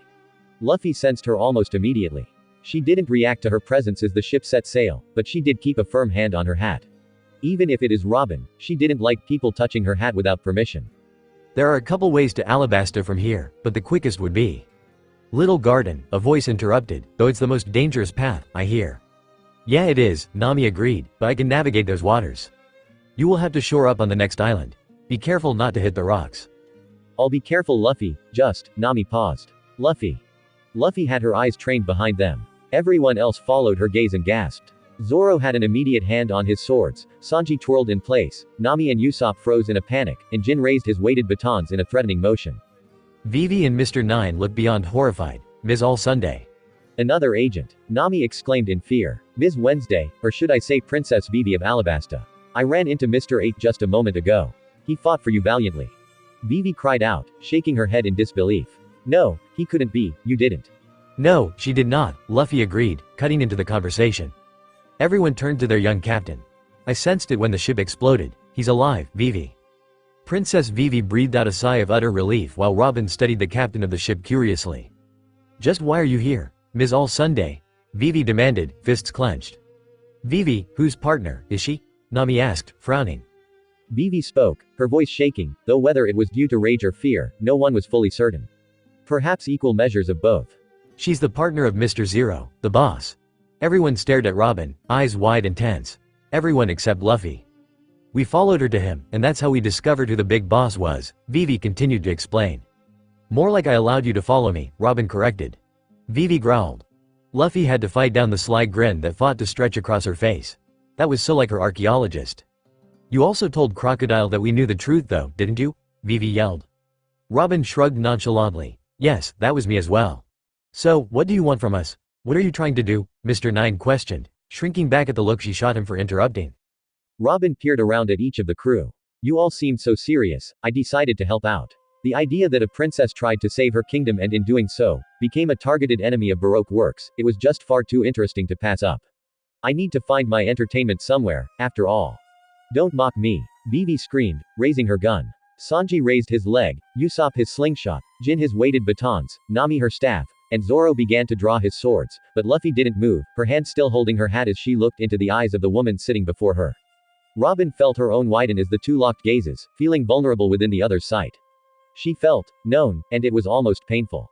"Wait," Luffy commanded her crew. Everyone froze, even Vivi and Mr. 9 as they turned to Luffy in confusion. She didn't look at them but instead continued to keep her eyes locked with Robin's own. "She is here to help us, you heard her. She didn't let a Garam die and I would wager she hates Crocodile as much as the rest of us." Vivi turned to Luffy, furious. "Then why is she helping him? It's because of her that so many people have suffered and died, she." Luffy finally turned her gaze onto Vivi who froze at the rage she saw in the young captain's eyes. Seeing that Vivi was silenced, Luffy turned back to Robin who stiffened more noticeably, her true expression masked after once more finding herself pinned by those dark brown eyes. "Monkey D. Luffy, the will of D, like him," Robin whispered, heart fluttering with nerves. Only Luffy caught the whisper. Her heart went out to Robin, his former beloved Nakama. Crossing her arms, Luffy had to forcefully stop herself from reaching out in a show of comfort. Robin wasn't hers, at least not yet. "Your log post is taking you to Little Garden," Robin continued to speak, her eyes flittering about on the faces of the crew, but cautiously skipping over the captains. "That's rather unfortunate for you all. It's a dangerous prehistoric island. I could give you my own log post which would take you straight to Alabasta without delay, if you so wish." "No," Luffy said immediately. "Luffy," Nami started, but the captain silenced her with a sharp look. "I'm sorry Vivi," Luffy said, turning to the princess, "but we won't take anything she offers us. She isn't our ally," Luffy explained, though mentally tacking on the word, "yet, I have no doubt she hates Crocodile like we do. But she has her own reasons for helping him. Am I right, Nico Robin?" Robin's eyes turned cold as she stared down at the young captain, sudden harsh suspicion burying her earlier feelings of interest. The rest of them, especially Vivi, gasped at the familiar name. The Devil Child. Usopp shouted. How do you know that name? Straw Hat, Robin breathed. Luffy and Robin were silent as they once again locked eyes, the tension thick enough to cut, as the crew looked between the two curiously. Suddenly Robin shrugged and smiled, though the expression was forced, Luffy could tell. No matter, I offered my help. Too bad you didn't take it while you still could. Good luck getting to Alabasta, alive. We will, Luffy told her without an ounce of hesitation, and when we do, I have a request to ask of you. Robin froze but didn't look back at the captain. Instead, she merely hummed. Very well then, but only if you make it there alive. She jumped in her boat that was floating by the side of the ship, and as she vanished across the water, she whispered to her, I'll be waiting. Luffy smirked. All right gang, to Little Garden. Everyone traded uncertain glances. AI. Sanji was cleaning, Usopp fishing, Zoro napping, and Nami chatting with Vivi, Mr. 9, and Jin as Luffy sat on her special seat, enjoying the day. The screech of the news bird overhead had her opening her eyes and looking skyward. Nami caught the newspaper as it dropped and Luffy skipped to her side, curious. As the navigator opened the paper, Luffy looked over her shoulder at it with Vivi. Though it mostly consisted of stories and articles she didn't care to know anything about, one particular picture and its heading stood out to her. Ah. Zoro. Come look. The swordsman, curious, made his way over to his captain's side and peeked over her head and down at the paper. Oh, is that Koby? Luffy grinned nodding. Yeah, Koby? Nami questioned. Yeah, a friend of ours from before we met you guys. He went on to become a marine and started serving under my grandpa. Everyone froze, staring at her incredulously. Grandpa? Luffy blinked. Oh, I thought I told you guys. Vice Admiral Garp is my grandfather. Little Garden dead ahead. Nami yelled. That's Little Garden, huh? Usopp questioned. What's so little about it? Sanji wondered, lighting up a cigarette. Yeah, it's not cute like its name, agreed Nami. It's more like a dense jungle, Vivi explained. We need to be careful. I've heard tales about monsters being sighted within. Monsters? Usopp panicked. Luffy. I cannot go to that island disease. Luffy just laughed. We need to set the post Usopp, and to do that, we have to go ashore. Plus, we need supplies, unless you feel like eating just fish for the next several weeks straight, Sanji added. Usopp sighed, knowing it was pointless to argue. I see the mouth of a river up ahead, Jin pointed. We might be able to go ashore safely there, away from the rocks. Nami, take us in. Luffy shouted. Right, she pulled the wheel and aimed the ship towards the mouth of the river. Don't worry Nami Swan, I'll take care of you. You as well, Luffy Don. The cook did not notice the shadow overhead. Usopp and Nami stared, eyes growing wide. SSS Sanji, BB Bird. San his head, only to duck just in time as a giant bird flew right past where he had been standing, its claws outstretched. It was the largest bird any of them had ever seen. LLLL Luffy. Usopp cried dramatically. The captain ignored her sniper as she stared straight ahead. The bird was not a threat and therefore not of interest to her. Instead she focused her observation haki and found that she could sense the giants, as well as the agents further inland. This time, she wouldn't allow her crew to face such dangers without warning. Sanji, pirate lunches please. Luffy cheered. It's time for an adventure. What? But there are monsters out there Luffy, Usopp yelled, horrified. Even Nami looked panicked at the thought, but she knew it was useless to try and change her captain's mind when she decided on doing something. Can I come with you, Luffy? Vivi questioned as the others began to pack up. Luffy smiled eagerly. Course you can, Vivi. Well if Vivi is going, then I will too, Mr. 9 voiced, hurrying to her side. Vivi frowned. Are you sure? You don't have to, princess. He knelt and Vivi and everyone else were silent as he spoke. Forgive me for playing the part of a royal when I was beside true royalty all along. He tossed off his crown, allowing the locks of his red hair to freely blow in the gentle ocean breeze. He met her eyes as he continued speaking, trying desperately to get across his sincerity. Though we were partners only under the order of Mr. Zero, I have always counted you amongst my friends, as family, and, if you would have me, I would like to continue standing by your side, as a companion and protector in your upcoming fight. Vivi laughed, a gentle sound as she placed a kind hand upon his shoulder. I would be honored, my friend. Not that this scene isn't touching, but we can't exactly call you Mr. 9 forever, can we? So, what's your real name? Nami questioned. The redhead stood up, a satisfied smile upon his lips as he met the eyes of the crew around him. My apologies, I should have introduced myself sooner. You can call me Red, it was always my childhood nickname, but if you must know my real name, it's, he hesitated, suddenly blushing in embarrassment. Everyone waited curious. It's, Sanji probed. Red flushed brighter. Meridan. My mom called me Mary. Red it is, Nami replied quickly as the other boys snickered. Can I come as well? Jin asked his captain. Luffy blinked in surprise before nodding. Sure, she turned to the others. Nami, Usopp, watch the ship. Sanji, Zoro, try to find us some meat to take on our journey. Right, they both answered, jumping off the ship and heading into the jungle. Luffy, you can't leave us here alone, Nami cried. Luffy just laughed, you'll be fine. Yell if you need us. Then they vanished into the thick foliage. Luffy, please come down. Luffy ignored the yells, grinning as she stood upon the heads of the longnecks, her eyes trained on the island around her. She jumped from head to head before a sudden large carnivorous dinosaur came straight at her. She pulled her white sai and twirled it in a circle before slashing out. Quarter moon. Saturn's rings. A rapid onslaught of silver halos shot from the weapon and struck the dinosaur in the neck. The creature screamed out in pain as its body was sliced open. Luffy felt herself free falling when a giant hand appeared, accompanied by a familiar laugh. Little human, the giant grinned, I was watching you. How interesting to see a human play with the dinosaurs like his giants. Vivi, Red, and Jin looked up in fear, but Luffy just smiled. Thanks for the save, big guy. My name is Monkey D. Luffy. The giant bellowed a laugh. Dory is my name, human. Come and share a drink with me. The three were forced to run to keep up with them as their captain vanished into the jungle, riding on the hand of an unknown giant. So giant man, you've been fighting for over 100 years with this brogy guy? Luffy questioned, appreciatively eating the meat she had been offered. That's right, it's a sacred tradition in our clans to see who the greatest warrior is. And you don't ever just want to call it quits and leave? Jin asked. Nah, we enjoy it, Dory grinned. A sudden explosion in the distance caught their attention. Luffy frowned. That didn't happen last time, but then again, she thought of the barrel and her eyes widened. Crap. The volcano suddenly erupted and Dory surged to his feet, battle time. Luffy tipped her hat, the rim shadowing her eyes. She suddenly found she couldn't sense the other giant anymore. Luffy, Vivi questioned. Vivi, Red, go back to the ship with Jin, I'll be back. She vanished before they could ask her any more questions. She reappeared outside a small white house made of wax. Luffy frowned. Who could have made, oh, him, Mr. 3. She sensed 4 auras within the small wax structure and made her way to the door, words becoming clearer the closer she got. Games are influenced by people's state of mind. They're confused right now by the sudden explosion caused by an invisible enemy. Our first target, Dory, vanished before we could successfully implement our plan, but the second giant brogy opened himself up for attack. Though it is impossible to kill him with such a trick, it must have done severe damage to his stomach.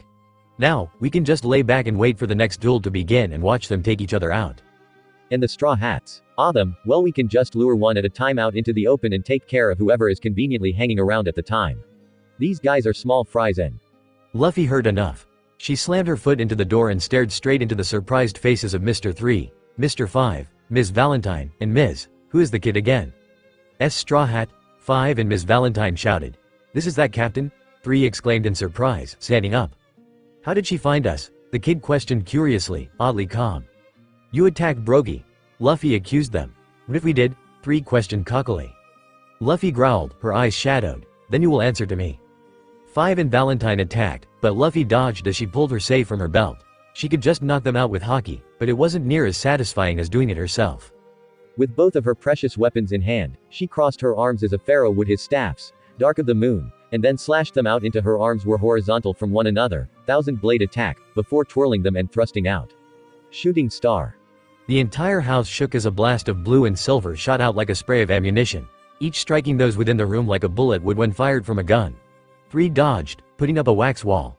5 and Valentine however weren't so lucky, and both fell where they stood. 3 grabbed the little girl and jumped out of the window, rolling as they both took off running. Luffy growled and followed after them. Luffy was still following when she suddenly sensed a couple of her nakama running her way. She slowed and waited, knowing she could always track 3 and that kid later. The fear in her friend's auras however, that would always take precedence. Luffy, Nami and Usopp screamed, tears running down their cheeks. What's going on? What's wrong? We were on the ship and Thena Giant came and he invited us for some food and then he suddenly drank a barrel of alcohol and it exploded and now another Jaunt is after us because he thinks we did this. Luffy blinked. Let me get this straight. You were on the ship and were taken to enjoy some food by a giant. They both nodded. Then he drank a barrel of alcohol and exploded. The barrel exploded, Usopp corrected. Right, and now, another giant is after you because he thinks you hurt his friend. Luffy, he's going to squash us, Nami cried. Luffy just laughed and her friends looked stricken by the sound. How can you laugh at this? They both screamed. Sorry, it's just, don't worry, you aren't to blame. The barrel was set by Mr. 3 and some kid, along with Mr. 5 Aether here too? Here, she corrected, Mr. 5 and Ms. Valentine are currently out of commission, but Mr. 3 and the kid went that way, she pointed. Luffy stared beyond her friends and watched the retreating aura of Dory as he went in the direction Luffy had indicated. She knew he had been there listening to their conversation the entire time. For a giant, he had been fairly stealthy. No doubt his anger towards Nami and Usopp was suddenly diminished upon hearing them yelling for their captain. The same captain he had recently taken as a guest. Now he knew the truth, but he couldn't take them on by himself. She knew for a fact that if he did, he would lose. Oi, what are you guys doing out here? Everyone turned to Zoro, who suddenly walked out of the trees. A dinosaur slung across one shoulder. Usopp and Nami panicked at the sight, but Luffy just smirked. Get lost again, Zoro? No, I was just looking for the ship. It's the other way, Nami and Usopp screamed. Luffy laughed. Nay Zoro, I'm going to go hunting. Care to join me? Zoro stared at his captain and could read the underlying anger in her eyes. Sure. Usopp, Nami, bring this back to the ship for me. We can't carry that, Zoro frowned, then drag it. The two gaped at the swordsman as their captain and vice-captain vanished through the trees. Back at the small white house made of wax, a certain cook also stumbled upon it. The building was empty, but a small transponder snail was ringing away. He answered. So where are we going? Zoro asked his captain as they ran. After the two agents who tried to kill the two giants. Zoro had no idea what she was talking about and decided it was best not to ask. Instead, he mostly noticed how she refused to look at him for more than a few seconds and how, since the time they had spoken in Logatown, she had only given him orders and nothing more. Luffy, he started, but then stopped. What should he say?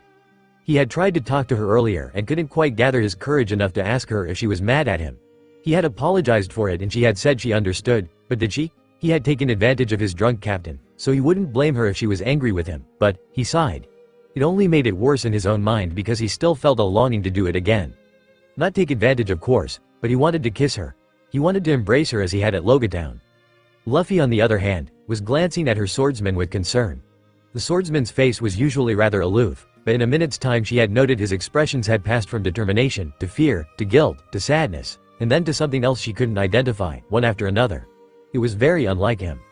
Zoro, you okay? He nodded, but he never met her eyes. Yes, Captain. She frowned at the title but nodded wordlessly. She wondered if he was still mad at her for taking advantage of him when he was sick. The worst thing was, she kind of wanted to do it again. The kissing bit, not the other. She wanted to kiss Zoro and feel his tongue against hers. She wanted to, but then, he would hate her even more, wouldn't he? The two friends were silent as they ran, caught up in their thoughts, and unaware that both felt similar affection and concern for one another. It was only when the earth seemed to shake beneath their feet and a scream echoed around them that they both sped up, eyes on the prize and minds solely on the mission. Dashing into the clearing where the scream originated, both took in the scene before them. Mr. 3 and the kid were grinning, and at their feet, looking a little worse for wear was Dory, his eyes filled with tears as the two agents taunted him over the loss of his rival and best friend. Zoro. He didn't need to be told twice. He sped forward. Tiger's claw, he shouted and sent wave after wave at the two. The first one hit home, striking the man's arm and the kid's leg, but the rest were easily blocked by a wall of wax upon noticing their new attackers. Candle, lock, he shouted. Zoro had only a moment notice as he attempted to dodge, but the wax pooled around him. Zoro. He looked up just as his captain slammed into him, knocking him out of the way. The two landed rather roughly on the other side of the wax pool and 3 growled as he tried again. Candle, lock. Zoro grabbed Luffy out of the way this time and jumped. The two continued to dodge piles of wax until finally they made their way closer to the waxy moron, hoping to get the upper hand. What they had forgotten about, however, was his partner, who had stayed silent and had faded unnoticed into the background. Now Ms. Golden Week. Zoro suddenly froze just as Luffy had reached 3 and slammed him several feet away into the base of a large tree, unconscious. Realizing her swordsman wasn't at her side, she turned only to dodge a blade suddenly aimed for her throat. Zoro, C can't control it, he growled, straining against his sword. M must attack, S so angry. Luffy narrowed her eyes and peered around him at the little girl, her face devilish as she held her paintbrushes at the ready. Luffy had forgotten about this kid and her ability, colors of emotion. Luffy dodged another strike aimed at her shoulder. She knew her swordsman was trying to fight it, but she knew from experience that it wasn't so simple. The emotion, it was just too strong to resist, even for her. Luffy dodge, her swordsman shouted, Tiger's Claw. Luffy dove to the side as a flurry of wind slashes aimed for where she had been standing struck the ground, dirt exploding in its place. She had only just gotten to her feet when a blade was suddenly there in front of her. She pulled her sei and caught the brunt of his attack just in the nick of time. The two trembled where they stood as they struggled against one another's might, blades shoved together, and arms straining. Zoro's with the intention to kill and Luffy's with the intention to defend. She knew she needed to get that paint off her first mate somehow, but she needed to be careful not to kill him in the process. A bolt of lightning would do it, but could he survive that? Whatever your teeth thinking, D do it, Zoro grunted. She stared at him and he looked back at her, his gaze steady, she understood. Focusing her power, she looked up towards the sky. Thunder began to rumble and then just as she was about to release a carefully controlled shock of lightning, she stopped, and it began to rain instead. The water mixed with the paint and the edges began to smear. Zoro fell to his knees as his body trembled, the anger abruptly gone. Luffy however also felt weak, dropping to her knees with fatigue. Water was water, no matter what form it took, and that was especially true concerning rain taken up from the sea and used to generate a sudden rain cloud. With each drop that landed upon her skin, her strength ebbed. The only fortunate side to this was that both of their enemies are devil fruit users as well. Not to mention she had found a way to get rid of the paint without electrocuting her first mate and burning it off of him. She could see Ms. Goldenweek was also struggling, falling her to knees. Grabbing her supplies, the young girl vanished into the woods as quick as the rain allowed her. Luffy looked towards where she had left Mr. 3, but the man was gone. Probably for the best. She did owe him one. Dory was released from the wax and got to his feet, his eyes a tad glassy and filled with emotion. Dory? The giant turned to the pirate captain, eyes beginning to water. Ah, little friend, he sniffed, thank you, for doing what I could not. Avenging Brogy. Luffy shook her head. You could have done it as easily as they just cheated and used your emotions against you. Dory was silent. Also, about Brogy, he's not dead. Dory stilled, his eyes snapping down to peer into her own, but they said. I know what they said, but I promise you, he isn't dead. He was badly injured and will need time to recover, but he will survive. I can sense him nor. Dory began to laugh and cry at the same time, the sound booming throughout the dense jungle in waves. Luffy could only cross her arms and smile, glad she had made the man's sorrow vanish. However, that brought her attention back to her next problem. Zoro remained kneeling on the ground, his fists clenched, and head bowed. Zoro, she did this.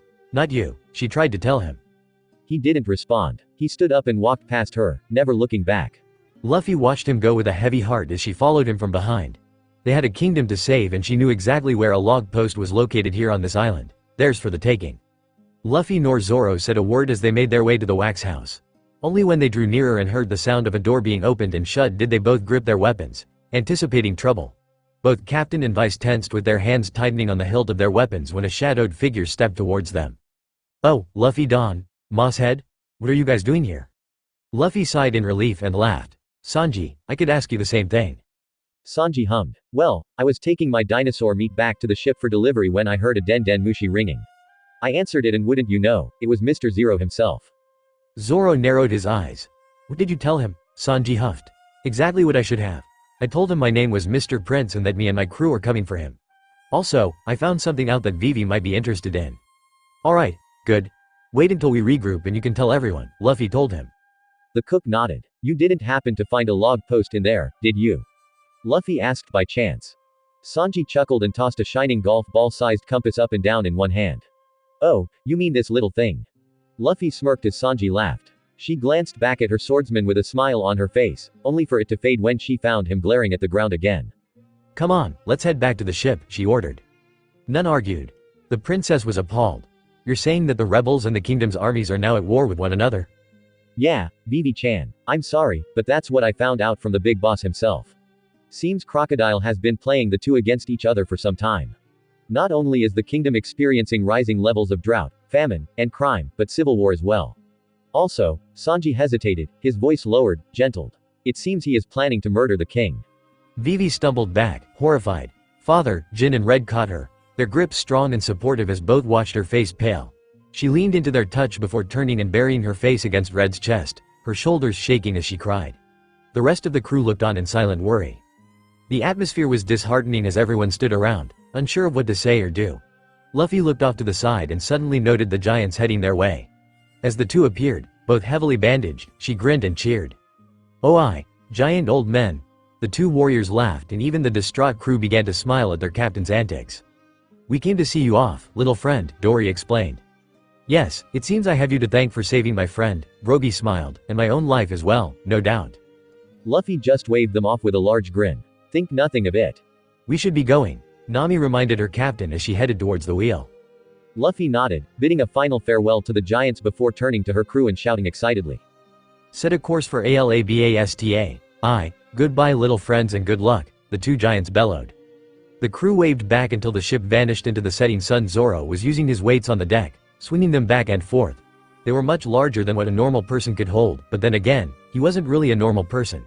His body was soaked in sweat and his eyes were focused and angry. He had been so weak, so stupid, to be caught like he had unaware.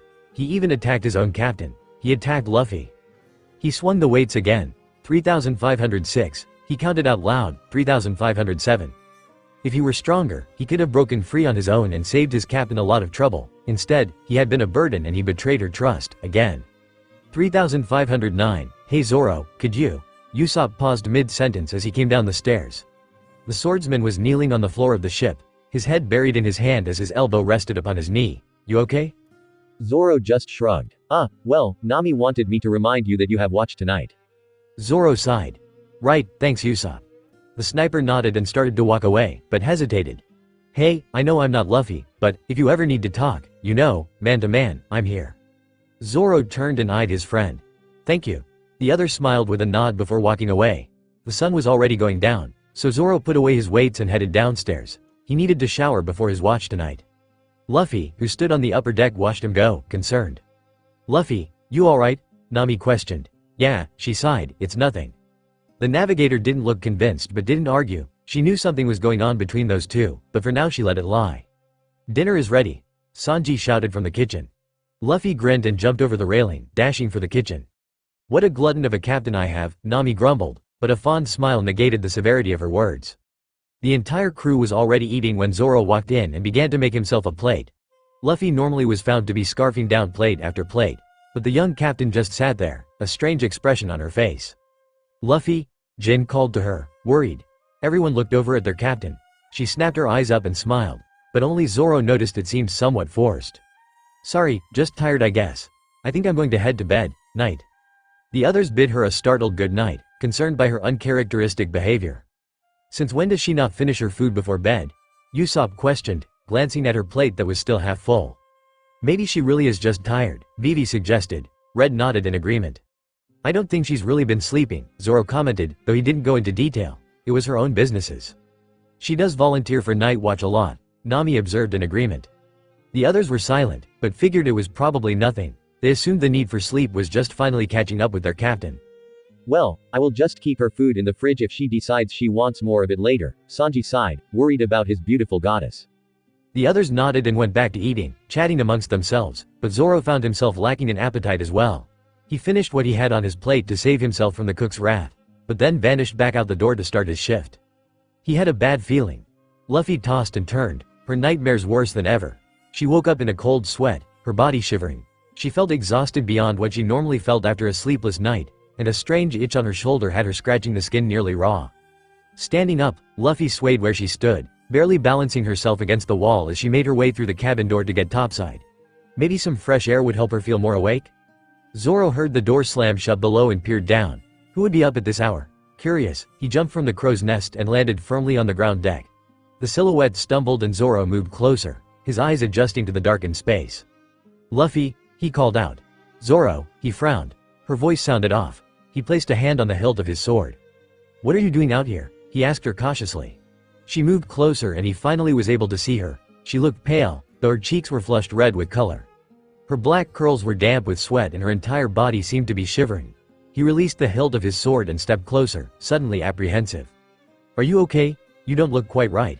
Luffy laughed weakly, her eyes far too bright. Zoro probably doesn't ever think I'm quite right, never, ever, ever, never, not even in the first life. He probably didn't, ever. Luffy, you're not making sense, what are you? He barely had time to catch her when she collapsed, her breathing rough. His eyes widened at the heat he felt pouring off of her. Help, help me, he screamed, unsure of what to do. Downstairs in the men's room and in the cabin above, footsteps could be heard running towards his location. The door in the hatch slammed open and the crew rushed out, their eyes wide and on alert for trouble, weapons drawn despite their night clothes. Stupid moss head, just what are you, Luffy Don? Everyone crowded around, alarmed when they noticed their captain who was resting partially on the deck with her head in the swordsman's lap. Vivi and Nami rushed to her side.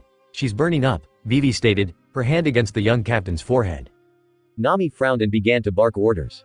Zoro, carry her into the cabin and lay her on the bed. Sanji, get some ice. Usopp, go find me the thermometer. Sanji and Usopp hurried off as Zoro carefully yet quickly scooped Luffy up into his arms. She was so light. He carried her into the women's cabin and laid her gently down upon the mattress. Usopp soon returned and Vivi carefully slid the thermometer into the captain's mouth. A moment later, but what seemed like a lifetime to Zoro, the thermometer beeped and Vivi's eyes widened. 103.3 Fahrenheit. Is that bad? Usopp inquired nervously. Very. Jin nodded. If it raises another degree, a 104-degree fever that lasts an extended period could become lethal. Everyone panicked, causing Nami to calm them all forcefully. Your yelling isn't going to help her condition. Does anyone on this ship have any medical knowledge? Red asked. Everyone pointed at Luffy. He sighed. I know a little, Nami confirmed, but not enough to treat this. She seemed fine yesterday, just tired. Lack of appetite, Sanji added. This might be due to climate change, Vivi suggested. I heard tales about pirates, even the strongest of pirates, who sook-bed to the weather and took ill. She controls the weather. It's her devil fruit, Zoro spoke up, his arms crossed. And she lived on the Grand Line as a kid. I doubt it's due to that. Vivi frowned and eyed the young captain. I don't know then. Well, for now, all we can do is let her rest. Nami took the ice from Sanji and wrapped it in a towel before placing it on the captain's feverish head. For the time being, I will stay with her.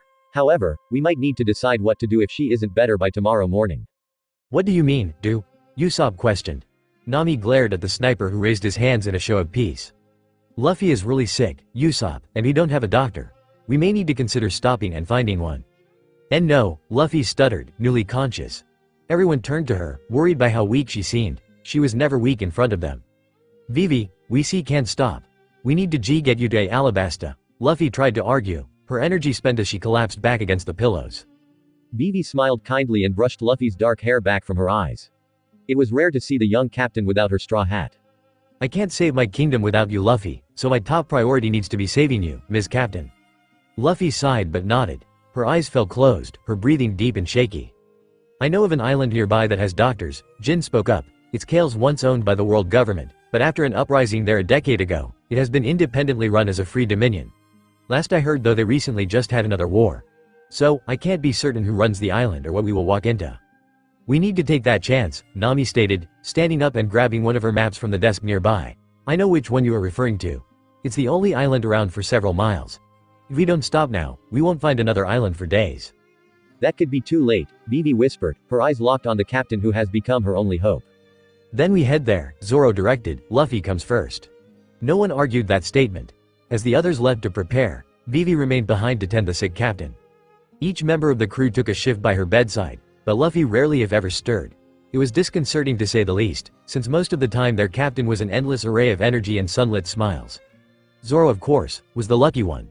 Or depending on how it might be perceived, the unlucky one. Zoro had just sat down for his shift when her breathing changed. His gaze snapped to the bed and he found himself staring into hazy orbs of chocolate brown. Hey, she breathed. Hey, he whispered back. The two continued to stare at one another in silence. Are you hungry? He asked her. No, she answered, a slight cough breaking the word up to near incoherence. Okay, replied simply. Again, silence. Do you need anything? She stared at him through sleep-filled eyes. Cold. He nodded and grabbed another blanket. He gently began to lower it over her when she grabbed his wrist and stared up at him imploringly. Zoro hesitated, his eyes mesmerized by her own. Stay, she whispered hoarsely. Zoro huffed. She looked so young and vulnerable, a term he rarely associated with her. I'm not going anywhere, Captain. She flinched and Zoro frowned. Luffy. He raised an eyebrow. Huh? My name. It's Luffy. He chuckled, thinking she was just out of her head due to fever. I know that, silly. Call me by it. His smile began to fade once he realized she was serious. Zoro, say, my name. He didn't doubt it was an order. Luffy, he whispered under his breath. She smiled, again. He sighed but did as requested. Luffy, he said much louder this time with a hint of fond exasperation. She chuckled, her laugh weak but genuine. That's my name. He looked away, understanding her point. Just rest, he spoke softly. She nodded. The sound of voice yelling outside on the deck had him hurrying to the cabin door. What is it? Usopp turned to him, eyes wide. Someone is standing on the water. Zoro was seriously wondering if Usopp and Luffy had drunk from the same glass or something. What? Usopp pointed and the swordsman came up beside the sniper and stared. Sure enough, a man stood out on the water. Zoro rubbed his eyes, but the image remained. Hello, the stranger replied, sure is chilly today. Zoro and Usopp continued to stare, flinching at the sound of the other's voice. So, not a mirage, why yeah, it is chilly today, Usopp answered, glancing at Zoro. Zoro met his gaze and nodded. Yeah, it is. They both looked back out at the man standing on the water. The ship suddenly was tossed back, and the two grabbed hold of the railing as a submarine moved to emerge, appearing right below the Straw Hat ship, sending the Going Merry reeling. What the heck, Sanji yelled, flying out the door of the kitchen only to freeze when he saw the large submarine-like ship now towering above their own. Sanji lit a cigarette calmly as he turned to Zoro and Usopp. So, what is all this then? Well, our ship is being attacked, Usopp answered bluntly. Sanji hummed. I did notice that, yeah. We don't have time for this, Zoro growled. He tensed upon realizing he did not have his swords. He had left them lay at his captain's bedside. Men with guns surrounded them on all sides, the three pirates in the middle. Search the ship for others, a strange-looking man suddenly replied, a leg of meat in his hand as he sat upon Mary's wooden railing. Are you pirates? You're a strange-looking bunch. Zoro took a half-step forward as the gunman began checking the rest of the ship, but he was stopped by the impression of a gun digging into his back and warning, Luffy. Sanji and Usopp also looked concerned but made no move to stop the invaders. They knew they wouldn't get very far. You guys don't happen to have an eternal log post, do you? The strange man asked, his teeth grinding as he stuffed even the knife that he had been cutting the meat with, into his mouth. The crew flinched at the grinding sound it produced. The cabin door flew open and Vivi, Red, Nami, and Jin stepped out at gunpoint. Luffy wrapped securely in a blanket was within Jin's arms. The strange man studied the five, before his eyes came to rest on the slumbering young captain. We don't have an eternal log post, Sanji answered, hoping to distract him. He didn't like the way this freak was looking at Luffy. That's too bad, the man sighed, swallowing the last of his snack. For now, I guess I'll take all your treasure in your ship. Though, I am still a bit hungry. Guards, bring me the sleeping girl. Yes, King Wapol. At those words, the guns being trained on the crew were shoved closer, stopping them from attempting any sort of rescue. Despite the threat of bodily harm, all eyes were locked on the men who dared to try and touch their captain. Jin stepped back at their approach, his arms securely cradling Luffy against his chest. I don't think so, he scowled, his grip tightening protectively. Vivi, Red, and Nami stepped in front of them, frightened yet determined. We won't allow you to harm her, Red spat in agreement.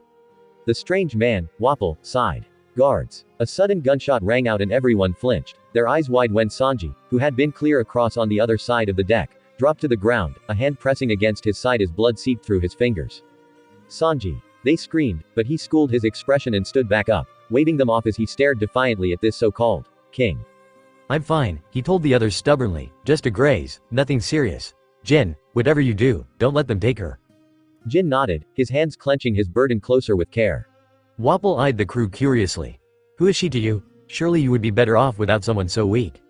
A conversation flashed through the swordsman's mind. You're so cool, he commented in a whisper, breathing in her scent. She smelled of smoky meat and the crisp salt of the sea. Luffy sighed, her breath tickling his neck. That's because you're burning up. You. No, he interrupted her firmly, his eyes meeting her own as he tried to express his thoughts more clearly. You're an amazing person, Captain. I could never be that strong, and even now, a fever is taking me down. I feel so useless, weak.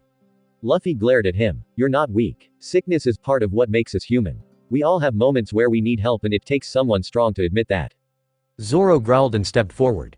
Only a gun placed against his forehead stopped him from taking another step. Watch your mouth. That's our captain and the future pirate king you're talking about. Wapol began to belly laugh and even his men began to snicker. That's a good one, Pirate King. He laughed again. You're a funny guy. Zoro was ready to cut this freak into 1,000 tiny, fish-sized bites, but a voice stopped him from committing certain suicide. Put me down, Jin. All eyes snapped to Luffy who looked back at her crew soothingly. Despite her obvious attempt at reassuring them that she was fine, her face was pale white beneath the flash of fever. Jin reluctantly placed her on her feet but stayed nearby to aid her balance. But she wouldn't have it. Instead, she stepped away from him and walked, more like stumbled, towards the stranger who were a walking, talking candy bar. He almost seemed to nearly drool with desire. Luffy. Zoro shouted, but she shot him a sharp look and he quieted. Her eyes clearly voiced that she had a plan. Luffy finally reached the stranger's side and the man licked his lips and reached out, gently touching the side of their captain's face. He felt the heat radiating from her skin and chuckled. You're smoking, he joked. He did so like to play with his food. She smiled, but her eyes were sharp and calculating. He didn't seem to notice. Just as Wapol bent down to place his face against her body to do gosh knows what, Luffy slammed her hands into his chest. Rankyaku, the so-called king, was gone in the blink of an eye, his crew staring in shock and disbelief as a splash was heard in the far distance. Luffy turned to the men standing aboard her ship's deck. Your king, Waffle, just took a dip in the ocean. You might want to go, retrieve him. She got out, her breathing turning heavy as her lungs seized. They didn't hesitate to flee. The guardsmen booked it off the Going Merry, scared for it of their king as they raced across the water in search of the man they had sworn loyalty to. Luffy watched them leave with haze-filled eyes before she collapsed right into the arms of Zoro. Good job, Captain, now rest, he whispered. She didn't need to be told twice. Luffy was worse than she had been before. Her temperate had risen to 104.1 and Vivi feared it would only continue to climb. Any higher than 105 and it could result in permanent brain damage. Hang in there, Luffy, Vivi whispered desperately. Drum Kingdom dead ahead, Usopp shouted from outside.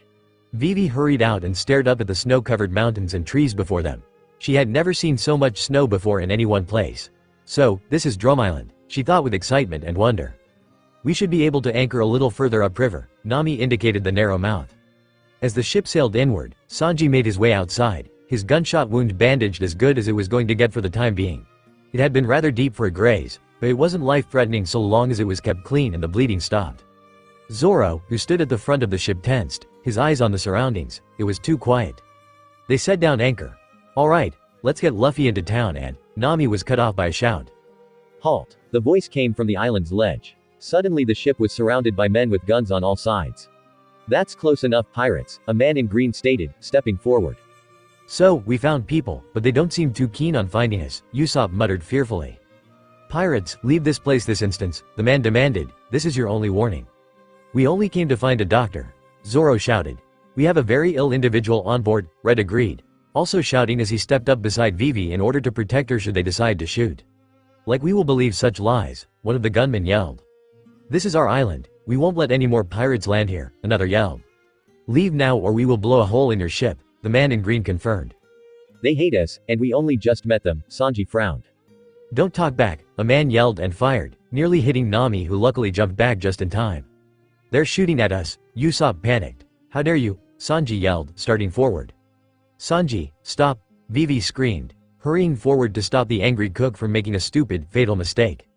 A shot echoed out and everyone stilled as Red, who had jumped in front of his reckless princess, fell hard to the surface of the deck. Red, Vivi whispered, dropping down next to her friend.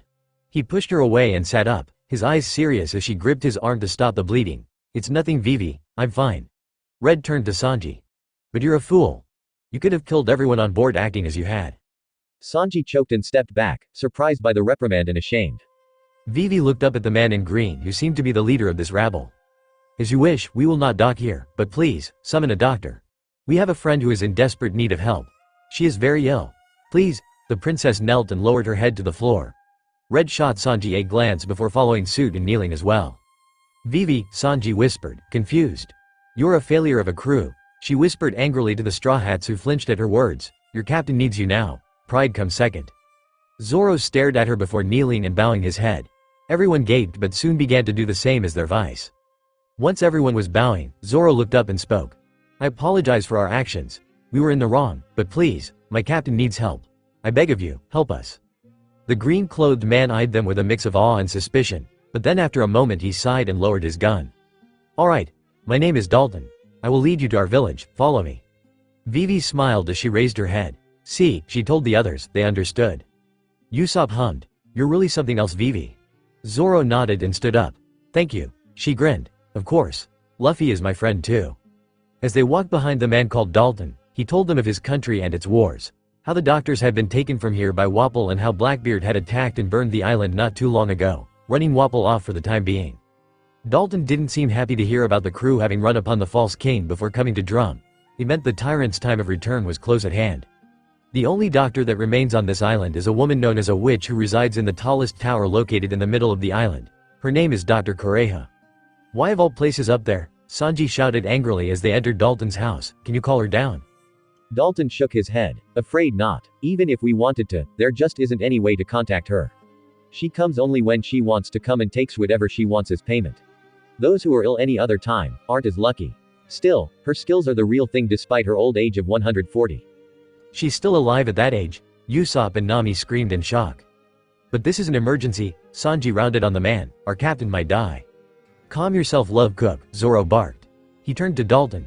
If there isn't any way to call her down, how then can we get to her ourselves? The man frowned. Impossible. There are far too many dangers between here and there. Besides, with no way up, you would be forced to climb the tower. This woman sounds like a pirate, Jin commented. In some ways, yes, she is, Dalton answered. Gee guys, Luffy coughed. The crew hurried to her side. Captain, Zoro greeted, his eyes firmly staring into her own. We might have found a way to save you, but it will be difficult, treacherous even, and you might still die. We have to climb a mountain. Are you insane? Sanji snapped. Just what are you going to try and have Luffy Don do? I will carry her, Zoro assured him. That could worsen her condition, Vivi argued. Zoro frowned, but it was Red who spoke up. She's already dying. We take this chance now or we risk waiting too late. Either way, the chance for her survival is slim. The crew was silent, serious. Luffy, who was listening, laughed on the inside. Her own memories of climbing the mountain with Nami and Sanji suddenly jumped to the forefront of her brain, but it was fuzzy now and she found herself unable to think on it for very long. Take me, she nodded, her eyes staring into Zoro's. I trust you. He felt his cold facade break and he knelt by her bedside, taking her hand in his. I won't let you die, he promised. She smiled. I know. Sanji frowned. Then I'm coming with you. No way am I trusting Luffy Don's safety to that directionally challenged ball of moss. Zoro glared but didn't argue. I will come as well, Jin spoke, you might need extra backup. No, Zoroith, Vivi and Nami. Usopp can come with us. They might need you if something were to happen. Jin hesitated but nodded. They both knew if Wapol returned, Jin might be needed here in town. Usopp, however, was not of the same mind. Me? Zoro eyed the sniper. Help Sanji defend me as I carry Luffy. If I fight, the movement might kill her. Dalton eyed them before grabbing a blanket from his closet and wrapping it around the young female captain. She may need extra warmth. Thank you, Zoro nodded. Go quickly and be safe, Nami told them as they started out the door, and please, bring yourselves, and her, back alive. The three nodded and set out. Jin, Nami, Red, and Vivi watching them go with heavy hearts. As the three crewmates trekked quickly through the snowy woods, Sanji and Usopp chatted. Did you know, people in the north don't sleep? Usopp told the cook eagerly. Sanji eyed him. And where did you possibly hear that? Around, he replied. Sanji huffed. Such a liar, but did you know that women in the north have bodies made of pale skin as soft and cool as the finest snow? The cold negates their wrinkles. Usopp frowned. That's a lie. Says the liar, but no, really, Sanji argued, it's true. Zoro ignored them both, instead watching their surroundings. It was because of this that he quickly took notice of movement on their left and right sides. Suddenly, furry white creatures began to jump out at them. All three dodged the strange snow bunnies easily enough as they ran, continuing to talk without even slightly breaking their conversation, but Zoro was only too aware of each action he was required to take. Only too aware of each jostle. That's stupid, Usopp commented, continuing where the two had left off about women. Sanji growled. You're stupid. The cook glared as yet another creature popped into his path for the 100th time. Annoying fluff, he shouted, punting it into the air. You're pissing me off. The three continued to jog ahead, Zoro slightly relaxing as the creatures began to appear less. Hang on, Luffy Don, Sanji muttered, eyeing his captain's rosy cheeks and even harsher breathing, we will get you help soon. The snow is deep here, Zoro commented, slowing, he wasn't going to risk falling through. Then you had better watch where you step, Mosshead, the cook groused. Zoro ignored him, already moving much more cautiously. He was fully aware of the responsibility he currently carried, more than anyone, he was aware. Wah! Usopp screamed, pointing ahead of them. What are they doing? The three slowed to a stop. In front of them was an entire crowd of those white fluffy creatures from before. It seems they hadn't given up following them after all. Polar bears? Zoro questioned curiously. I think they are gorillas, Usopp argued. Snow bunnies, I'm telling you, Sanji commented, but it doesn't matter what they are. Why are there so many? We need to get to the doctor, Zoro muttered, annoyed by this obstacle that had presented itself. Right, but won't they try to attack us if we just try to run? Usopp squealed. Suddenly, they began to move. Watch out, Sanji yelled as one attacked right where the cook had previously been standing. Usopp and Zoro were also attacked soon after, dodging left and right the best they could. They are attacking us anyways, Usopp, Zoro growled. Sanji turned to Zoro in between kicks. Listen, Mosshead, no matter what, don't you dare fight. Just keep moving. Usopp, go with them. I will make sure these guys don't follow you. Sanji, Usopp whispered, teary-eyed. Zoro and Sanji locked eyes. Alright, stay alive, love cook. Sanji smirked as Zoro took off, Usopp hurrying after him. Sanji growled. stupid fluffball rabbits. He tried to keep them back, tried to kick as quickly and succinctly as possible, but there were just too many and soon they had shot past him. "Oh no you don't," Sanji shouted, following the creatures doggedly. "Zoro, behind you." The swordsman glanced back and cursed. Usopp growled, pulling up his slingshot as he twisted mid-run. Slinging Skunk Brigade, he let loose a foul-smelling odor and the animal shrunk back at the smell. He grinned and Zoro continued to run past him, further into the woods with a shout of thanks. A sudden flash of white on his right side had Zoro readying to pull his sword to defend against the attack, but then Sanji was suddenly there, jumping in front of it and kicking the rabbit away. "Idiot, I told you not to attack no matter what." Zoro just grunted. "This is serious, our captain could die if you." "I know Sanji." Zoro snapped. Sanji quieted. It was the first time Zoro had really called him by his name or even expressed any sign of stress. The swordsman was usually the most put together out of all the crew, rarely expressing his emotions, especially in times of trouble. For him to do so now, it made Sanji realize just how worried the other had to be feeling. Of course, it made sense. After all, it wasn't really a secret. He had eyes. He could see how Zoro felt about Luffy, he just hadn't considered. Suddenly the earth began to shake beneath their feet. Zoro snapped his gaze to the captain, but she was still out cold, so it wasn't her. Then what was causing? "No, no, no, no," Sanji shouted, "those stupid rabbits." "What is going on?" Usopp gasped, just now catching up to them, completely out of breath. Sanji turned, his eyes wide and fearful. "Avalanche," he breathed, "we need to run, now." The three turned and hightailed it as a wave of billowing wind, snow, and ice reverberated just at the rear of them. The weight of that snow and the force of gravity causing it to surge down the mountain that much faster. "We won't make it," Usopp screamed. Sanji eyed the surrounding area desperately. Surely there had to be a way.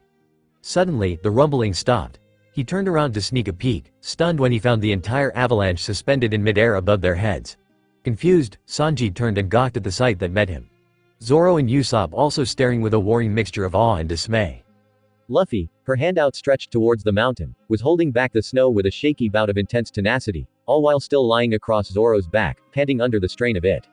Hurry," she coughed, blood dripping from her lips. "C can't hold it back much longer." The three continued to rush down the side of the mountain before she had even finished speaking, and that was when Sanji spotted a hanging cliff just to the right of them. Swiftly, he motioned the others below it and the three pressed as deep into the wall of the chamber as they could get just as the avalanche resumed, the captain falling limp once more. The snow barreled down around them but didn't touch the three as they stayed pinned against the underside of the dirt wall. Soon, the roar faded and the three breathed out a deep sigh of relief. If it wasn't for Luffy, Usopp started, his body shaking from the adrenaline. "Yeah," Sanji swallowed. Zoro looked back at his captain's sleeping face. He frowned at the flecks of blood on his shoulder. She was getting worse, which he didn't think had even been possible moments before. And her fever, though the cold was helping, he could feel the heat through the material between them. It was rising. "We need to hurry," he told them and started back up the mountain, the other two quick to follow. They were about halfway up when a voice hollered behind them. Turning, they stared in horror to see that weirdo cannibal king guy from before. "Hold it, brats. How dare you do that to me, King Wapol? I will feast on all of you. The girl first," he shouted, "surrender to me now." The three clenched their fists. So close, so why? Zoro walked on. He ignored the man and continued up the mountain. They didn't have time for this. "Ignoring me? Attack them. Attack the girl." Zoro's eyes widened and he turned, dodging to the left just in time to avoid the man landing a possibly fatal kick to high-roared like a ferocious beast. How dare they go after Luffy?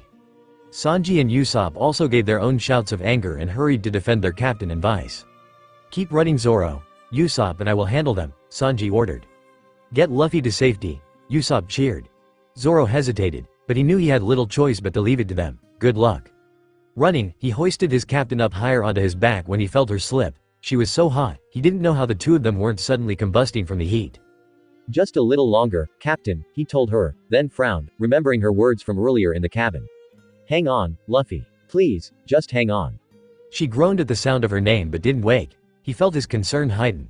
Ducking his head down, he continued to push through the snow and wind. It might have been hours, or it could have been days. Time seemed to slip away from him, but surely, they should have reached the tower by now. Suddenly he ran smack into a stone, snow-covered wall. Staring up, he took in the sight of the tower. He glanced back at his captain, her face deathly pale despite the flush of fever. He set his gaze determinedly on what must be done, and pulling his captain into a slight embrace with his left arm wrapped around her waist, he gently tossed her body over his shoulder and began to climb. His boots and fingers slipped multiple times. The stone especially damaging to his hands, but he fought against the pain. He could do this. He wasn't weak. He could do this. He was strong. He had to do this. He had to. Suddenly, any and all grip he had with his fingers gave way when a fierce wind knocked him off balance. He slid down the wall, his hands desperately grabbing at the stones to find an anchor when unexpectedly his boot caught a slight ridge in the stone, and he was able to push himself back up. His captain stirred lightly on his shoulder and he prayed she would go back to sleep. Fortunately, she did just that. His hands were shredded after that, but he continued to climb in the bitter cold wind, numb to everything but the faint breath upon his neck. The only thing he could feel that still told him Luffy was alive. Just as he was certain they would never reach the top, he finally saw it, the rim.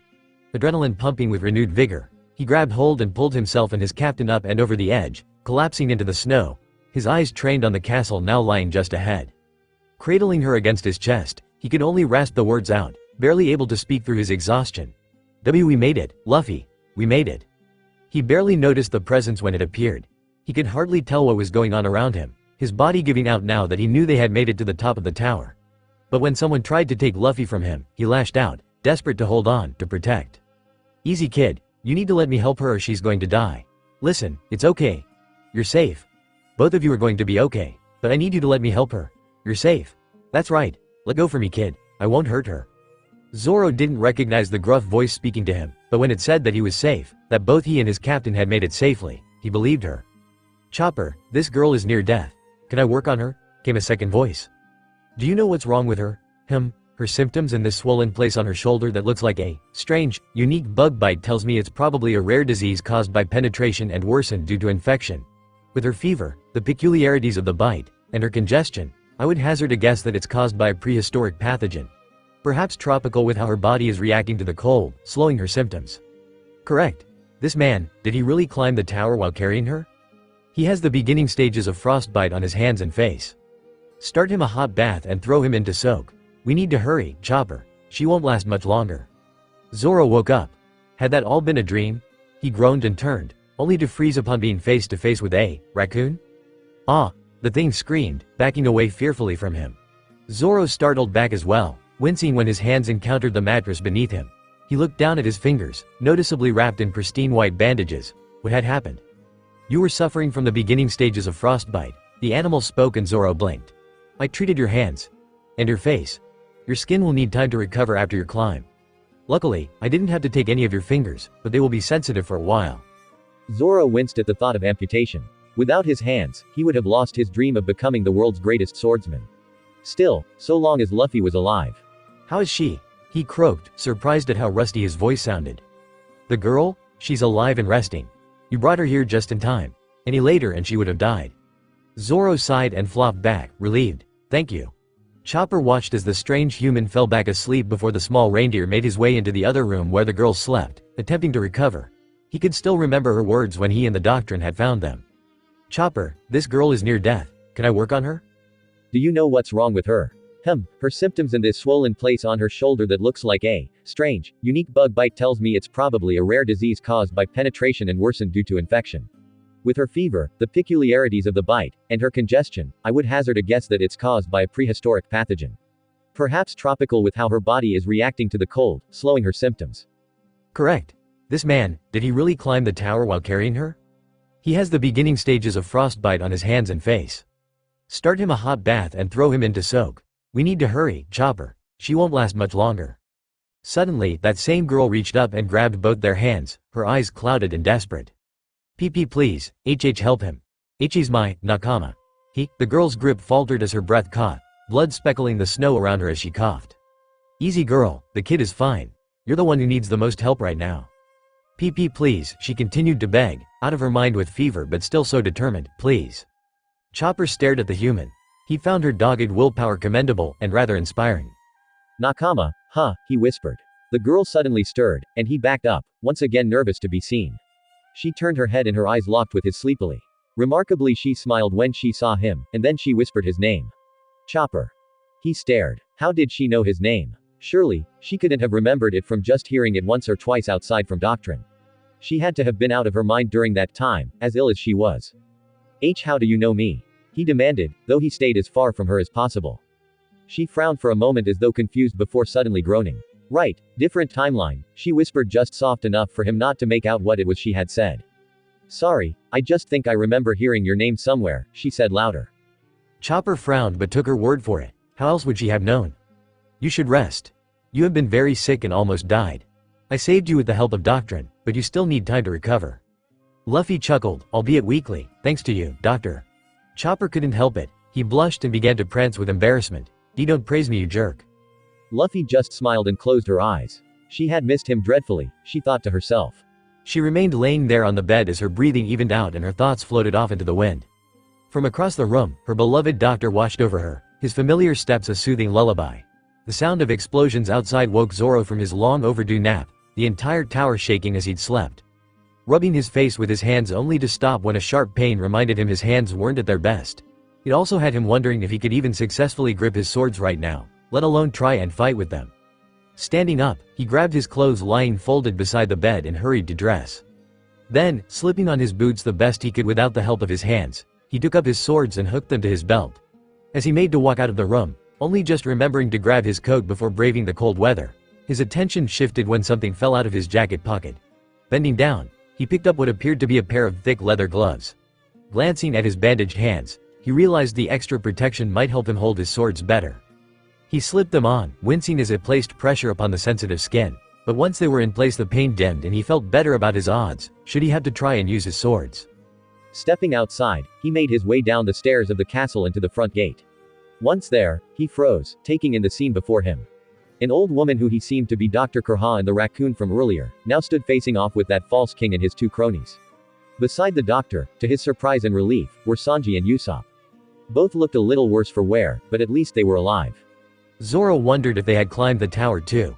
He really couldn't see Usopp scaling the frozen stone, and Sanji, despite being admittedly quite resilient, wouldn't have risked his hands for nearly anything. Ah! Go back inside. The raccoon shouted upon seeing Zoro, you aren't recovered yet. Sanji dodged an attack and looked up, studying the swordsman.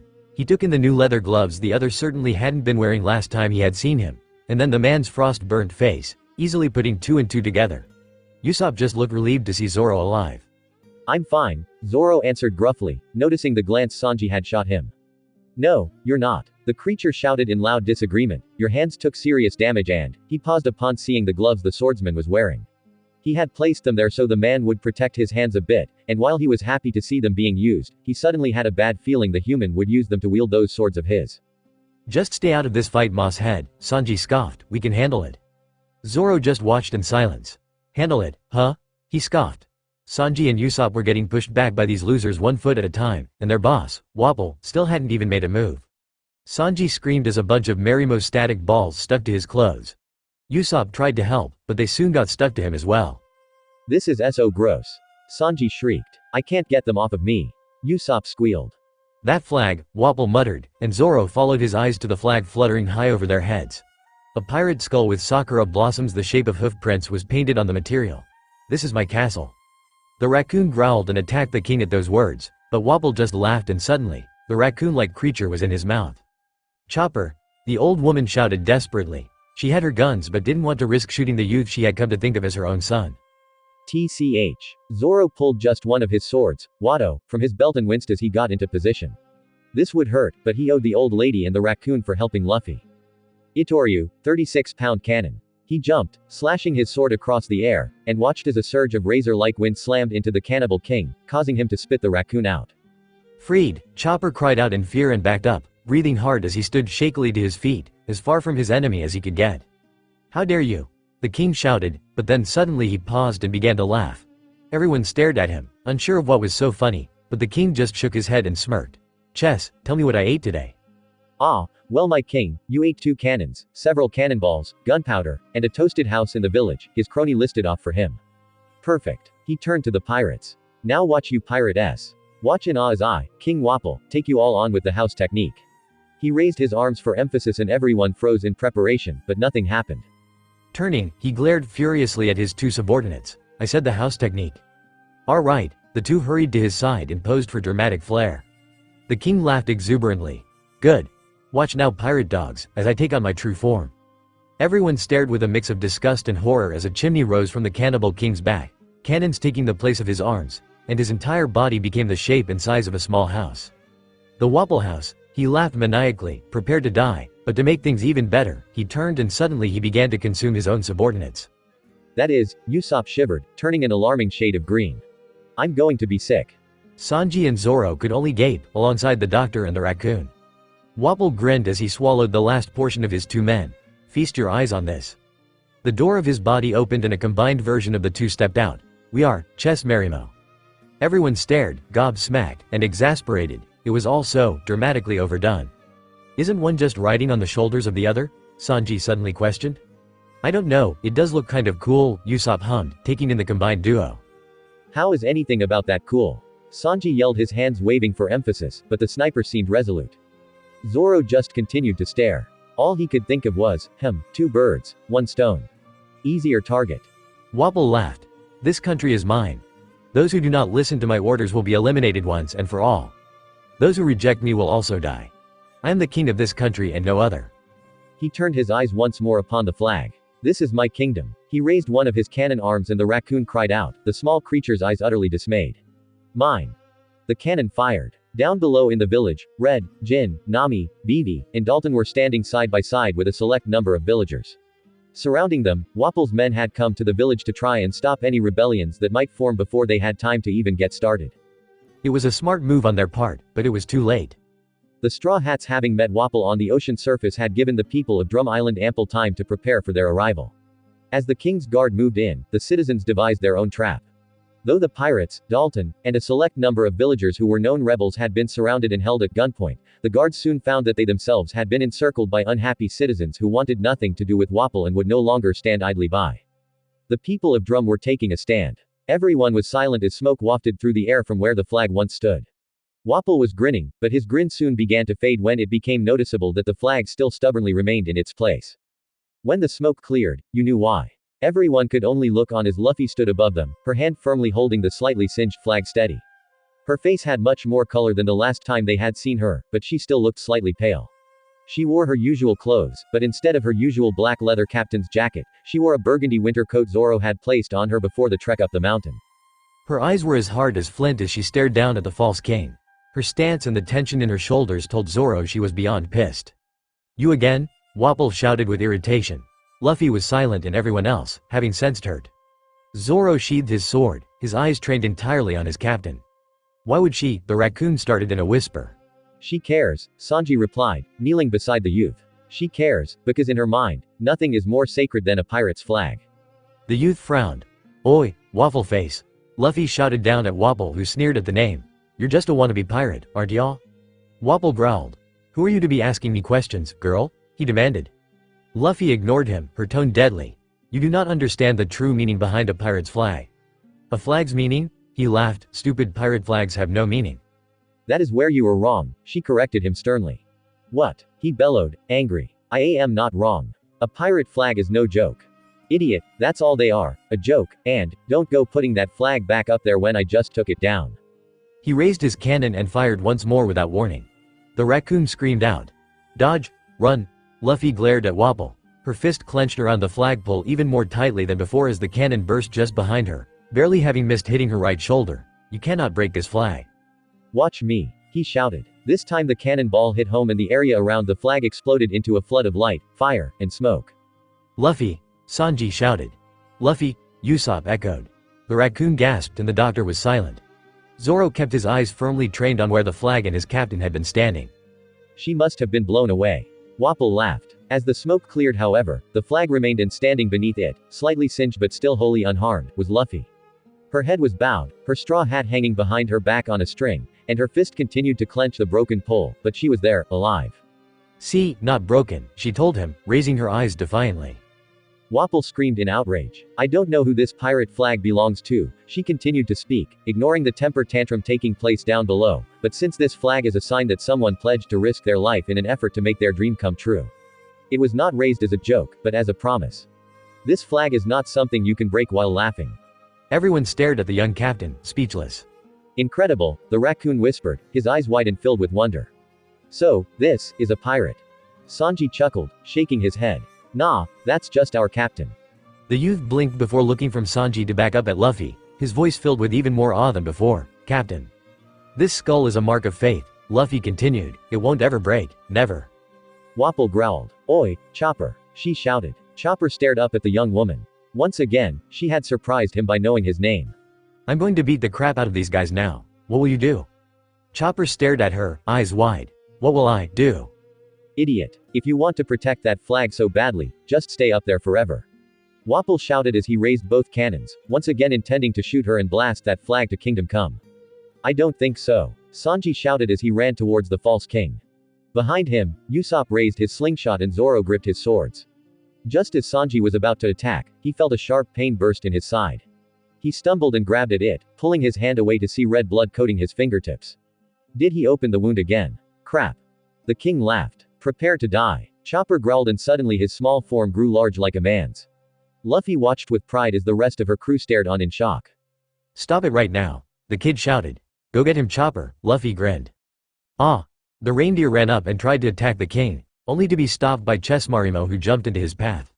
"Watch out, Lord Wapol," they shouted. Wapol just laughed, annoyed, but amused by their continued defiance. Behind the reindeer, Doctrine smiled.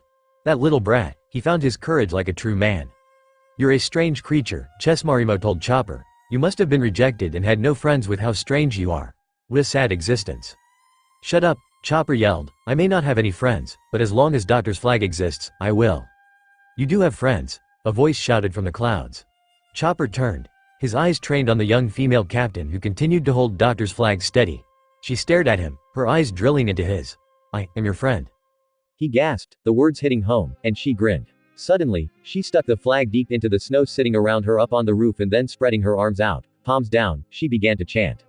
Storm oh no, wintry vortex." A tornado suddenly appeared where she had been standing. Everyone backed up, lest the wind around them cause injuries or pull them into the heart of the twister. As it came closer, it slowly began to fade and standing where the vortex had been, was Luffy, her arms crossed with a large smile upon her face. "AR, you okay?" Chopper whispered, eyes wide. He had never seen such a power. Luffy smirked and waved off his concerns. "I'm fine. I control the storm fruit." Wapol growled. "The storm fruit? Chopper, the duo guy is yours. I have Waffle." "It's Wapol," the king shrieked, annoyed. Chopper nodded, eyes burning with a fight he'd never felt before. "Let's do this." Luffy grinned. She had seen him fight the first time and knew he could do it. She had no worries this time around either as she turned to face the false cannibal king. "Time for you to take your act on the road, Waffle House." Wapol growled. "Cannon attack," he shouted. Luffy just sneered. Aramint fist, and slammed her blackened fist into the cannonballs, causing them to explode around her and bounce back at Wapol who screamed and sailed back into the snow from the force of the explosions. Storm oh no, Ice Age." She sent a shower of spiked ice towards the false king who screamed and dodged, just in time, the ice stabbing deep into the ground where he had just been. She did not give him time to breathe. Thunderbolt. The sky above began to rumble and Wapol stared up in fear as a streak of ragged lightning suddenly came down, striking him, his entire body spazzing with the force of the electricity. As the spazzing slowed, he fell to the ground, smoking from the heat it had conducted thanks to the metal parts of his body. Getting to his feet, stumbling, Wapol tried to run for the castle, multi-whirlwind vortex slash. Only for several mini-tornadoes to block his path, each sharply slicing the air around them like a meat grinder.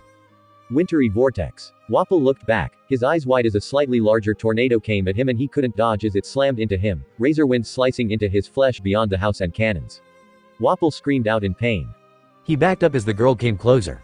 "I can offer you riches and fame. I will make you a lord within this country, and no, a vice king?" he desperately shouted. She stared at him coldly. "Never, I am a pirate. You are nothing more than a weirdo." She pulled her fist back, coated in armament and surrounded by electricity. Flash fist. She slammed deep into his gut and he screamed as another bolt of lightning enveloped him. The force of both the punch and the electric current together sent him soaring into the sky far beyond the country, not unlike a shooting star. Finally, the false King Wapol was defeated. Chopper, who had just finished his own battle, collapsed into the snow, his eyes wide and his nose running. She did it, she did it. As the reindeer cheered happily, Zoro turned to Usopp and Sanji. "So, did you guys climb the mountain too?" "Huh?" Sanji gaped. "Of course not. When we went looking for the tower, we stumbled upon some sort of cable car. We took it up here and then sent it back down in case the others came looking." Cable car?" Luffy laughed as she walked over to them. Sanji Bega excitedly, legs spinning and eyes bright with heart-filled centers. "Luffy Don. I am so happy to see you are okay." Luffy smiled.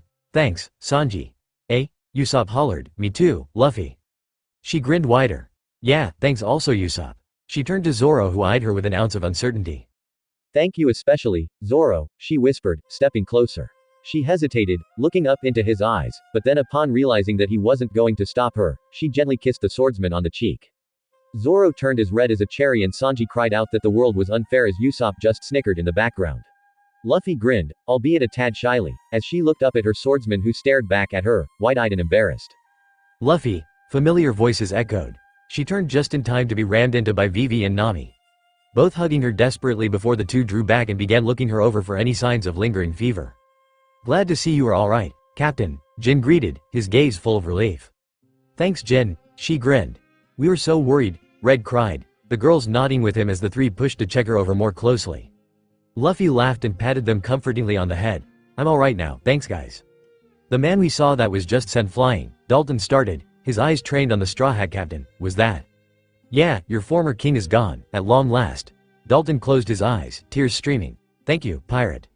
Luffy gave him a reassuring smile before looking over at Chopper who was watching her curiously from afar. "So, what do you say?" she called to him. "Want to come with us when we leave?" Chopper blinked. "And me?" "Yeah," Luffy laughed, "you're our friend." "No," he shouted, "I'm a monster.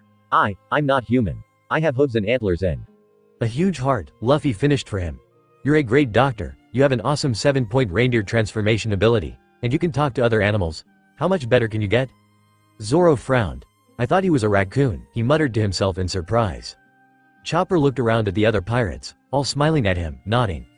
"You should give it up," Usopp whispered to him. "When Luffy decides something, she never stops until she gets what she wants." Chopper turned his eyes back on the young female captain. Tears rose unbidden to his eyes. "Chopper, are you leaving me?" Doctrine questioned sternly, her hands on her hips in a false show of aggravation.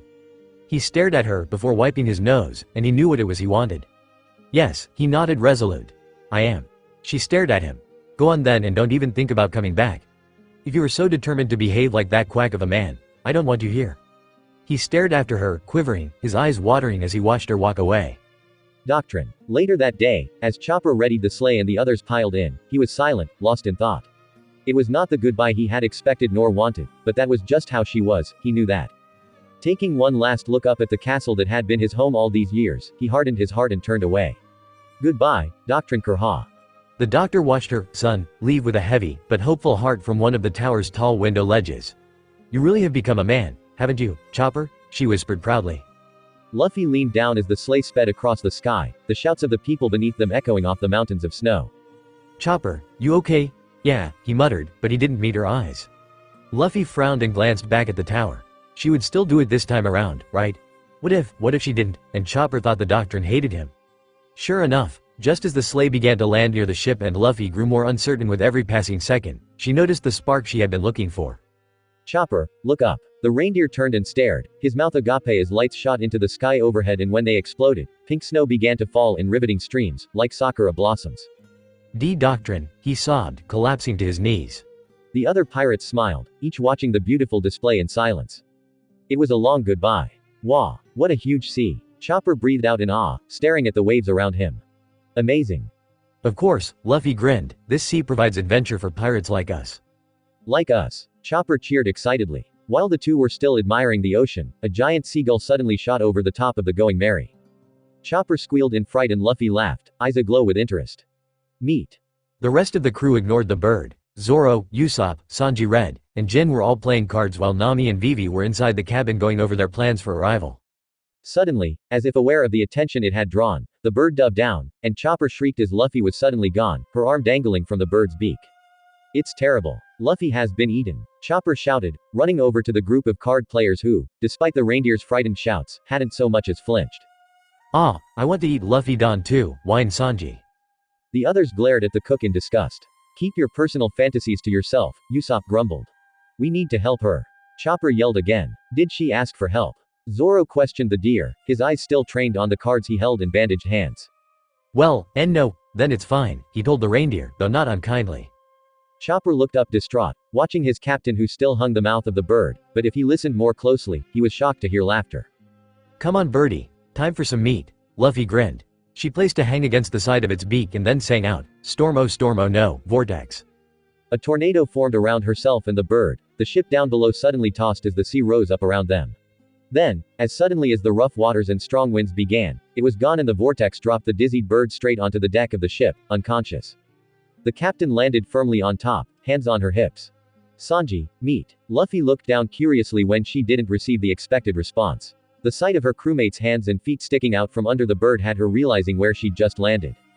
Ha, ha, sorry, she laughed nervously, using the wind to lift the bird down onto the lower deck more gently and carefully this time around. They all groaned. Luffy Don, so strong, Sanji whimpered.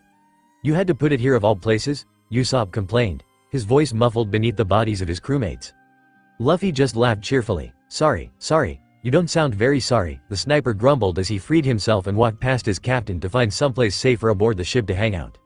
Red shot Luffy a silent look of additional complaint, rubbing his neck and grimacing as he made his way inside to where Vivi and Nami were still busy talking. Zoro just sighed and stood up, deciding a nap would be the best solution.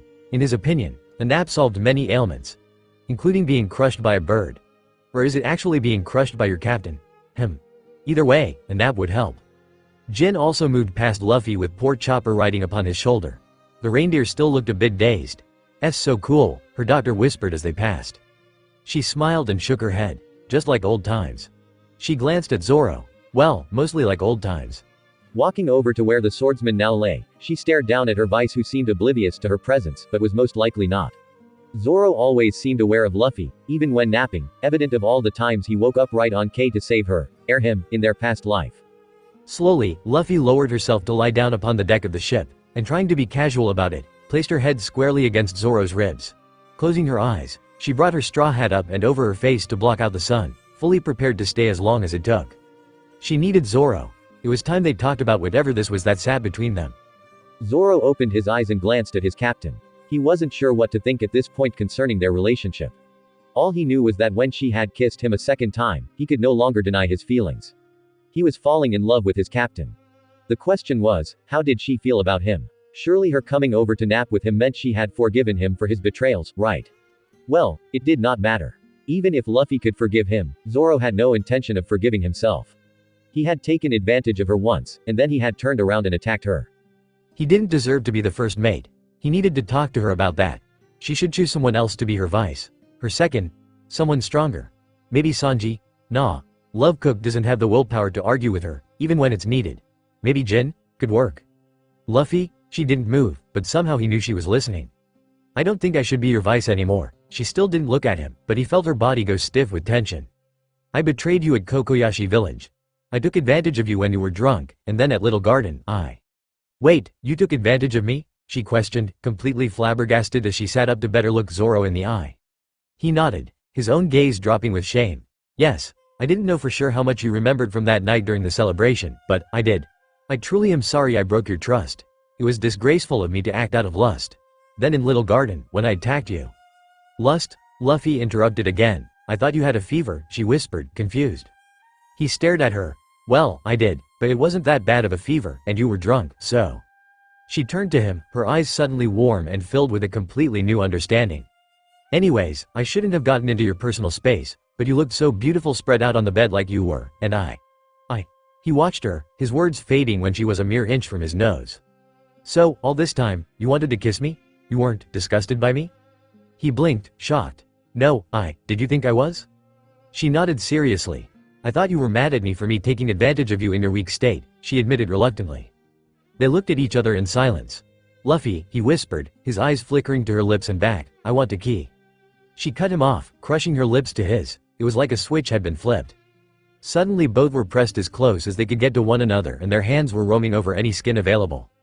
Luffy cupped the back of her swordsman's neck and Zoro slid his hands up the back of her shirt, feeling the warmth of the skin that lay there. He wished he didn't have those stupid bandages on his hands. They were probably scratchy against her bare back, but she hardly seemed to care, her own nails digging through the material of his shirt as she pulled him much closer, deepening their lip-locked embrace. Luffy still had her eyes closed when she slammed him back against the floor of the ship, her hands on his shoulders as she leaned her forehead against his, both trying to breathe through the sudden rush of heat and passion. It would be so easy to lose themselves in the moment, but Luffy knew they needed to talk first.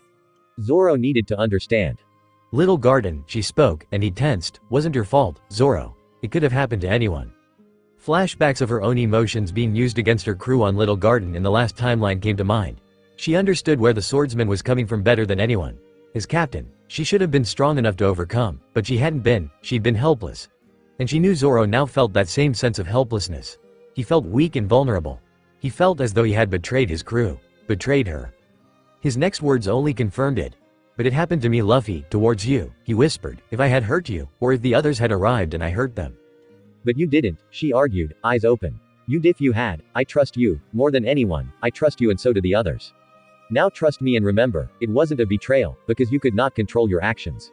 You had no choice. And I need you by my side. I need you, Zoro, and I want you as my vice. No one else will do. Not for me. I trust you. The two were silent, just resting against one another, unaware of the small audience they had now staring down at them from the upper deck. Nami, Vivi, Red, Jin, Usopp, and Chopper all smiled at the heartwarming scene. They had sensed the tension between the captain and her vice, and were happy it was finally resolved. Fortunately, Sanji was in the kitchen preparing Luffy's bird, or that lovely little moment between them may have ended very differently. As it were, the girls kept their dramatic love cook busy in the kitchen as the rest of the crew left their captain and her vice to themselves, knowing the newly established couple might need a few more precious moments undisturbed. At dinner that night, Luffy sat beside Zoro. Neither one acted any different. Luffy inhaled her meat and Zoro slowly drank and savored his sake, but underneath the table, their knees were touching and their hands intertwined. If anyone noticed, not a word was said. So where are we heading? Chopper asked once everyone had finished eating. Alabasta, my kingdom, Vivi explained, it's currently going through a civil war. We are going there to defeat a big jerk named Crocodile. Usopp told him bluntly, he's one of the 7 warlords and the man behind all of Vivi's troubles. Of course, with Captain Usopp's 10,000 brave warriors, Wait, what's a warlord? Chopper questioned, never having heard the term used before. It's a pirate, legally authorized by the government, Luffy clarified. What they do is considered justified, under government jurisdiction. What? Pirates who are legal? Wow, the reindeer shouted, amazed. Yeah, and they're strong too, Usopp illuminated, arms outstretched to give his new companion a clearer image of just how strong they really were. Chopper's eyes sparkled. Whoa, that's really strong. It won't be easy. Crocodile is considered a hero amongst my people for defeating other pirates, Vivi told the crew, we will need hard evidence. But you're the princess, Nami frowned, surely your people will listen to you. No, Vivi sighed, the people blame the king, my father, for the civil war. If I, as his daughter, suddenly come out blaming Crocodile without evidence, it will only make the people think we are trying to shift the blame. The crew frowned with sorrowful understanding. We should be there this time tomorrow. Nami spoke up, deciding a change in topic was needed. If we keep going as we are, Help, everyone froze. Did you guys hear that? Usopp questioned. Shush, Zoro commanded. They all stopped and listened. Help me please. The crew rushed outside onto the deck and looked over the railing. Luffy sensed him immediately and knew who it was within seconds. Bon Clay. Bon Chan. Zoro, there, she pointed, save him. It was not be mistaken as anything less than an order from his captain. Zoro didn't hesitate. He dropped his swords into her arms and then vanished under the water. A moment later, he returned to the surface carrying the weirdest looking man any of them had ever seen. He was dressed in a fluffy pink and blue outfit with white lace and swan-like accessories. Despite him being a man, his features were feminine, and his movements held a ballerina-like grace. Thank you, he choked, coughing up water as they pulled him on board the ship. I thought for sure I was going to drown. The crew studied the strange-looking man while Sanji went back into the cabin to put away the leftover food. Red, who had been finishing a large cup of coffee with breakfast, hadn't come out in the first place, his sleepy form now splayed out across the dining room bench, snoring happily and completely unaware of the new arrival. Sanji didn't bother waking him. Outside, the crew continued to gawk over their newest visitor. Who are you? Nami asked the strangely dressed man. Woman. Person. To think I was saved by pirates. Really, the weird-looking man groaned dramatically, ignoring her question. Thanks again, I won't ever forget this kindness. So, you can't swim, eh? Jin inquired, arms crossed. Right, I ate a devil fruit, he answered with a nod. What kind? Usopp asked excitedly. Well, instead of an explanation, how about I show it to you instead? The strange swan-looking ballerina stumbled to his feet and eyed the crew around him. Luffy knew what was coming, but didn't make a single move to stop it. It impelled down, though he had wished desperately that it had been Zoro, hearing his Nakama's voice and seeing the familiar faces of his crew at a time when he was so desperate to remember the happy moments in life. Well, Luffy couldn't begrudge Bon Chan this opportunity. Finally, after a few moments of searching, Bon Clay's gaze came to rest squarely upon Zoro. Smiling, he walked up nonchalantly, and suddenly, Zoro found himself slammed into the back wall of the ship's cabin. Everyone gasped, stunned at the sudden show of aggression, and then, the shock having passed, their weapons were drawn. Quickly the swan ballerina raised his hands in a show of surrender. Easy, easy, I was only showing, he explained in a voice not his own. Everyone gawked as Zoro's face stared back at them. Zoro, the real Zoro, growled, his hand going to his sword, but Luffy began to laugh and the sound calmed those around her. That is so funny, she shouted, still laughing. The strange man grinned at her praise, his swan ballerina-like outfit suiting him perfectly as he twirled in place. Nami could only let out a slightly hysterical-sounding laugh. She bizarrely was reminded of Sanji just then, what with his happy little twirl. She honestly wasn't sure if that thought was strangely endearing or horrendously frightening. Zoro reluctantly sheathed his swords and stood up, frowning. He for one, didn't like this stranger at all. I can do more too, watch, the stranger smiled, touching each of their faces before showing them how he could switch from person to person, just by touching their face and then his own with his right hand. Then by touching his own face with his left, he could go back to being himself. This is due to my fruit, the clone fruit. So cool, Luffy cheered with Usopp and Chopper. The man laughed with them, also cheering. Everyone else just seemed confused, and more than a little suspicious still. Can you do more faces? Usopp and Chopper asked delightedly. Wheel, just for you guys. He grinned and began to flip through the many faces he had cloned. Luffy noted the king's face amongst them, something she hadn't known the first time around. Glancing at Vivi, she read the horror painted there. I can even do bodies too, he told them, stopping on Nami with a Cheshire grin. He pulled his shirt open, flashing his chest, and all the men turned red, their noses suddenly bleeding. A fist came out of nowhere and the man fell to the floor, a large knot on his head. Ow, he whined pathetically. Stop that, the angry navigator shouted before she turned those piercing orbs onto the men in her crew. And as for you, don't make me charge you interest for the show. Interest? They shouted, but look at my body, you better believe you each owe me money now? As the rest of the crew moaned and groaned, Luffy remained silent, lost in thought. Ship off the port side, Nami suddenly announced. Everyone stared out across the water as a pink and white ship made its way towards the Mary. Oh, that's my ship, thanks everyone, but I need to get going. Thanks, for everything, he cried, blubbering dramatically.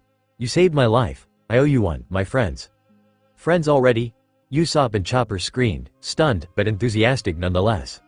The ballerina swan man laughed. Friendship isn't based on the ling in each other. He grinned, until we meet again. He jumped onto the other ship, the Straw Hats watching him go, shocked by the whirlwind who was Bon Clay. Oi, ballerina swan. Bon Clay turned back to the Going Merry, surprised by the shout. His eyes met Luffy's. We are friends, she confirmed. He stared at her, stunned, before a wide grin split his face. Yes. Now, let's go crew.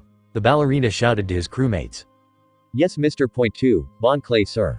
Vivi and the rest of the Straw Hats froze as the strange ship sped away. Mr. 2, Vivi whispered. That was Mr. 2, Red gasped. He's with Crocodile. Usopp and Chopper screamed, shocked.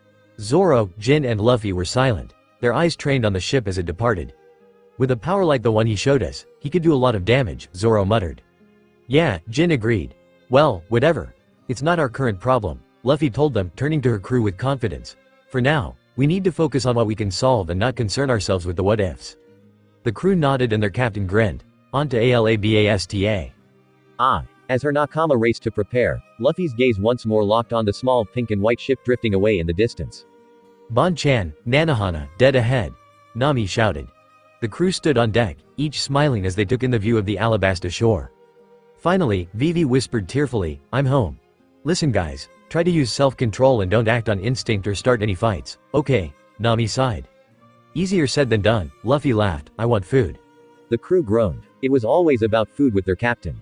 I can't go into town with you guys. I am too recognizable, so I will stay here aboard the ship, Vivi told them. Then Jin, could you stay with her? Nami asked, eyeing the baton user. The man nodded, sharing a warm smile with the princess, of course. Sanji, Red, come with me to pick up supplies, Nami barked. Yes Nami Swan. Red nodded, jumping down beside them from on board the ship. He was admittedly excited to see Vivi's kingdom. He would do all he could to help her in the coming days, and that meant he needed to find a weapon, something he felt comfortable using should they be attacked. He had his gun, but somehow it just didn't seem like enough anymore. It was why he had requested to go ashore. Usopp, you and Chopper find us some clothes to wear in the desert, and maybe a map of the kingdom. The two nodded. Zoro, Luffy, well, you guys do what you do. Woo! Luffy shouted with a smile, come on Zoro, food awaits. Zoro smirked and jumped down after her, more than prepared to follow his captain. As Sanji, Nami, Usopp, Red, and Chopper walked into the city together, they hadn't gotten far when they spotted a man who stood out amongst the tourists. He was around their age, shirtless, with a pair of dark navy blue cargo shorts hung low upon his hips. Brown hiking boots adorned his feet, and an orange cowboy hat sat upon his head. A gun was strapped to his thigh and a string of red beads, not unlike a monk's, hung down across his chest. What really gave him away was the tattoo on his back. In view for all to see, the familiar markings of the Moby. Whitebeard, Nami gasped as they all hurriedly ducked behind a nearby tent. "Do you think he's here to do business with Crocodile?" Sanji whispered. "Shush, he's asking something." Nami hushed them. They leaned towards the stranger, trying to listen. "Have you seen this woman anywhere?" he asked the booth owner, tossing down a wanted poster. Monkey D. Luffy." "Afraid not, sir. He's after Luffy," they all whispered frantically. "I've been looking for her for a while and thought she might be in town." "Well, I haven't seen her, but you might ask the people in the restaurant further up the road." Restaurant, huh? I am starting to get hungry. He nodded thoughtfully, thanks. As he walked away, Nami stepped out with the others. "We need to find Luffy and Zoro, fast." She turned to Sanji, Red, Usopp and Chopper. "Usopp, help me find them. Chopper, Red, go with Sanji and get the rest of the supplies we still need. Meet back at the ship." "Right." Luffy and Zoro were walking through town, studying the various booths with mild interest. Luffy had her hands in her pockets, her captain's coat glinting in the light of the shining sun. Her straw hat hung down her back on its string, and her shirt, a new black one with a red skull painted across it, stood out amongst the citizens who were dressed to endure the desert. Still, no one paid them much mind. Money was money, whether it came from a pirate, business was all this town cared about. "I'm hungry, we should find a restaurant, Zoro." He hummed. "Sounds good to me. I could use a drink." Luffy smiled and leaned into her swordsman who draped a loose arm around her shoulders.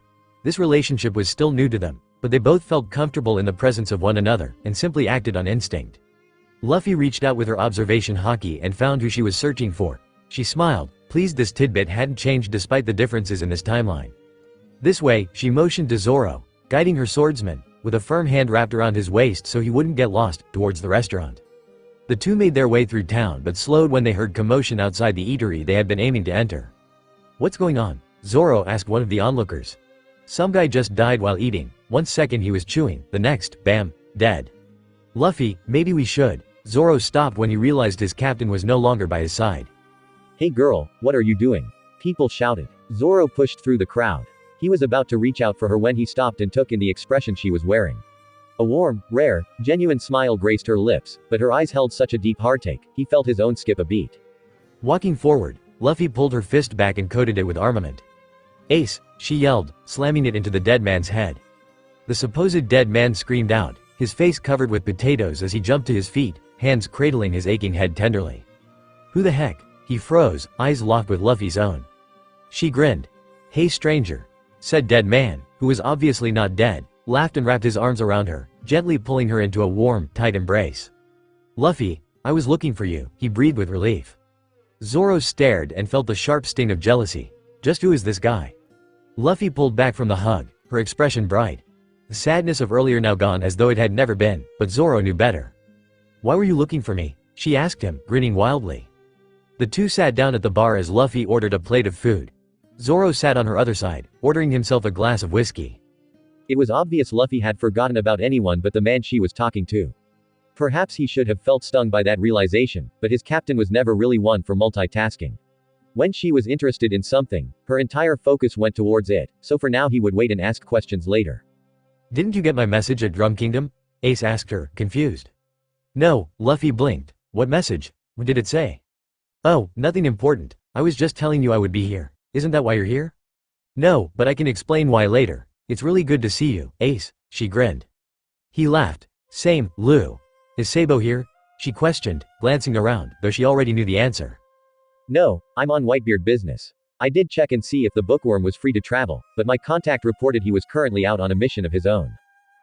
Of course he is. Then that means you came here alone?" "No," he sighed, "Marco came with me. After Thatch almost died, well, he took it hard, and I think getting him out of the infirmary and going after the guy who did it seemed to help calm him a little. You know how Marco is when angry." "Lutch is alive then," Ace grimaced. "Yeah, sorry, I forgot you didn't know. One of my men, Teach, almost killed Thatch. Luckily Sabo, who had been staying with us on board the ship at that time, stopped him." I was going to go after Teach myself right away, but Pops forbade me.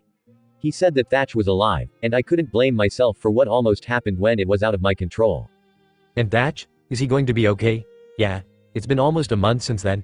Our doctors say he should make a full recovery. Luffy nodded. Good to hear. She smiled. I'm glad you have someone with you to hunt down Teach. It makes me feel better concerning your safety. He just laughed. You always act like I'm the little brother. She smirked. That's because you act like it, she joked playfully. Ace sobered. Thatch told me to tell you thank you. I didn't understand why until Marco explained your warning to him regarding the dark fruit. That Teach was a traitor, none of us would have believed it had we not seen it for ourselves. Straw Hat. They both looked up and groaned when they spotted the marine insignia. Luffy though quickly turned her frown upside down. Smokey, she smiled innocently, what are you doing here? I followed you all the way from Logia Town, pirate, no one escapes me. Stalker much? Ace frowned, stepping forward. Come Marine, I'll take play with you. Smoker scowled. I didn't come here to fight the 2nd Division commander of the Whitebeard pirates. I came for Straw Hat Luffy. Luffy started to stand up, Zoro with her, but Ace held out his arm. She didn't come here to fight you Marine, so that means you get to play with me and me alone. Luffy frowned. Ace, I can take him. I know, but just let me protect you, okay? He grinned. It is supposed to be my job. I'm the big brother. She scowled. Memories of burning flesh flashed across her vision, but she gritted her teeth and bore the weight of that pain. She would never allow the past to repeat itself, but this was Smokey, not a Kainu. It would be alright. Okay, she sighed, letting go of the tension that caused her heart to beat uncontrollably. Thank you, Ace. She hurried out the door, Zoro following close behind.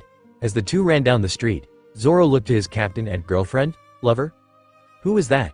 He asked her curiously. She chuckled, but the sound was off, somehow. My big brother. He stared at her, gaping. He didn't even know she had siblings. Not that it surprised him, but Luffy was so unique. He couldn't imagine anyone else like her. They had just run a little further down the road when voices shouted their names. They turned and spotted Nami and Usopp racing towards them. I didn't think we would ever find you guys, she breathed. Come on, the others are waiting for us on the ship. A sudden pillar for fire and smoke sprang to life behind them, twisting around one another like snakes in mating season. What is that? Usopp wondered out loud in awe, but Luffy just watched it in silence, her gaze carefully blank. Zoro noticed and frowned. As they boarded their ship, Luffy went to the railing and gripped it, watching as the fire continued to burn like a beacon. What's happening there? Someone asked, maybe Sanji. She heard Zoro respond. Luffy's big brother, I guess. What? Her mind swam with fear when the fire suddenly vanished from view and she fought to calm herself. Having a panic attack now would only cause her crew unnecessary concern. Ace was fine. He would always be fine, so long as she had anything to say about it. Luffy, Nami asked, coming up beside her captain, is that really your big brother? She grinned. Yup, he should be coming here any minute to say hello. Well, him and another of my brothers, she grinned. How many brothers do you have? Her crew shouted. She laughed. Well, and hesitated. I never really told you guys, but I'm sort of, maybe the adopted daughter of Whitebeard and red-haired Shanks. The crew stood there, staring at her, eyes wide and mouths dropped open in stunned silence. Even Zoro was struck speechless. Whitebeard and red-haired Shanks, two of the emperors? The crew freaked out around her and Luffy just laughed, albeit a tad sheepishly. She probably should have told them that sooner. Whoops. Luffy. A familiar voice shouted. She turned and smiled as a red ball of flames and a large bird with blue fire suddenly appeared overhead, dropping down in the form of two very handsome men. Ma! Luffy yelled, jumping into the arms of the blonde, pineapple-haired man who grinned and caught her, spinning her around before setting the young captain back on her feet. It's been too long, Luffy Yoi. The blonde man smiled. He turned to the rest of his sister's crew who stood around looking at the two with twin looks of wonder and fear. Pleasure, crew of Luffy. My name is Marco Yoi. Luffy laughed and turned to Ace, barreling into his side as he chuckled and wrapped his arms around her. Luffy introduced them properly once she released her protective hold on her older brother. Marco is the 1st Division commander of Whitebeard and a son of Pops, so he's basically a brother to me, one of many in that regard. Ace though, she smiled tenderly, he and I have known each other since we were children. I grew up with him, for a few years at least. He's also the 2nd Division commander of the Whitebeard pirates, and my sworn blood brother. Ace smiled politely and bowed to the crew in greeting. Ace told you about Thatch? Marco asked her, ignoring the Straw Hat crew who crowded Ace to ask questions. Yeah, I am glad he's alright. Marco sighed. Me too. Luffy placed a comforting hand on his arm. She knew the two of them were much closer than just brothers. I was told you both are going after Teach, he nodded. He's not here in Alabasta. I would be able to tell if he were. Marco frowned. Guess we need to move on then. Tell. How can she tell? Ace asked Marco, who ignored him. The first division commander knew of her hockey abilities from Pops, as well as a little bit concerning her past with Shanks and Dark King Rayleigh. He himself had some hockey abilities, but observation was his strongest form.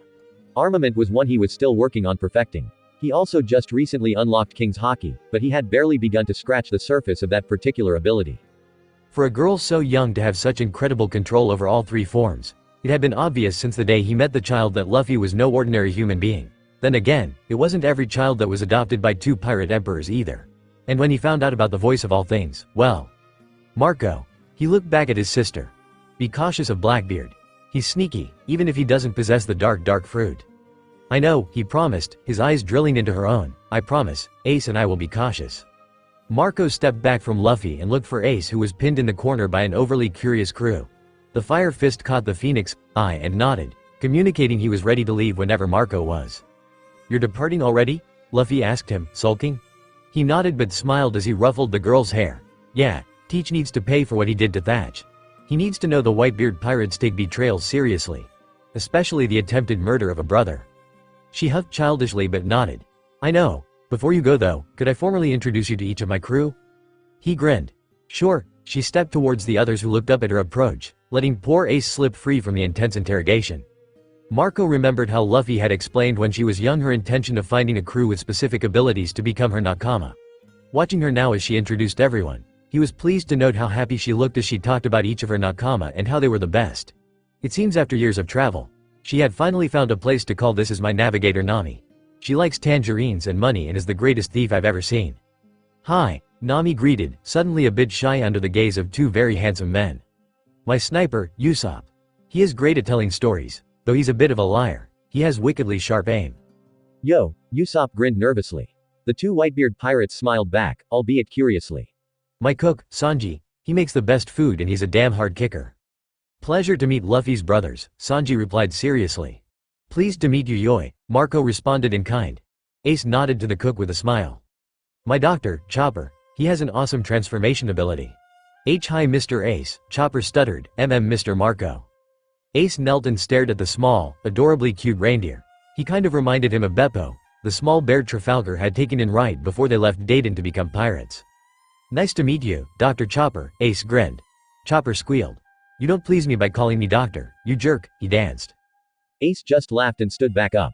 Marco looked like he had many questions concerning the reindeer's appearance, but Luffy had already moved on.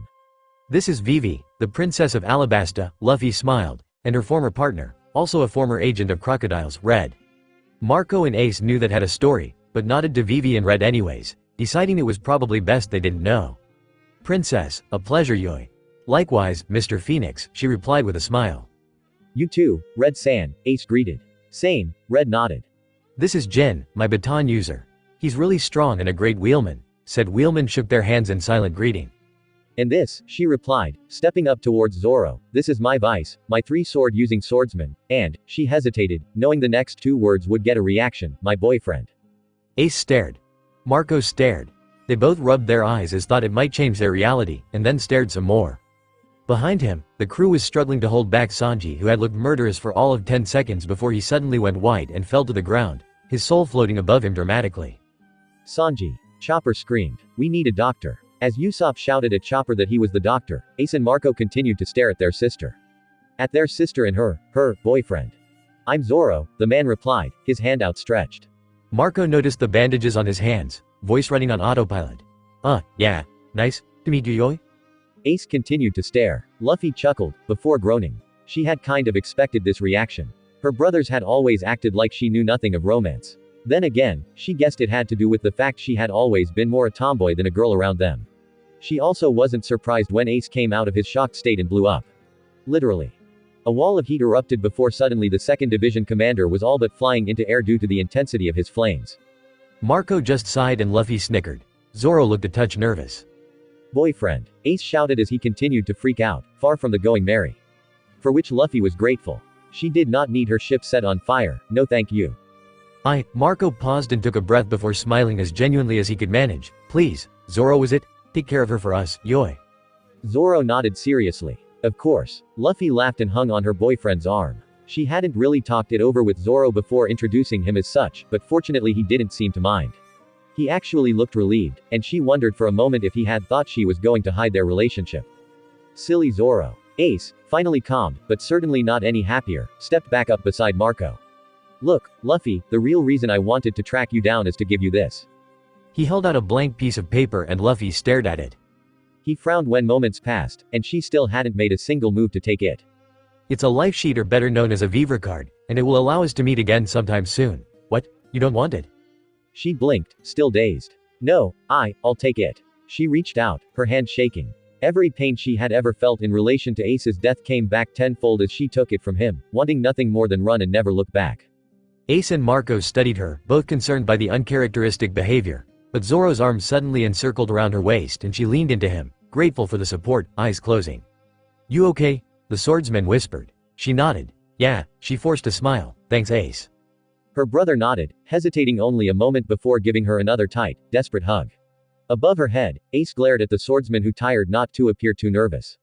Talk about overprotective family. Once Ace released her, Marco also stepped forward and pulled Luffy in for a quick, tight hug. I don't know what happened, Yoi, he whispered in her ear, but your family is always here for you, remember that. Luffy nodded, her smile masking the fear she still felt as she gripped the Viva card in hand. Thanks, Ma. Waving to her brothers as they left, she tried to control the sudden trembling. Zoro returned to his arm to around her waist, drawing his young captain to lean back against his chest as they both stood at the railing, watching the Whitebeard commanders vanish into the midday sun. Sighing, Luffy and Zoro turned, only to stop when they found the entire crew watching them, except Sanji, who remained ghost-like on the ground. What? Zoro barked, annoyed. Nothing, the crew grinned, eyeing the possessive arm wrapped securely around their captain's waist. Nami, feeling pity for the two, turned to the others, onto Yuba. To Yuba. As the crew hurriedly set out to prepare for the journey, aside from Sanji, who continued to lay unmoving on the deck floor, abandoned now even by Chopper, Luffy stared down at the paper in her hands. Memories of the former timeline felt almost binding as she stood there, studying this harmless piece of paper. The phantom image of it burning nearly causing her to throw it down, but instead, she held fast, her fingers crinkling the sheet with how tight she had begun to grip it. This unassuming little paper that brought about the worst nightmare.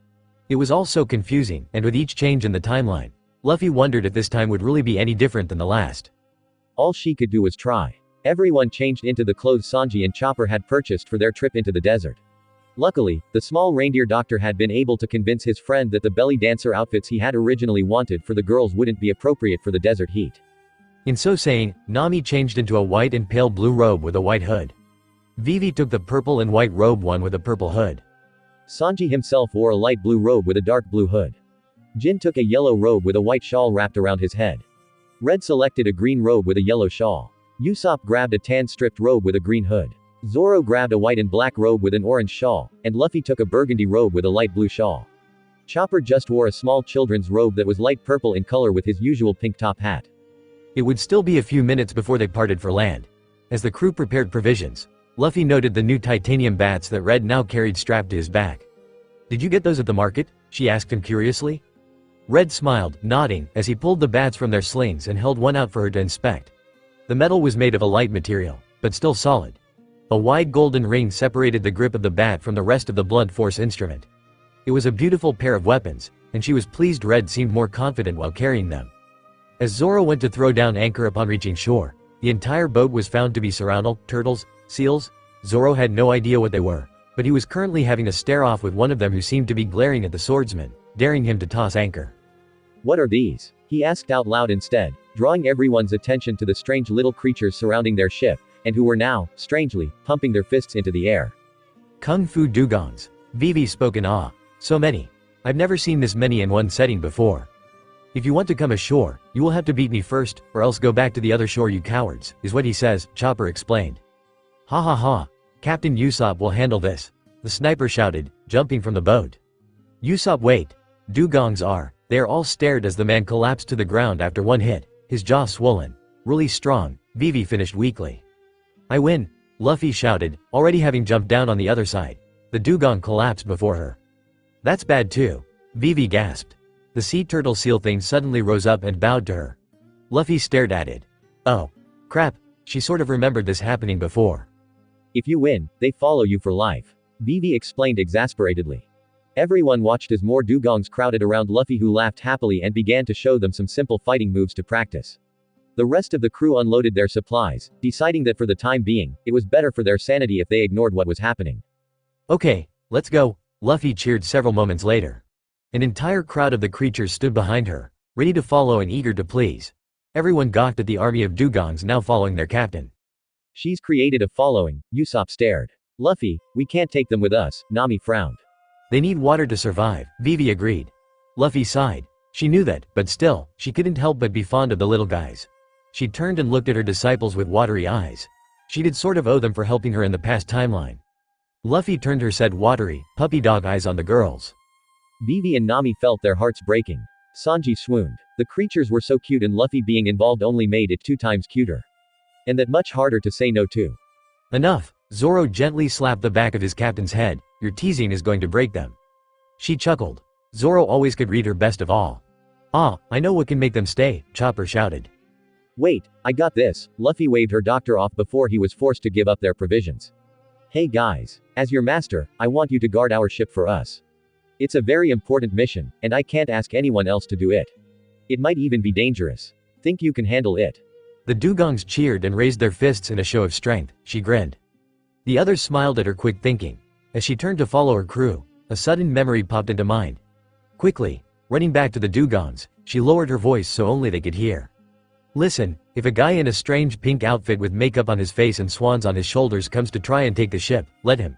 He's a good guy, okay? He's my friend. They cheered again, nodding, and waved as she sped off to rejoin her group. If Bon Clay tires to do what he did last time, she didn't want him or the dugongs injured. What did you tell them? Usopp questioned when she rejoined the others. Ah, just to be careful and expect us back in maybe a week or 2, she lied. Usopp raised an eyebrow but shrugged. She felt bad about lying to her friend, but she couldn't explain herself if she had told him the truth. Not yet, and maybe, not ever. The first city that they came to was just as Luffy remembered, barren, dead, dry. She clenched her fists at the thought of the people here who had undoubtedly suffered at the hands of Crocodile. It didn't matter that the warlord eventually became her friend in the last timeline, he was still a jerk who did wrong, and she would kick his butt for it. So empty, Nami whispered. Like a ghost town, Sanji agreed. This city used to be full of greenery and was thriving, Vivi whispered, her voice crackling with emotion. This place was green? Usopp asked, looking around at the sand-covered abandoned buildings. Hard to imagine. Yeah, Vivi sighed. Rain was scarce, but the city was able to manage if they saved every drop of rain possible. For the past 3 years though, not a single drop has fallen. Only the capital has continued to thrive with thunderstorms every other month, and everyone called it a miracle until the day a new shipment of cargo was discovered arriving at the palace. Rain dance powder. Or rain some powder, Nami nodded to herself. You've heard of it, Nami? Luffy asked curiously. Yeah, it can cause an artificial rainstorm to occur at any place or time. Luffy hummed. Oh yeah, didn't I eat some of it once? Nasty stuff? Yes, it steals the rain normally meant for a neighboring country. The ones who developed the powder thought it a miracle powder until they discovered its side effects, but it was too late by then. The countries went to war and they destroyed each other. So the king supposedly is using this powder and started the current war. Zoro questioned. Yeah, they blamed my father who was being blackmailed, but it was only after I went into Baroque works as a spy that I discovered the truth behind who it was doing the blackmailing. Crocodile engineered it all, and that was only his first push towards causing a civil war. Much more has happened since then. Some things, I am certain, even I have not yet been made aware of. A strong wind suddenly flew through the city. Everyone grabbed their shawls and hoods to stop them being blown off as they looked around, sensing a presence they couldn't quite pinpoint. The city itself seemed to play a haunting tune, its abandoned structure howling with the wind. Luffy scowled. She knew exactly who it was doing this, but for now, she could do nothing, not yet. That was the wind? Sanji asked wide-eyed. No, I'm sure I heard someone speaking, Zoro muttered, his hand gripping his swords fiercely, eyes peeled, and I don't think they're done. He was right. A sandstorm made of ash and dust soared into existence around them. Luffy growled and stepped in front of her crew, raising her hands to catch and redirect it away from her nakama. The pressure was strong, and it was her ability versus his in that moment. The combined force of their two abilities together shoved the storm into a forced standstill and the pressure died out, along with the cries of the dead around them. The city once again, silent. Everyone stared. What was that? Nami wondered out loud.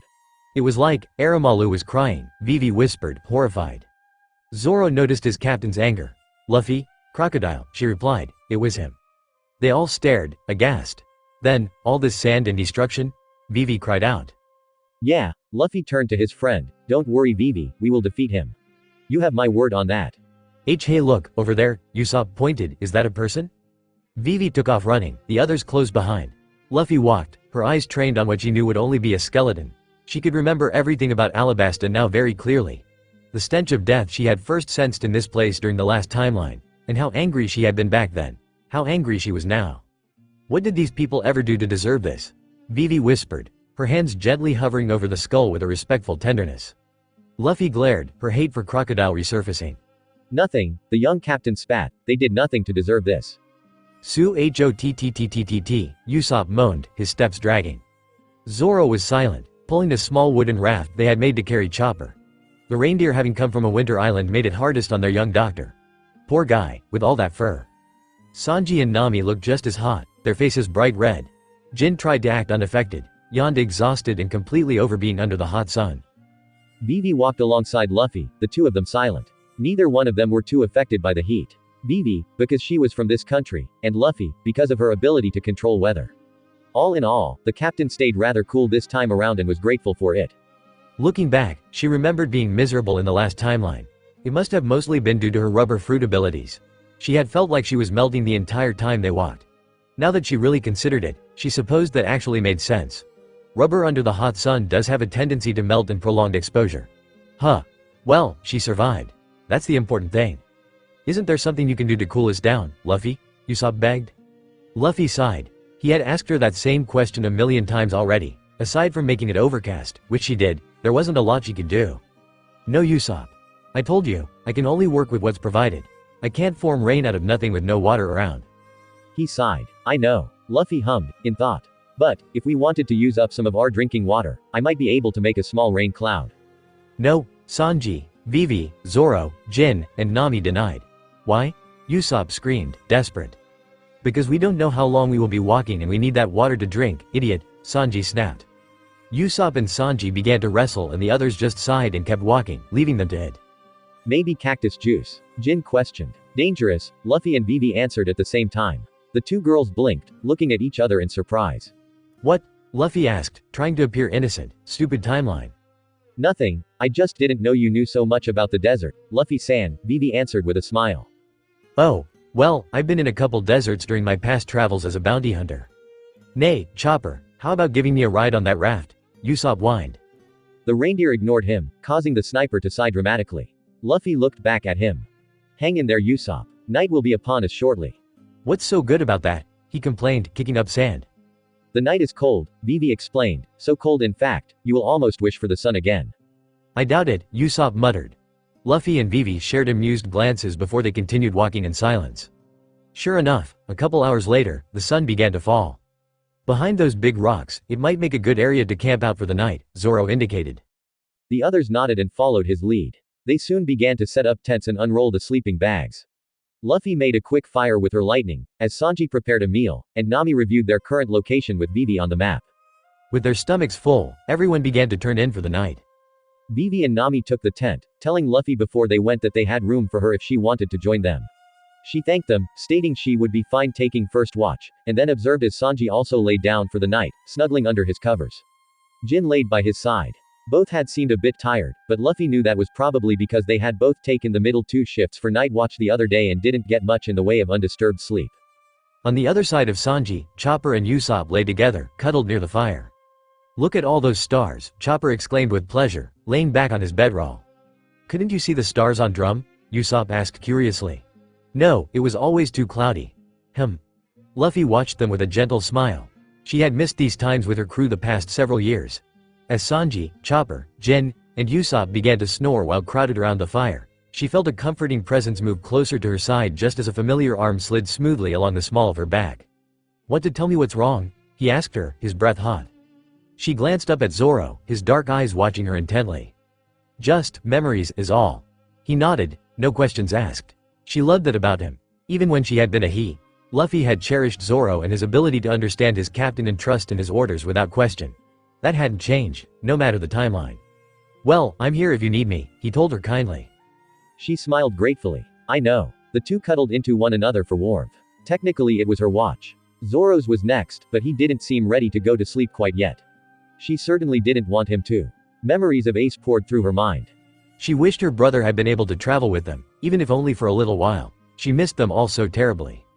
Zoro's fingers cascaded down her back, occasionally moving back up to play with her curls.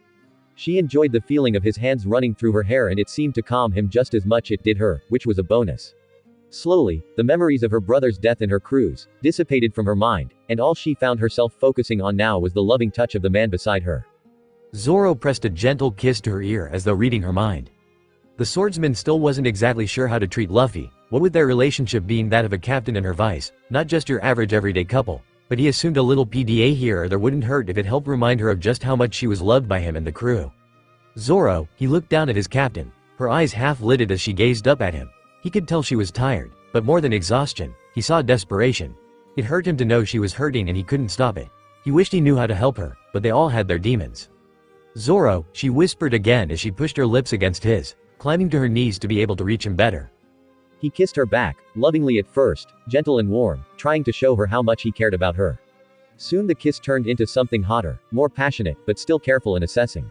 Each one trying to understand the boundaries that went unspoken. Prodding the limits, but never crossing. She moaned lightly as his hand trailed down the skin of her back, stopping just above the rim of her shorts beneath the desert robe. Quiet, he rasped, voice husky, we don't want to wake the others. She nodded, her arms wrapping around him as he wrapped around her and sank back, taking her body to lie upon his own. The dim light of the fire cast shadows across her face and occasionally reflected a burning light within her eyes. Beautiful, he thought, enchanting.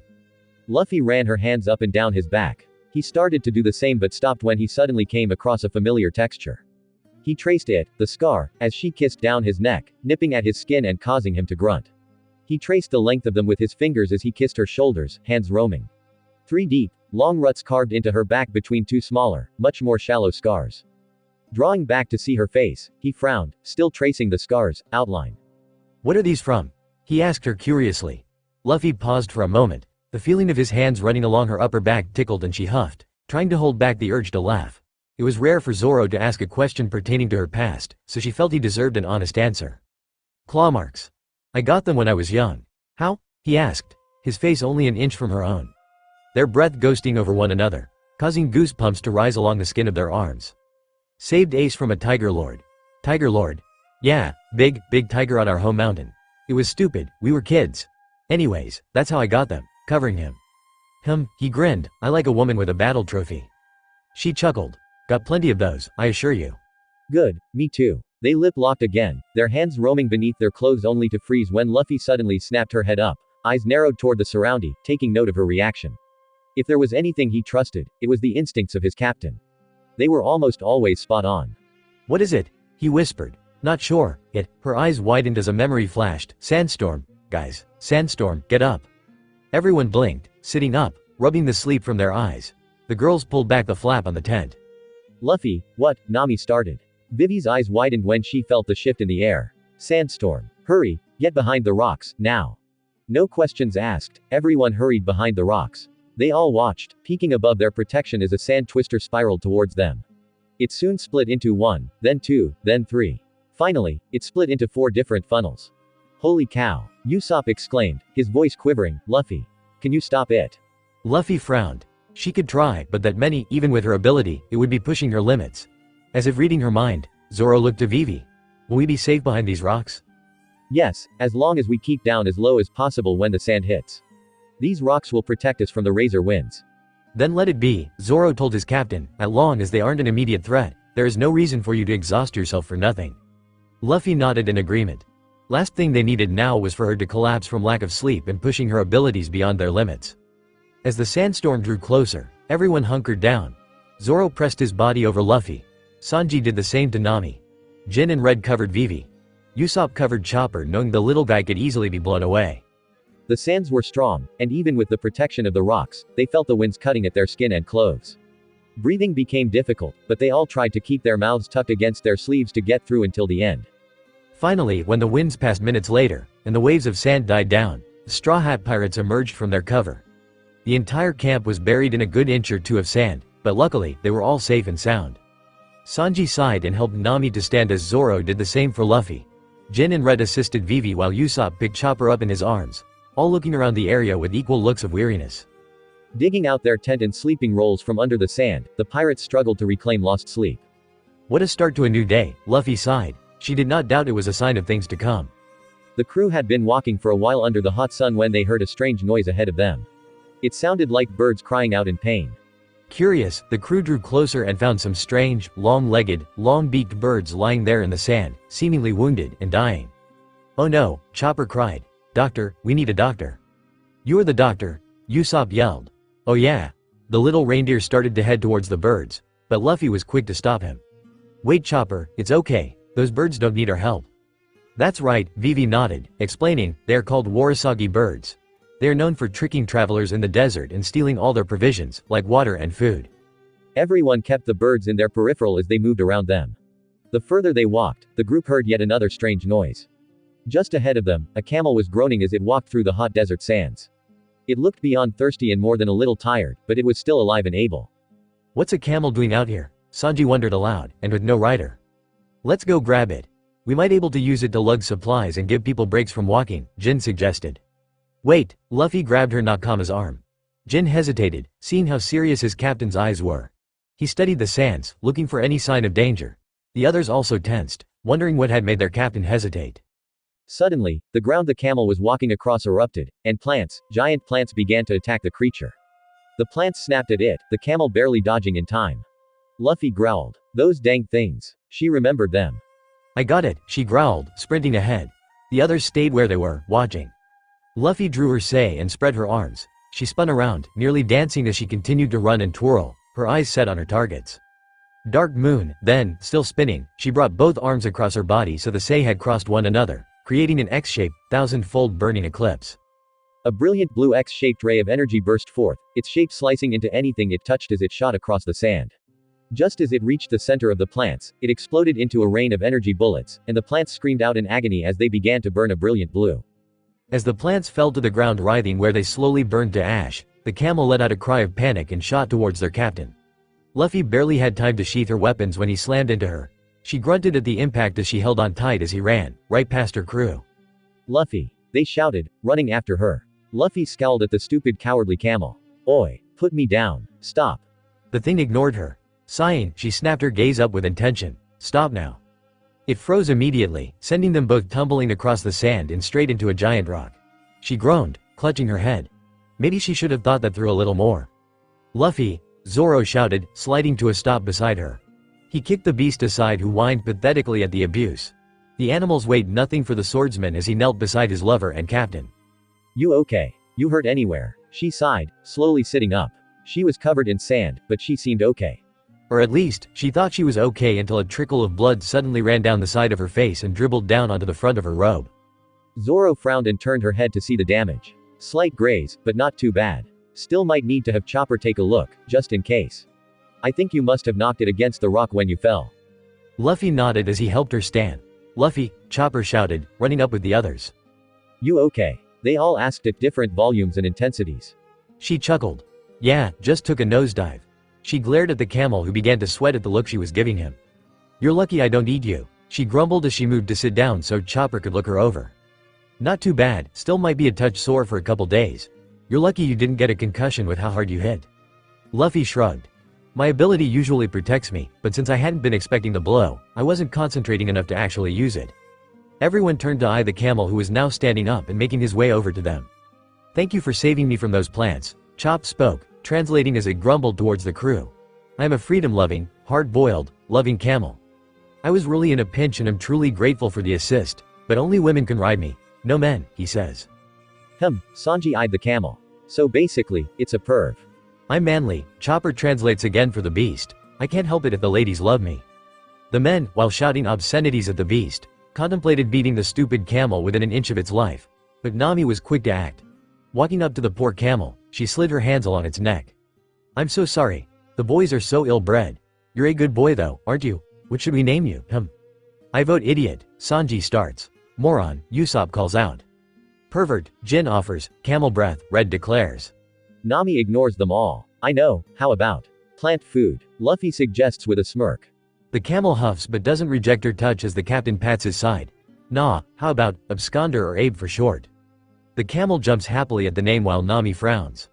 I was going to name him Eyelashes. Zoro cocks an eye, and that name mean literally to run away. Luffy sneers triumphantly. Exactly, just another name for coward. The boys burst out into full-blown snickers. Nami just rolls her eyes but doesn't comment. Even she can't argue that it fits. It truly was the perfect name for the perverted, cowardly creature. Absconder. Or Abe, because absconder is a mouthful. Many minutes later, Nami and Vivi are riding in the saddle and Luffy is riding on the beast's neck, her legs dangling on both sides as Abe trots through the desert sand, happily carrying the three women. Chopper, who was walking alongside Zoro at the back of the group, glanced at the swordsman. Nay, Zoro, you're the foremost veteran on the ship, right? Zoro hummed and glanced at the youngest member of their crew. I guess. Not a huge difference between us. Well, Chopper hesitated. What made you decide to join this crew? Zoro was silent, thinking about the past and when he had first met his captain. Why do you ask? Well, it just seems like the crew is full of a bunch of mavericks, you know. Like, I couldn't picture any of you working under anyone. Everyone is different and so independent. Usopp said you all just do what you can do in order to get by, and that's all anyone can ask from anyone else. Zoro smirked. Well, when he says it, it sounds bad, but he's not wrong. Zoro took a breath, wondering how best to explain. We are a bunch of mavericks, you are right, and while we wouldn't normally work under anyone, he glances at Luffy and pictures her smiling face. It's like this, Chopper, to the outside world, this crew has no teamwork. Even our captain, as strong as she is, she doesn't actually need us in order to do what she wants to do. She could easily do anything, but, what is teamwork really, when you think about it? Is it just working together, or is it one person doing all they can before passing it on to the next guy and saying, hey man, I did what I could. Now it's your turn and if you don't do it, I'll kick your ass. Maybe I'm explaining it wrong, but, this crew, as independent as we all are, we can do greater things together than on our own. Does that make sense? Chopper smiled. Yeah, I think it does. Oi, guys, shade ahead, Usopp shouted excitedly. It wasn't a huge outcropping of rocks, but it would do for a break. As the others crowded around and took a seat on the sand beneath the sheltered ledge, Zoro spotted a rock and moved prop up against it. He had only just sat down when the sand beneath gave way and all at once he was falling. Zoro! The screams echoed. He groaned, sand raining down on top of him from where he lay, lying flat upon his back. Zoro, are you okay? His nakama yelled down. Fine, just a rough landing. He peered around. Just where is he right now? Walking over to a large flat stone with words inscribed across the face of it, he reached out and touched the old, roughly drawn inscription. What is this doing underground? He wondered idly to himself. The sound of the wind had him looking back towards where he had fallen, just in time to see his captain land safely on the ground. The mini whirlwind she had used to lower herself now fading. One of the poneglyphs, Luffy answered him, studying the ancient writing with curious eyes. They must have hidden it down here. Zoro frowned. What is that? A poneglyph. A historic stone inscribed with part of the true history of the world that the government has tried to hide for the past several decades. And why would it be down here in the middle of nowhere? I don't know. This is interesting, but not what we should focus on right now. Let's see if we can't find a way out. Zoro nodded, taking one last glance at the stone before following his captain. Any luck finding a way out? Nami yelled down. No, I'm going to try and fly us out. Luffy shouted back, you might want to stand clear. Okay, are you sure about this? Have you ever flown that high with someone else before? Zoro asked her. No, but it can't be that hard, right? I mean, it might be a bit tiring, but the thing I'm most worried about is if my vortex might injure you. The winds I produce to fly are much stronger than my mini tornadoes that I use to slow my landings or drift faintly upward. Doesn't matter. We have to get out of here and this is the only way, right? Luffy frowned. Yeah, I guess. She sighed. This is the one time she missed her rubber fruit ability. Well, now and when she hit that rock earlier. Stepping up to her boyfriend and Vice, she slowly wrapped her arms around him, flushing slightly when he leaned into her touch. Whatever happens, don't let go, okay? He nodded and she began. Zoro had to close his eyes as the sand began to twirl around their bodies. He could feel the wind lashing out at his skin and while it didn't feel comfortable, it didn't really hurt either. He kept hold of Luffy, feeling her body change beneath his hands. She began to feel almost gritty, not unlike sand, and yet she remained oddly solid as he felt his feet leave the ground. Zoro, look up. He blinked his eyes open and stared in wonder as he found himself in the center of a tornado, the wind rushing around him as he stared up and out towards the bright evening sky. It's incredible, he whispered. He felt her body shake with laughter as they moved steadily closer to the hole in the ceiling above them. Glancing down, he couldn't believe how high he had truly fallen. The fact he hadn't been hurt surprised him. He'd gotten lucky. A shiver ran through Luffy, and Zoro felt it. He peered down at his captain whose entire body almost seemed to shimmer with a fine grainy-like texture. Her eyes were set on the high ceiling, but her mouth was tightly pressed as though she were in pain. Luffy. I'm fine, she grunted. Zoro didn't argue, knowing she was concentrating as she tightened her hold around his waist and moved up, that much faster than before.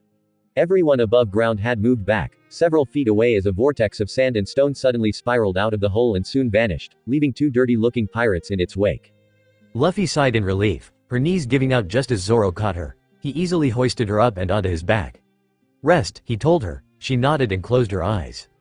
Luffy, Usopp and Chopper shouted, running towards them. The others followed, each expressing concern for their captain. She's fine, Zoro confirmed reassuringly, just exhausted. She doesn't usually carry someone else with her when she uses her ability, and I think she was already pretty tired to begin with. Well, she is still recovering from a near-death experience, Nami grunted. And she hasn't been sleeping much, Jin added. Why is that? Usopp questioned curiously. Everyone was silent. Tense. Sometimes, Vivi paused, sometimes during the night, when she finally does give in to her body's exhaustion, I hear her cry out in her sleep.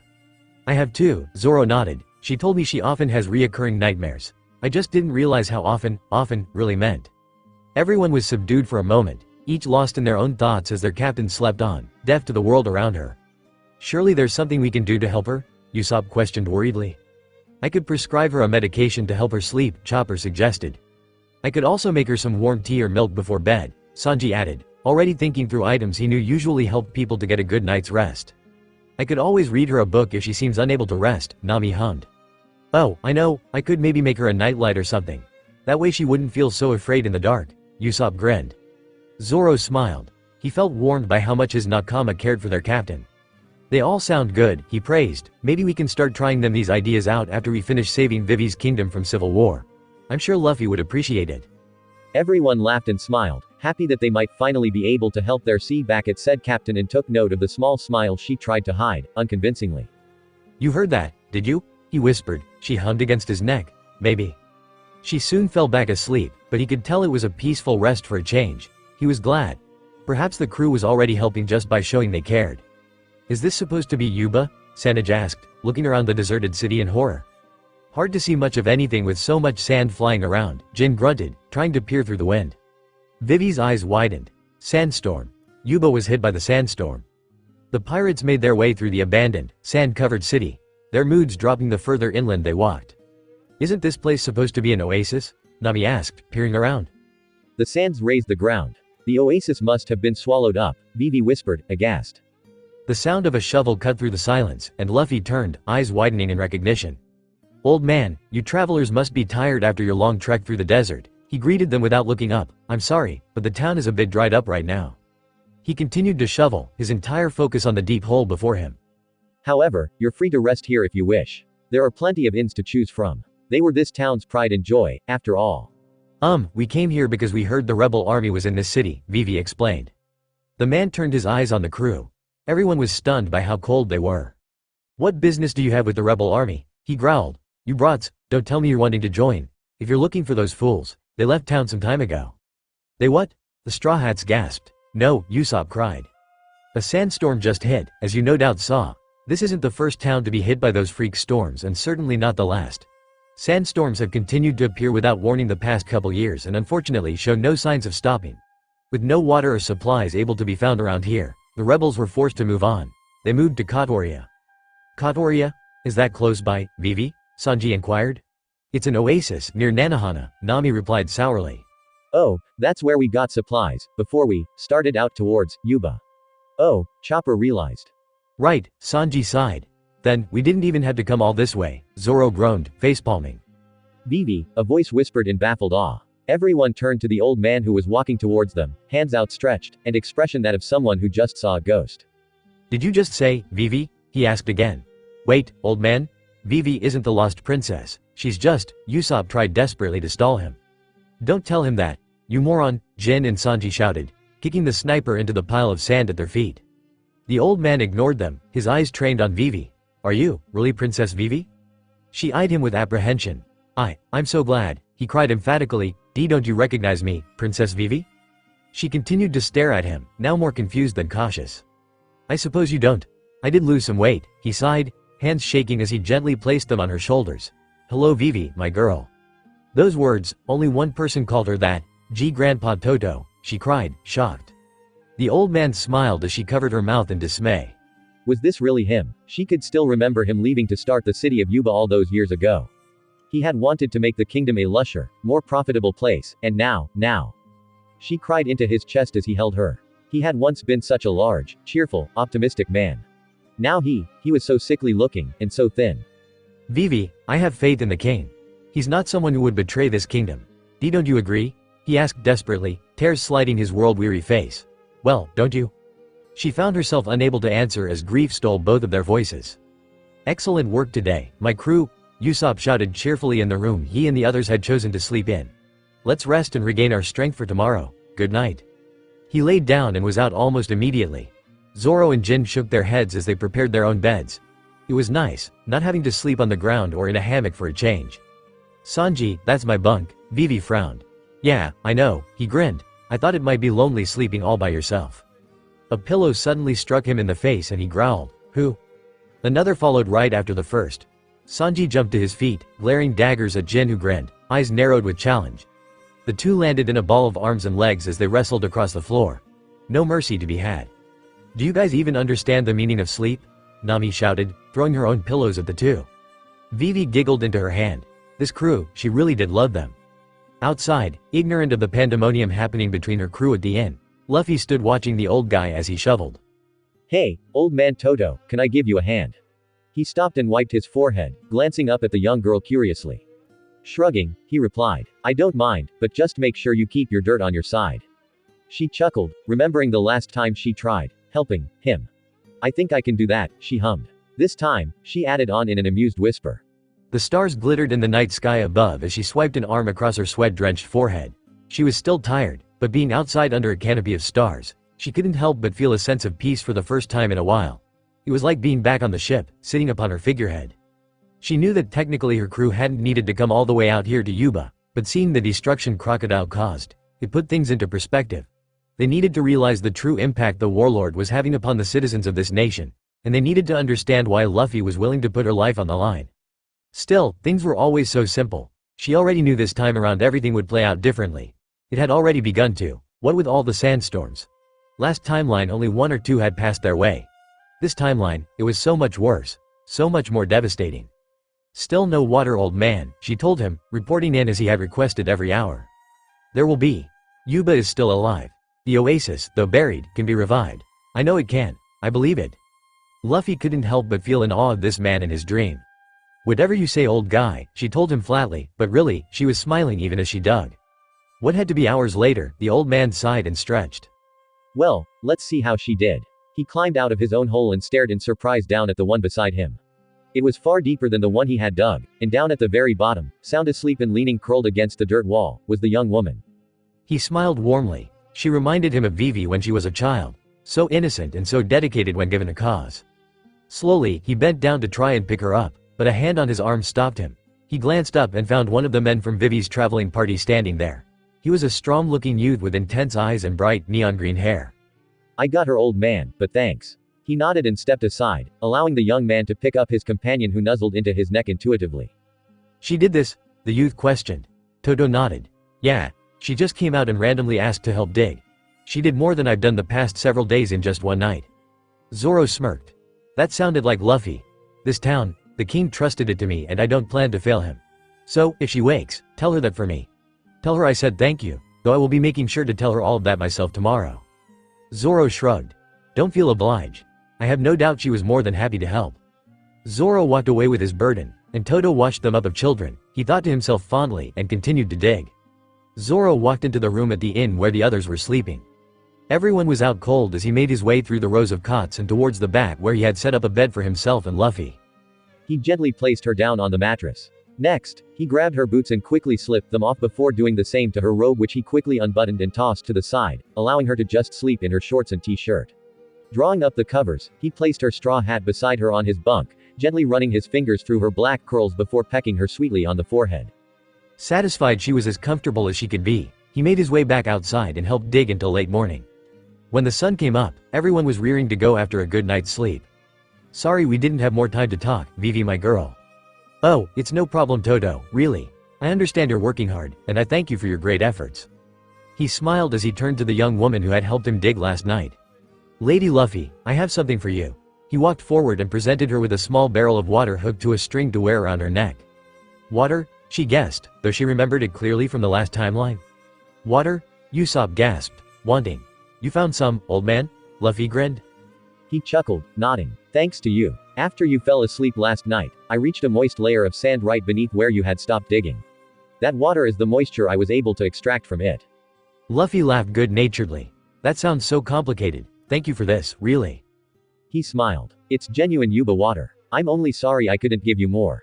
"I have no doubt you will find more, but don't worry, I will drink it with care, old man, I promise." Toto waved them off as they left, and the Straw Hats knew that perhaps one day, they might just see him again. Luffy knew this was coming. She knew she needed to talk to Vivi, especially after seeing her reactions to all the death and destruction around her. Just like in the last timeline, Luffy knew Vivi needed to understand that she wasn't alone going into this. That she had them, her nakama, no matter the challenge. That didn't mean Luffy didn't feel a tad guilty about what she was about to say and do. As the crew passed a tree in the desert, a very familiar tree, Luffy flopped down against it and waited. Everyone slowed to a stop, confused. "Luffy?" Zoro questioned. She glanced his way and he snapped his mouth shut. He knew that look.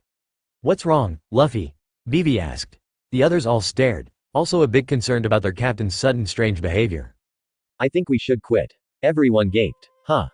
"Quit?" Nami echoed, frowning. "Luffy, what do you mean?" Vivi asked, worried. "Come on Luffy, we need to go to Kotoria. We don't have time for this," Usopp grumbled. "Yeah, if we don't stop the rebels Luffy Don, the civil war will really break out and then Vivi's dad will be in trouble," Sanji urged. "Come on Luffy, let's go." Usopp went over to grab her hand. She glared at him and tossed him to the side as though he weighed nothing. Everyone stared in shock. It was very unlike their captain to be aggressive towards her crew. Then again, Zoro thought huffily, Usopp shouldn't have put his hands on her. "Vivi, I told you we would defeat Crocodile, didn't I?" The princess frowned but nodded. "If we stop the people rebelling, will it stop Crocodile? We are pirates, Vivi. Truly, even if we go to Kotoria, we can't do anything to stop them rebels. They won't listen to us." "She has a point," Jin agreed. "Yeah," Nami nodded. "You want it so that nobody dies in this war," Luffy continued, her eyes staring into Vivi's. "None of your citizens and none of us either. Even when we are up against a warlord, and there are millions of people going crazy, you hope everyone will stay safe and sound. Don't you think that's a bit naive for the princess of an entire kingdom?" Vivi bit her lip, fists clenched. Angry tears spilled down from her eyes. Luffy, that's going a bit far, isn't it?" Nami started. "Uncertain, I mean, have some sympathy at least," she. "Nami Swan," Sanji interrupted. "Wait." The two quieted, watching as Vivi stepped forward, her eyes burning with unshed tears. "What's wrong with wanting everyone safe? What's wrong with wanting everyone to live?" Luffy eyed Vivi carefully. No trace of emotion crossed their captain's expression, though behind forced neutrality, her own nightmares flashed. "People die." Luffy expected the slap, but the sting it caused in her heart hurt much worse. "Stop saying that. Say it again and I will." Vivi was heaving now, her hand raised to strike again. "All those people. It wasn't their fault. It was Crocodile, so why did they have to pay for something they couldn't control? Is it so wrong to wish good people live?" Luffy growled, jumped to her feet, and using the same amount of strength Vivi had, slapped her. Vivi looked stunned. "Luffy!" Nami shouted in reprimand but was ignored as the Straw Hat captain kept her gaze locked completely upon the princess. "Then why are you risking your life?" Luffy demanded of her friend. "One look at this country and even I can tell what needs to be done most of all." "Like what?" Vivi screamed, slamming her fists into the pirate captain's chests repeatedly. "What could possibly be done that I can't do?" Luffy roared and tossed Vivi to the ground, a firm hand resting upon her straw hat. "You can risk our lives alongside yours." Vivi froze and you could have heard a pen drop, it was so silent. "We're friends, aren't we?" Luffy asked her, slowly kneeling beside the other girl. "I know you really hate this Vivi, and you want to beat Crocodile most of all, but you need to have some faith in your nakama. You aren't alone, Vivi." Luffy removed her straw hat and gently placed it upon the princess who stared at the other in stunned awe. "Luffy. People die, it happens, but no matter the heartache, we are going to be there to help you carry that burden." "Luffy," Vivi cried, sobbing into the young captain's chest. Luffy held her close, allowing her this time to grieve like she hadn't been able to before. "Guys." She looked up at her crew who stood there, ready and waiting. "Let's go find Crocodile." "So where is Crocodile located anyways?" Sanji asked as they walked. "He'll be heading in the direction of the city of Alubarna, the capital where my father is located. But last I heard he was at Rainbase." Rainbase, Nami repeated, studying the map. If we travel north from here, we should reach it within half a day. The crew began their trek across the hot desert sands. They were all tired of the dry heat, but none of them complained beyond their usual moans and groans about the desert heat. "Nay, Luffy, how about some water?" Usopp begged several hours later. Luffy frowned and gripped the small barrel hanging around her neck protectively. "Not this water, Usopp. I told old man Toto I would savor it." Usopp sighed. Fine. Nami Swan, Vivi Fawn, Luffy Dawn. Sanji sang, twirling beside the girls as they rode the camel. "I will protect you lovely ladies, don't you worry, just call me, Prince."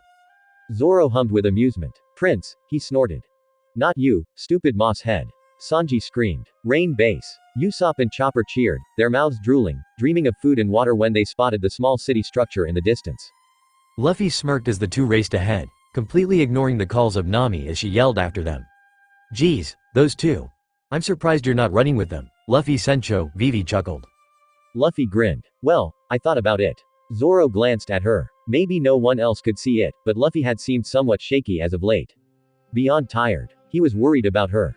"I could escort you, Luffy Dawn," Sanji sang with heart-filled eyes. "Sanji, you better be careful. You keep forgetting Luffy is spoken for," Nami warned playfully. Sanji groaned and glared daggers as the green-haired swordsman who smirked and made his way over to the camel. Eyes on the love cook, he reached his hand up. "May I, milady?" Luffy rolled her eyes, huffing with amusement as she took his hand. "Sure, why not? Guess I'm stuck with you," she winked. He just chuckled as he helped her down. Luffy hesitated as she looked up at the city known as Rainbase. Turning to Jin, she beckoned him. "I have something I want you to do and you need to do it immediately. Understand?" He nodded, curiously. "These are my instructions." Zoro and Luffy vanished into the city shortly after, both beyond ready for a good meal. They left without money, Nami sighed. "Idiot Marimo," Sanji scoffed. Smoker sat in the restaurant, impatiently tapping his fingers against the countertop. "Are you sure Straw Hat and her crew will come here?" Tashigi asked her friend and boss. Gut feeling, he shrugged. "Still, I can't help but feel something deeper is going on here in Alabasta. Why else would they have taken the princess with them all the way back to her country, if they really had kidnapped her in the first place? It doesn't make sense and no one from headquarters will tell me anything." Tashigi frowned. "That is troubling. Food, water," voices shouted, running up to the bar beside the two Marines who continued to chat to one another. The barman hurried over, dropping a couple barrels full of water before the two and a plate of the house special. Yay. They dug in, completely unaware of the danger beside them. Fortunately for them, the two Marines didn't seem aware either. Zoro and Luffy walked in. The swordsman holding the door open for her as she thanked him and made her way to the others. "That looks good. Thanks, Usopp," she cheered, stealing a bit of his food. "Ah, that's mine, you thief," he shouted. She laughed, stopping when she suddenly realized Smoker wore. "Oh, hey Smokey," she grinned. Usopp and Chopper, both with full mouths of water and food, seemed to turn in slow motion to the two Marines beside them. "Smur," they repeated with stuffed jaws. A sudden spray of food and water soaked the pair of Marines as the two boys began to panic and race for the doors. Luffy laughed and followed, Zoro at her side.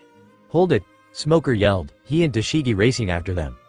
"Why are the Marines here?" Usopp shouted as they ran. "No idea," Luffy laughed. "You're enjoying this too much," Usopp moaned. "Guys, Marines," they shouted, warning the others. Sanji, Nami, Vivi, and Jin all hurried to their feet and grabbed the supplies, running as the others joined them. Smoker growled behind them. "If nothing else, they're good at running," he admitted, if only to himself. "Guys, Baroque Works is aware of us," Zoro shouted, already spotting the agents hanging around the corners. "We should meet where Crocodile is located," Luffy told her crew. "That building, up ahead," Vivi pointed. "Right, sounds like a plan. Split up." Luffy grinned and whirled herself through the air and on top of the building directly before her as her crew went around. "Smoker, come and get me." The captain smirked. "You got guts, Straw Hat, but don't think you can run from me forever." Luffy laughed and took off running. She knew Smoker would follow her, she needed him too. This moment in time, she knew, it mattered. This was when his opinion of her would change. For the better. Looking straight ahead, she spotted Zoro, Nami, and Usopp. "Let's go, inside," she shouted, running past them. They quickly followed her, Smoker not far behind them. As they entered, Luffy sensed Robin right away. "Ah, gentlemen and ladies, please allow me to escort you to the VIP room," a man suddenly told them, stepping in their way. Luffy hummed, smiling, already knowing what was about to happen. "Lead on." Smoker barreled in, watching them as they headed for the room marked VIP. "Just what kind of a connection do you have to Crocodile, Straw Hat?" he wondered out loud, hurrying after them. Do you see that sign up there? Usopp pointed as they ran through the halls. It says VIP to the left and pirates to the right. Which way do we go? Luffy hummed. Well, we are pirates. Let's not disappoint. The others laughed and Usopp whined as they all ran to the right. Smoker followed them in their decision only to stop when they reached a dead end. Suddenly, the floor below their feet opened and they all began to fall. What is going on? Smoker shouted as the others screamed. Only Luffy was laughing the entire way down. Luffy groaned. Her head was throbbing despite her ability as she sat up. Zoro sat up with her, his arm still wrapped around her waist from when he had tried to break her fall. Usopp and Nami also groaned, rising to their feet. Smoker just laid there, his eyes open and his mind digesting everything that just happened. Well, we are officially trapped, Usopp stated the obvious. No kidding, Nami growled. Luffy, why did we choose this way? Hey, it said pirates. We can't lie about something like that, she explained innocently. Nami did not look amused. Only you, Zoro sighed. It's why you love me, Luffy grinned. Zoro hummed. Maybe one reason, he smiled. Smoker growled, stumbling to his feet. Zoro eyed him warily as Luffy took note of the sea stone prison surrounding them. Usopp grabbed the bars, looking to test any possible way out. Straw Hat, Smoker barked. Luffy, look out, Zoro shouted, raising his sword and blocking the man's attack, barely stopping him from hitting his captain. Smoker scowled, his eyes resting on Luffy alone, despite his standoff with Zoro. Even if you tried to cut him, swordsman, your blades would do him no harm, a voice spoke out. Everyone turned, their gaze hard as flint as they looked upon the man who just entered the room. Crocodile. Luffy was angry. She could feel the hate she had once again acquired for the man standing before her, boiling beneath her skin. Despite what relations she had with him after Alabasta and what she might have with him in the future of this timeline, she would never consider him a good person.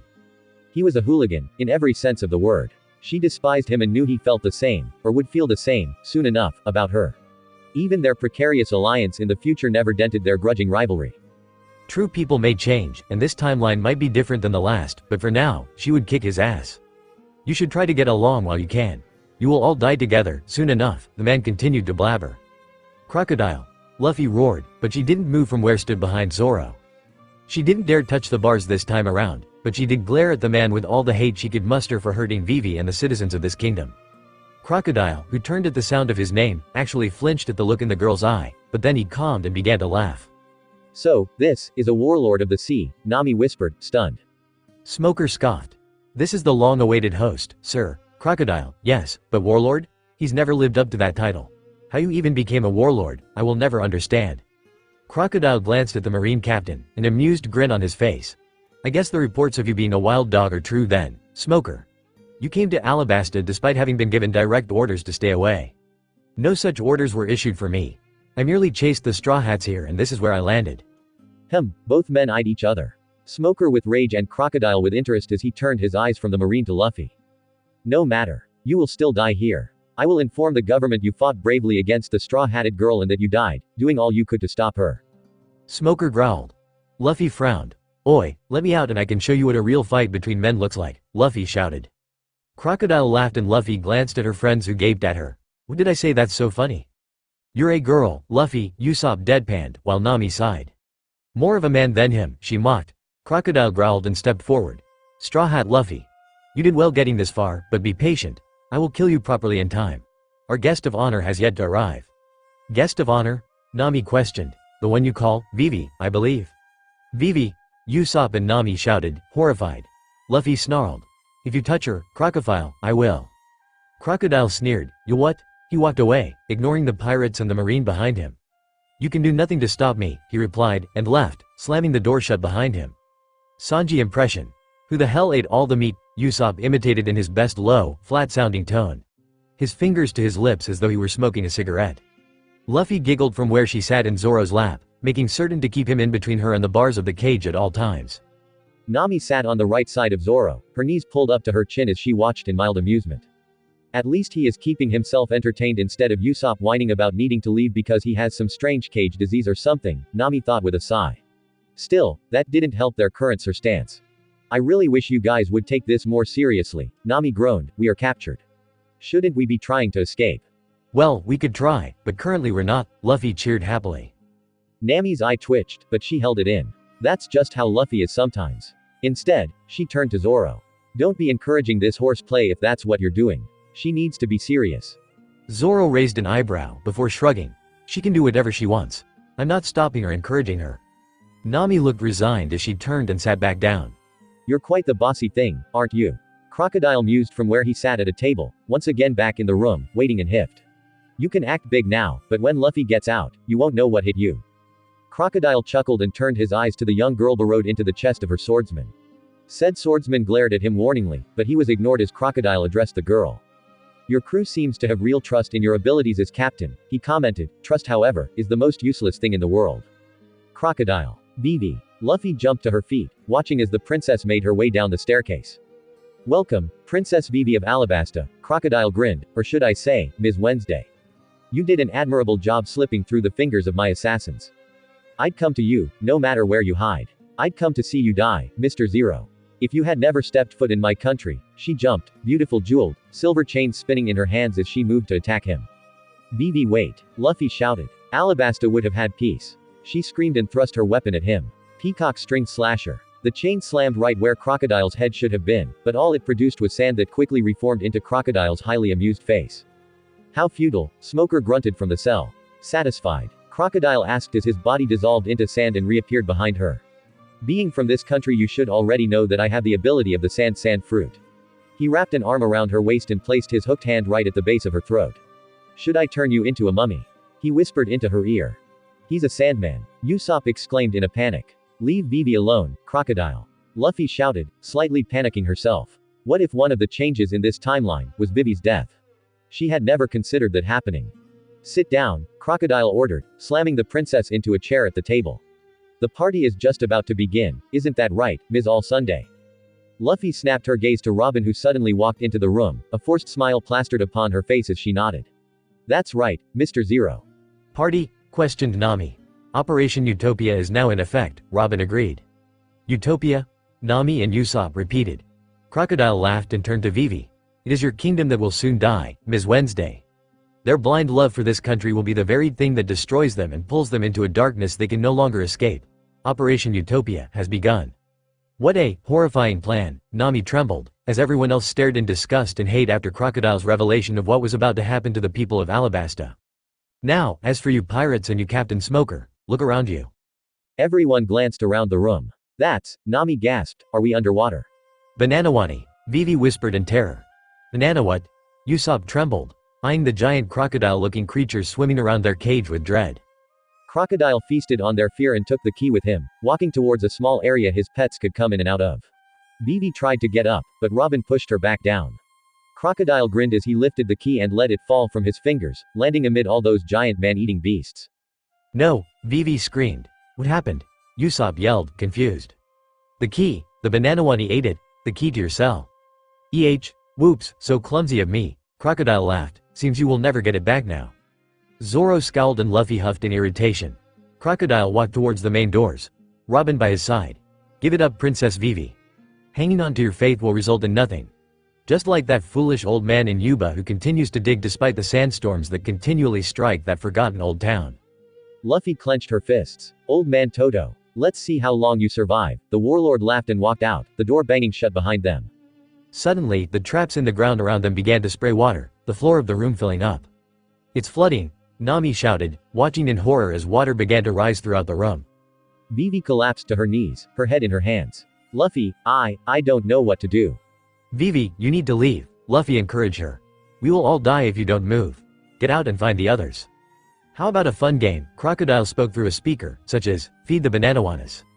Everyone gaped as a bigger trap door began to open and sure enough, standing before Vivi was a Bananawani. Vivi, run. Luffy shouted, never mind about us, just leave, go. Suddenly, the gator stopped at the sound of a den mushi. Crocodile from within his office, eyed it dubiously. Millions? Robin shrugged. Hello? Is this thing working? Hello? It is working, go ahead, Robin replied casually. Crocodile frowned as the person on the other end started talking to someone else about the baby snail. It's working, Crocodile growled. Oh, that's a voice I recognize. Hello, you've reached the Kick-Ass restaurant. Want to place an order? Kick-Ass, Crocodile repeated. Oh, so you remember my talents. I'm flattered. Crocodile eyed the phone harshly. The Straw Hat Pirates that entered the city should all be in that cage, besides their pet. So, is there another one? Who are you? Nami glanced at Luffy who smirked. Perfect timing, Sanji, perfect. Me? asked Sanji. I'm Mr. Prince. I see, Mr. Prince, and where are you right now, Well, see, I can't really tell you that or you would come hunt for me, wouldn't you? Then again, I don't know if you could kill me. After all, I'm not stupid enough to let information slip through my fingers, unlike you, am I wrong? Prince, help us. Usopp screamed from the cage. We don't have much time left. Prince laughed. Sounds like at least part of my crew is right there with you. Well, I guess I will just head your way and… A sudden gunshot went off. Everyone stilled. We got him, Mr. Zero. What should we do with this weirdo? Report your location. The front of Rainbase Dinner's casino. That idiot got caught. Zoro snapped. He better be alive so I can kick his own ass. Luffy hummed but was silent. Zoro noticed and let out a breath of relief. If Luffy wasn't worried, Zoro knew there couldn't be anything terribly wrong. We will come to you, Crocodile told them. Let's go, Ms. All Sunday. You sure? The millions don't know who the boss is. I am merely going as the owner, nothing more. Vivi snarled and started climbing. She dodged the gator that attacked her. Vivi, Nami yelled. I'm going outside to get help, she shouted. Crocodile snarled and sped towards her. Luffy scowled. Vivi, watch out. She turned, only just in time to be slammed into by Crocodile and thrown down below, straight onto the stones nearest the banana gators. She didn't move. Vivi, the crew shouted. Crocodile huffed and went back to Robin. Let's go. Goodbye, Princess Vivi of Alabasta. If you love these pirates so much, die by their side. Then he was gone. Vivi, Nami screamed, horrified. The princess groaned and got to her knees. Vivi, you need to get out, Luffy shouted. No, she shook her head, eyes much clearer despite the blood running down the side of her face. You've all protected me this entire trip. I can't give up now. Not when you need help. Luffy just huffed a soft laugh. Good job, Vivi, well said. I suppose we've outstayed our welcome then, haven't we, gang? How about we leave? Everyone looked at her, confused. She smirked and drew her weapons. With both arms crossed like that of a pharaoh with his staffs, she moved her sei in a circle around each other. Dark Moon, she suddenly thrust them both out at the same time straight ahead of her. Pharaoh's judgment. A large energy blast slammed into the cell bars and left a hole the size of a large boulder behind. Luffy, Vivi whispered in awe as the captain jumped through the hole and landed in front of her, a sad smile upon her face. I'm sorry, Vivi, but I needed you to decide what was truly worth fight, cried out as she ran into the young captain's arms who held her close, gently patting her back. Luffy was an ace at reading emotions in other people, but when it came to expressing them, she sometimes had trouble, and right now, she wasn't sure how best to comfort her friend. Fortunately, Nami came up and took her from Luffy, gently rubbing her back and whispering sweet words of encouragement and praise as she looked at her captain in wonder. Well, we are out of the cage, but we still have problems. Zoro hollered, his swords holding back the gator that had tried to attack Vivi. The room is still flooding, and the doors are sealed shut from the other side, Usopp yelled from where he tried desperately to pull open the room's double doors. I just blasted through a cell, Usopp. You really think doors like those would hold me back? Luffy laughed. She walked towards them and took position just as she did before in the cell. Dark Moon, Pharaoh's judgment. The doors blew apart. This way, she yelled, hurrying her team on. Once Usopp, Nami, and Vivi had passed, she looked back and realized Zoro and Smoker were surrounded by the gators. She wanted to just shoot them all with a bolt of lightning and be done with it, but doing so around water might result in both Zoro and Smoker being shocked as well, and she couldn't have that. Hang on, Zoro, Smokey, when I say run, you both run, okay? She started to get into position, but Smoker's voice stopped her. His tone serious. Answer me this, Monkey D. Luffy. How much do you know about Crocodile and his objectives? That woman with him, she is Nico Robin, a woman, a monster, worth 70 million bellas. Together, this isn't just an Alabasta problem, this is a world problem. Luffy sighed. What's your point, Smokey? Since when do I really need a reason to kick the ass out of someone I dislike? She barked. Smoker stared at her a moment before sighing, resigned. Fine, whatever. So, what now? Like I said, when I say, you run. Geez, listen when someone is speaking. Zoro smirked as she huffed and got back into position. She reached out her hands and immediately, a vortex of water began to spin right where the two men were standing. Both men's eyes widened, but unlike a normal vortex, this one had an opening within its walls that led right to Luffy. It reminded Zoro of the story he'd heard as a child. The story of the Red Sea that had been divided by God. Though this was not quite as profound, and the person currently doing it was majorly struggling to keep it up, and the divided sea was more like an archway and it isn't red, but semantics. Hurry up, you slow pokes. Run, she shouted. The two spared a glance for each other before taking off, sprinting through the narrow opening. Just as they reached the staircase, the water slammed down and following that came a blinding flash of light. Both men were forced to shield their eyes until it ended, lest they go blind. Ha, stupid gators. Roasted bananas are what you are now, Luffy smirked. Zoro sighed and sheathed his swords. He wrapped an arm around his captain's waist and pulled her quickly to him, his mouth capturing hers for a gentle, yet enthusiastic kiss. Thanks for the save. She blushed. Anytime. Smoker watched them before starting past, muttering something about lovesick hormonal teenagers. The two just shared an amused glance as they followed the old marine outside. The others were there waiting for them. As the group ran down the hall towards the heart of the casino, the sound of footsteps heading their way had each slowing into a defensive position. Luffy Don, Nami Swan, Vivi Fawn, Sanji, the girls shouted. Their smiles bright as their cook came running around the corner. My ladies, he dove, trying to hug them. Nami and Vivi dodged and continued running alongside the others, as Zoro pulled Luffy towards him, evading the cook's loving tendencies. Sanji wept dramatically but quickly caught up, running alongside his crew. Where's Chopper? Zoro asked. Ah, he led Crocodile on a wild goose chase for Mr. Prince, Sanji explained. Don't worry, he's fine. We need to get out of here before Crocodile returns, Luffy ordered. The Straw Hat Pirates, plus Smoker, burst out of the casino VIP room and watched the chaos unfolding as people ran around screaming. The entire casino was beginning to flood and collapse. Soon the whole building would be sinking into the depths below. A familiar face had Luffy clicking her tongue. He's already returned. Split up, meet outside to the right. Everyone raised an eyebrow at the detailed description of their meeting location, but shrugged and hurried to blend into the chaos around them. Smoker stuck with Luffy, not wanting the pirate out of his sight. Zoro also stuck with Luffy, not liking the fact Smoker was following her. Just as they were making their way out, Crocodile spotted them. You, he shouted. Run, Luffy shouted as they all took off towards the door. Luffy knew she could fight Crocodile and win, but right now, she needed to make sure her crew was safe. That took precedence over everything else, including kicking Crocodile's ass to Kingdom Come. The ground beneath them began to shake and the floor suddenly exploded in a geyser of water. Luffy felt her feet get swept out from under her and she went down before she could even try and find someplace dry to escape to. Beside her, she noticed Smoker also getting swept under. She held her breath the best she could, but the feeling of a chair suddenly slamming into her midsection had her opening her mouth reflexively. Without her ability, her body was much more susceptible to injury, and that chair had definitely cracked a rib or two. Zoro, who had also been swept up in the current, looked around desperately for any sign of his captain. Luffy, he shouted, coughing. Luffy, Crocodile had left, probably trying to avoid the flooded areas himself. Or, Zoro hoped, the jerk got swept away too. Suddenly a straw hat bobbed to the surface and Zoro immediately dove down. The water had already risen more than 7 feet and soon he knew this entire floor would go crashing down into the lowest quadrant where their cell had been located. They needed to get out before then or risk being caught in falling debris. Swimming downward, he dodged chairs and other various items before he made it to the floor of the casino where Luffy was laid, unmoving with her mouth open and eyes closed. Luffy, he shouted mentally, paddling hurriedly towards her. He grabbed Luffy around the waist and splashed desperately for the surface. Reaching it, he desperately gasped in needed air as he looked to his girlfriend who had yet to move or make a sound. Luffy, breathe. He placed his mouth against hers and tried to give her all the air he could while keeping them both afloat. Luckily, it was enough. Luffy coughed and spat up water, her eyes red and glassy, but open and alive. Zo, she choked out, her voice slurred. It's okay, take it easy. Don't try to talk, we need to get you out of here.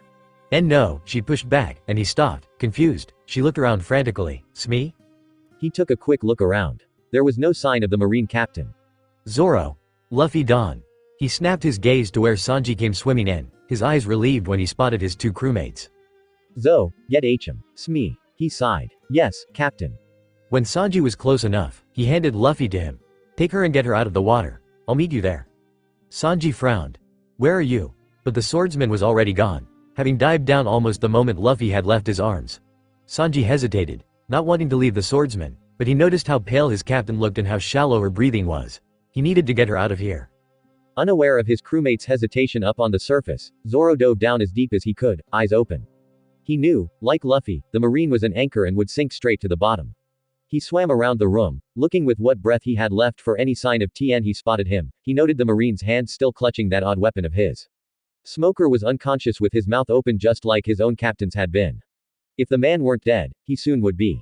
Grabbing the marine and shooting for the exit as fast as he could, Zoro was debating the wisdom of this decision. You're helping the enemy, it was an order. Still, what if he attacks you and her and the crew? Luffy rarely gives order. Is this really a smart choice? Whatever, Luffy always makes crazy rivals stronger and more determined, yet somehow it always works out. I'm not doing mouth-to-mouth with him, no way. Moss head. is the first thing he hears upon exiting the sunken casino. What were you thinking rescuing the enemy? Shut up, idiot cook. I didn't want to. This was the perfect chance to get rid of him. Smoker coughed, his ears ringing as he looked up at the pirates who were arguing above him.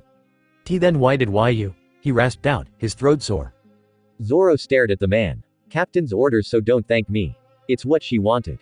Then I assume you won't mind if I carry out my duties, Smoker growled as he got to his feet, swaying ever so slightly. Sanji scoffed. That's a marine for you, no honor. Zoro glared at the man but stayed silent, mentally agreeing with the love cook. The sound of coughing had all of them turning as Luffy groaned and sat up. Ow, my whole body hurts. Whereat, Chopper shouted, having met back up with his crew. Nah, it's fine, it's just the muscles. She waved him off with a smile, trying to ignore her protesting ribs. You worried me, Zoro told her, helping her to stand. She swayed, but he held her strong. His arm wrapped around her waist as she looked towards Smoker, eyes fierce. Smoker. He stared right back at her. Straw Hat. The sound of Marines running towards their location drew everyone's attention. The pirates hesitated, uncertain how to proceed. It was a complicated standoff, if ever there was one. The Marine captain exhaled. Go, but this is the last time I'm letting you pirates escape. Everyone blinked, startled. Luffy eyed the other man, her lips sliding into an effortless smile. You know, I just can't ever seem to hate you, Smokey, she laughed jovially. Come on gang, let's split. She took one last look at the Marine captain. Until next time. Smoker's eyes widened as the pirates took off running. When they vanished around the corner, he couldn't stop the snort that escaped him. Stupid pirate. I'll kill you the next time we meet. Turning, he walked away and never looked back. So where to now? Sanji shouted as they ran. We need to get to Alubarna. If Operation Utopia is truly in effect, we must get there to protect my father. Oh, I wouldn't worry too much about that, Luffy chuckled. They all turned to her, curious. I sent Jin to take care of it. I kind of assumed Crocodile would try to impersonate the king, what with Mr. Two's ability and the whole, blackmail the king, with the dance rain powder stuff. Jin was set to safeguard your father and take him to a public area, so that Crocodile's plan would fail. Yeah, because there can't be two kings outside in the public eye at the same time, Usopp realized. Right, Luffy grinned. Smart thinking, Nami praised. We still need to hurry though. Even Jin can't keep him safe forever. Pell and the royal guard should be there as well, Vivi offered, but you're right. When Crocodile realizes his Operation Utopia has failed, there's no telling what he will do. Then on to Alubarna. When Luffy and the gang arrive at the palace, they can see for themselves the pandemonium outside. No one is fighting, yet, but one little push and they would be at each other's throats. Who are you? No one gets in to see the king without an invitation, a guard told them, his sword lowered in front of them. Let them through, a voice demands. Pell, Vivi shouts, smiling, though she keeps her face hidden from the guard's view. I know these people, Pell tells the guard who salutes and moves aside. Pell? Luffy questions. Yes, Vivi nods. One of my father's most trusted advisors and bodyguards. He saved me earlier from assassins before I was taken to Crocodile by Ms. All Sunday. It was a coincidence that we met, but I sent him with a message to give my father concerning the possible planned attack on his life. Your warning was warranted, Pell nodded. Your father was attacked shortly after receiving the letter. Luckily, a pirate claiming to be sent by Princess Vivi and his captain, the rookie Straw Hat Luffy, saved him. We then walked around the city with His Majesty, talking to the people and encouraging them to keep the peace and the faith. Sounds like Jin made it just in time, Luffy sighed in relief. Indeed, Pell answered as he opened a large set of double doors. Within the room was a huge hall and at the end, sitting in one of the large chairs fit for a king and his queen, was Vivi's father, King Cobra. Dad! She shouted. Cobra sprang to his feet as she rushed towards him. His smile grew wide and bright as he caught his daughter and twirled her in his arms. Vivi, my precious, beautiful Vivi. I thought I had lost you. The pirates felt no urge to interrupt the beautiful reunion between father and daughter and so they made their way to Jin who stood off to the side. Good work, Jin, Luffy praised. He smiled, thanks to you. And who are these traveling with you, daughter? Cobra asked Vivi. She turned and grinned, hurrying back to her friends. She grabbed Luffy's arm and almost dragged her in her excitement to where her father continued to stand, watching. This is Luffy, the girl who saved my life and is fighting to save our kingdom. Cobra stared at the young captain standing before him. He glanced over her crew and was amazed. They were all so young. None of them, not even one, looked to be over 20 cycles. The captain especially looked young. Perhaps the youngest of them all, and she was the one leading this rabble of pirates? I am in your debt, he bowed to them. Your Majesty, one of his advisors called out, but he ignored them. King Cobra, Luffy stated seriously, we have only begun to save your kingdom. Crocodile, as you know, is the one behind this scheme. We have stopped him from blackmailing you and starting up the civil war, but the rebels are right outside your gates, waiting for the right opportunity. We need to end this, once and for all. Cobra nodded. I agree. What is your plan, young pirate? Luffy smirked. Easy, to kick Crocodile's ass. Everyone stared at the girl. Oh, and stop the rebels and save your kingdom from exploding. Huh, everyone gaped. Luffy blinked. Didn't I tell you? I thought I did, anyways, yeah. Pretty sure I sensed a bomb above your palace in the bell tower. A nuclear bomb. Nuclear bomb, the king whispered, collapsing into his chair. Where did he? My guess, he has underground connections, Luffy interrupted, but right now, we need to worry about stopping it. Not so much worrying about where it came from. Right, you're right. He looked at Pell and Chaka, two of his most trusted. Go with them and do all you can to stop this. What will you do, your majesty? Chaka questioned. The king turned his gaze towards the double doors. I will face my people. Luffy knew where Crocodile was. She could sense him underground with Robin. She didn't know why things were playing out as differently as they were in this timeline, but she does what she does best and just goes with the flow. As she split from her crew and went to track him down, Sanji, Zoro, Pell, Chaka, and Usopp went after the bomb. Nami, Jin, Chopper, and Vivi went with the king towards the rebel encampment outside the palace in the city square. The true fight had officially commenced. So, this is the poneglyph, Nico Robin? Crocodile asked, staring at the large stone covered in writing. Are you able to decipher it? Yes, she replied, glancing back at her boss. Good, read it to me. She began to read off the dates, each telling the year of Alabasta's history and its key events. Crocodile growled and stepped forward. Wait, that isn't what we came here to find, is it? Who cares about the history of this country? Just tell me the location of the world's most dangerous military weapon. That is sleeping within this country. Where is Pluton? It's not written here. Only history is written on this slab of stone. Are you serious? Yes, I don't even see the word mentioned. Crocodile was silent, studying the woman who kept her back turned to him. I see, is that so? Well, you have been an excellent partner to me, but I think I will just kill you here then. Wah! She backed up, her eyes widening. The agreement we made 4 years ago has been achieved here, Crocodile went on to explain. You told me if I brought you to this, you would turn over all information on Pluton over to me, but that doesn't matter. You were useful, what with your brainpower and command ability, however, you broke your word at the end. He swiped at her with his claw and Robin dodged, her hat being lost in the process as she backed up, eyes widening as he spoke. Is it that this stone holds no information, or maybe, you never planned to share it with me no matter what it says? He paused, searching her gaze. You betrayed me, however, I cannot feel any anger towards you. You know why, Robin.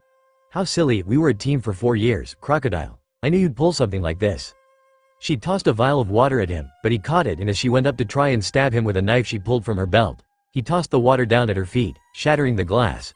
She looked around, his body dissolved into sand, but she knew he was still there, watching her. Where are you? Where? She froze, her eyes widened.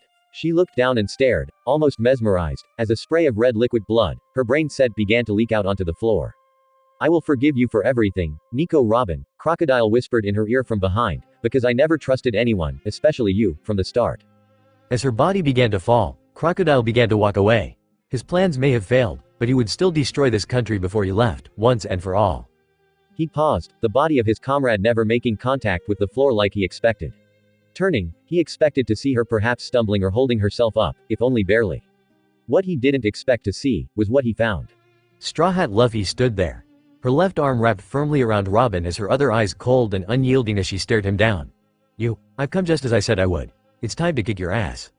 Crocodile growled. You pirates just don't learn. He shouted, all this time, all this planning, and some rookie pirate stops my best laid schemes in a week's time.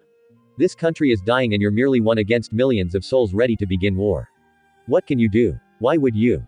Luffy didn't hesitate as he gently placed Robin down beside the poneglyph, for Vivi. Crocodile shook, his rage rising. Then die for your precious princess. Ah! The two slammed into one another as above them, the roar of 1,000 voices began to shout.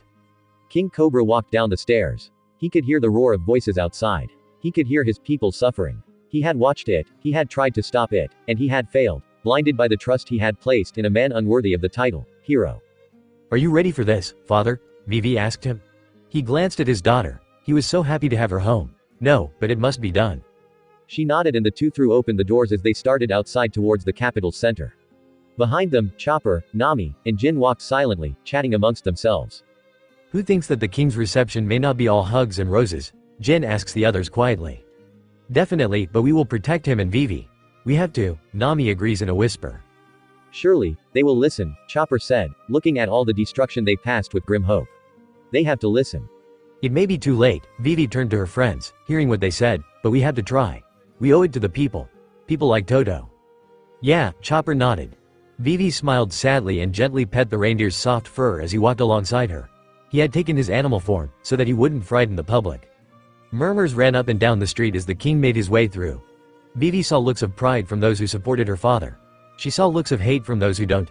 She also saw looks of uncertainty from the people who were uncertain what to think or who to blame. They had all been fed so many lies already. A familiar young man with blonde hair made his way towards them with several men surrounding him, armed. Your Majesty, he stared at the king before his eyes widened and he spotted the young woman beside him, Princess Vivi. She smiled warmly. Koza, it's been a long time. Yeah, I thought you were missing, he told her, confused. I was. I left to try and find out what was happening to our country. Koza frowned, and she stared into his eyes. I found the truth. All were silent that were listening to the exchange. What is the truth? He asked her. Vivi didn't mince words. Crocodile. Koza's eyes widened. What are you saying? Are you blaming Sir Crocodile for everything that's been happening? It's the truth, she told him urgently. He orchestrated everything. He's been blackmailing my father and... No, I need proof before I can believe such a claim. We have proof against the king. What could you possibly do to prove to us Crocodile is the true criminal here? Perhaps we might be able to offer you sound evidence, a voice interrupted. Smoker, Nami gasped. Captain Smoker, Vivi whispered, why would you? We came here chasing a pirate who has made her way through your country, the Marine explained. During my chase, I found solid evidence that the warlord Crocodile has been conspiring against your country for the past several years. Your king is innocent. Koza took this in, his fists clenching. Where is he? He's being taken care of, Smoker told him. The Straw Hats frowned. What did that mean? Surely Smoker knew Luffy went after him, so why? KOHZA, a voice shouted. He looked up as one of his men came running, blood pouring from a wound in his shoulder. Yugi, what happened? K-King's men, they just opened up on the civilians outside the palace. Koza snapped his gaze to Cobra who looked stunned and angry, his own eyes fierce. I take it you didn't do this, the rebel leader asked, though he could already see the answer for himself.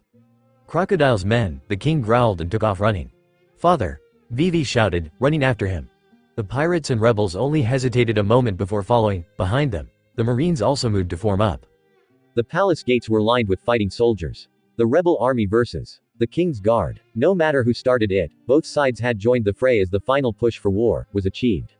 The sound was deafening. Usopp screamed, his fingers clenching Zoro's arms tightly. Lighten up, Usopp, Zoro snapped, as the feeling of fingernails began to dig into his arm. I can't look, he cried, burying his face into the swordsman's back. Zoro sighed. They were currently riding on Pell, who apparently could transform into a giant bird. It was the fastest way to the tower in the center of the kingdom where Crocodile's nuclear bomb was located. Below, Sanji held onto Chaka for dear life. Chaka could turn into a jackal and it wasn't exactly a smooth ride. There, it will be at the top, Pell indicated. They flew towards the top of the tower as Chaka and Sanji sprinted up the giant staircase to meet them. Upon arrival, they all stared at what they found, contemplating the best way on how to remove it safely and destroy it away from the city. What kind of bomb is that? It's like a giant cannonball or something, Zoro scoffed, but he knew it didn't make it any less dangerous. Height. We need to get it as high above the city as possible, Pell explained. There might still be a backlash even then, but it won't wipe the city out. It's also on a timer, so even if we get high enough, we need to make sure we destroy it with perfect timing or we might risk it coming back down to early, Chaka added. I should be able to take care of that, Zoro commented. Chaka, change forms. I will get us as high as I can, then you must jump with them. Can you both handle it from there? Yeah, Sanji nodded. I can shoot Zoro into the sky. Only problem is all that movement could trigger it while we fly. Risk we need to take, Zoro grunted as he slowly picked the bomb up and carried it like it was nothing. Pell and Chaka looked shocked, but Sanji just grunted. He was used to Zoro's crazy, boundless strength. WW what about me? Usopp questioned, shaking. They all glanced at him. I need you to shoot it. It's going to be hard and very far, but can you do it? Usopp breathed for a second, his eyes wide, but then he nodded, determined. Yes. Then we are counting on you, Zoro stated, placing a comforting hand on the younger's shoulder. Chaka, Sanji, and Zoro climbed aboard Pell's back and had to hang on tight to one another in order not to fall when the bird took off, straight up into the sky. The higher they went, they could tell the air was thinner, but they all knew it didn't matter. They had to do this, or everyone would die. This is as far as I can go, Pell told them, breathless as he began to slow in his climb. Chaka, can you jump from here? I can, yes. Can you catch us when we come back down? I will be waiting, Pell confirmed. Pirates, grab hold. Zoro and Sanji grabbed the man the best they could with the bomb between them as Chaka changed forms and jumped a good near 20 feet into the sky. Go now, he shouted.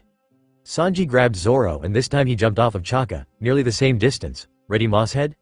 Let's do it, Zoro confirmed. Then, go, or may de l'air, cannon shoot, he screamed, whipping his leg up and shooting Zoro high into the air above them. Zoro grunted, the air much thinner now. Below, he could just barely make out Usopp on the tower, but he looked like an ant. Could he really shoot it from there? He glanced at the timer and gasped. It had originally said 5 minutes, so how did it get down to 30 seconds? Struggling to maneuver midair and not drop the bomb, he pulled one sword into his hand as the other held the bomb. Here we go, he muttered around the two as he crossed them together. Nidoryu, Twister. He spun in midair and then pushed off, shooting the bomb high up above the clouds. As he dropped back down, he noted Pell grabbing Sanji as he fell. Zoro scowled. They didn't have time to wait and try to grab Zoro. They had to destroy it now. Usopp, do it now, shoot it. Usopp panicked. You're to close, he shouted back. Now, Zoro ordered, his expression and tone unwavering. Usopp hesitated but nodded and took a deep breath before aiming. Wait, Zoro is still too close to it, Sanji shouted. Usopp ignored him. He knew that, but Zoro wouldn't have told him to shoot without a reason. Special long-range attack, Mark of the Bull. A single exploding pellet rang out, shooting high above the clouds. Zoro watched it as it flew past him and struck true. Good shooting, sniper, Zoro whispered and closed his eyes as the bomb exploded overhead. Zoro, Crocodile breathed out hard, his face black and blue. How is this possible? Her hitting me without water? No, it couldn't be. A rookie like her shouldn't be able to use haki. Could it be, you're using haki? He exclaimed, growling. She smirked, her eyes intensely boring into his own. You only just realized it? You're a bit slow on the update, huh? You're a rookie, am I? She asked him. No matter what I am, I can still kick your butt, so what does title really matter, in a fight such as ours? Crocodile rose to his feet. He had also landed several hits against her, but like his own devil fruit, she took very little damage unless he infused haki into his strikes. Do you want wealth, power, fame? Is this why you are fighting against me, a pirate like yourself? Luffy frowned. I told you, I fight for Vivi. That's ridiculous. What pirate fights to stop a civil war, an entire kingdom, for one girl? Me, she snapped, I fight for my friends, just as I know they would fight for me. That is what trust means. Trust, he mutters, how utterly foolish to use such a term. Luffy eyed him, casually crossing her arms. You may think so now, but one day, Crocodile, you will see for yourself. The trust that forms at your most crucial moment. That trust might very well be the difference between life and death. As I said, foolish, he spat, just who do you think you are, lecturing me? He ran at her, his hook cleared of its casing and his eyes beyond reason, as he rushed his enemy headlong. You're the one who is foolish, Crocodile, she told him, bringing back her haki-infused fist and wrapping electricity around it. I am the girl who has far surpassed you. Storm oh no, Flash Fist. She slammed her fist into his gut. He was thrown back, his shirt burned through to his skin, but he raced forward again after landing on his feet. Sables, he formed a vortex of sand in his palm, the likes of which reached out to the cavern ceiling, causing stone to crumble as it sucked in everything surrounding it. Pesado. He tossed it at her and it exploded with electricity. She stretched out her hand like a conductor to draw it into a ball, flinching when her own skin was scorched in the process. Still, she held on and manifested its electrical current into her own. Storm oh no, Electric Hawk. She sent the rapidly growing ball of energy back at Crocodile, its shape taking the form of a hawk as it flew towards him. Crocodile barely dodged the projection, only to be slammed from behind, when the bird exploded into a spray of static electricity, sending spasms through his body. He coughed up blood, his inside on fire. Luffy didn't let up. She knew she couldn't, if she truly wanted to win this fight. Storm oh no, she started, bringing back both fists. He growled and jumped up, going for a high ground attack. Desert, his arm dissolving into sand. Ice Age, La Spada. The two attacks clashed, the result making them both explode with sand and ice. His own attack had been bladed and hers spiked, the aftermath being that both enemies were sprayed with fragments and little ice chips, cutting into their skin, raining down upon them like confetti. The two breathed, their bodies tiring and their insides aching. Both knew this would be the deciding moment. Sables. Vortex. It was Twister versus Twister, sand versus wind. As their vortexes mixed, they formed into a single tornado, tearing apart the building around them as the two devil fruit users shot through the razor winds, their skin being carved up by their own techniques as they drew back their fists and aimed for the final blow. Pesado. Flash Fist. Crocodile's fist grazed past her head, searing her hair and ear. She winced, but it was nothing, because at that moment, her own attack struck home and Crocodile exploded into the wall as the cavern around them collapsed into a cloud of dust and sand. Around her, debris fell as she collapsed to her knees. Her body protested the pain of moving around. She could tell the cavern was about to cave in, and so she struggled to her feet and over to Robin. "Hang in there, help is coming," she told her, voice raspy as she collapsed to her knees beside the unconscious archaeologist, Robin. Throwing her body over top of her future crewmates, she resigned herself to the inevitable darkness. "Zoro!" Sanji and Usopp shouted, their voices muffled by the ringing in their ears. The force of the explosion from the bomb had slammed into the swordsman and sent him spiraling down at an incredibly fast rate. "I won't make it," Pell shouted in frustration and horror. Sanji scowled. "Chaka, throw me." Chaka hesitated only a mere second before he grabbed the blonde and chucked him towards the falling man as fast as he could. Sanji reached out as his body sailed through the air and with perfect timing, wrapped his arms around the bloodied and burnt swordsman. Said man yelped at the sudden collision and Sanji tried, mid-fall, to place his hands more gently, but securely around the other man in an attempt not to harm him further. Now that he had their vice-captain securely within his grasp, he wasn't certain how he would land on the earth below without severely damaging both himself and Zoro further in the process. Luckily, about that time, the king, Vivi, Nami, Jin, and Chopper rushed into the plaza. The entire area was flooded with a cloud of sand, making it difficult for those below to breathe or see, which had stopped the fighting as most eyes now searched the sky above them. "Chopper!" Sanji screamed, his own ears ringing from the earlier explosion. He wasn't certain his voice would reach the other, but the reindeer snapped his head up, his eyes widening at the sight of his friends falling towards them from above. It looked like the doctor said something to the others, because all of them were suddenly running towards the area the two pirates would soon crash, with the exception of Cobra and Vivi who ran to the plaza. Just as Sanji began to think all hope was lost, Jin grabbed Chopper and chucked the little reindeer high into the sky. Sanji stared, not understanding what the others were thinking, when the reindeer suddenly collided with them and changed into a large ball of sponge-like fur and fat, breaking their fall as they reached the ground. Bouncing off said reindeer hadn't been the gentlest of things either, but slamming into hard rock would have been near lethal, so the cook found himself thankful for small mercies as he rolled across the ground, the swordsman still securely held tight within his arms. "Sanji! Zoro!" Nami yelled as she and the others rushed over. Chopper, now back to his normal size, also rushed to them, his own skin scratched, but not badly as he noticed the extent of their injuries. Sanji was mostly fine, with what looked to be some bruises and cuts here or there, but Zoro, God, Zoro. Sanji almost gagged at the smell of burnt flesh as he moved back to give Chopper space to work. "Is he?" Nami began to ask, her voice shaking. "He's alive, but badly infirmed. He needs to be moved to someplace clean before I can treat him. I don't want to risk infection by trying to treat him out here." The others glanced around and suddenly noticed the cloud of sand slowly dissipating, and in the center of the plaza, now able to be seen by everyone, Cobra and Vivi stood with Koza, the leader of the rebels. "Stop this fighting," Cobra shouted. "We were tricked," Koza yelled. "Our real enemy, our true tormentor, was a man we all trusted," Vivi shouted desperately, "a man I trusted."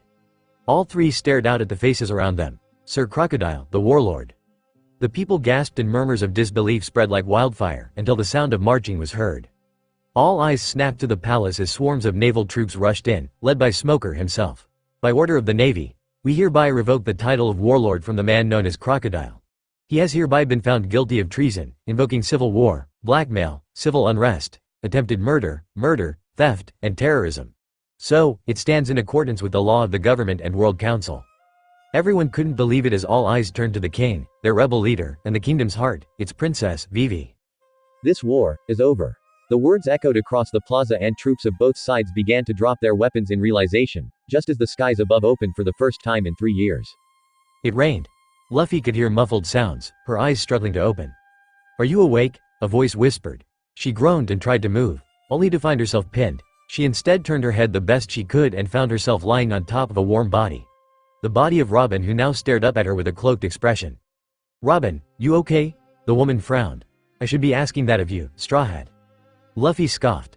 "I'm not the one who was ran through from behind with a metal, poisonous hook. Nor I the one, crushed by debris or nearly sliced apart by sand, not to mention burned, in various areas of my body, from electricity." "Touché," Luffy chuckled, wincing at the pain it brought to her ribs, which were most likely broken. It had been a long time since she'd had a broken bone, but it wasn't her first time. "We are several feet below ground, buried, and yet you laugh. You're an odd one, pirate."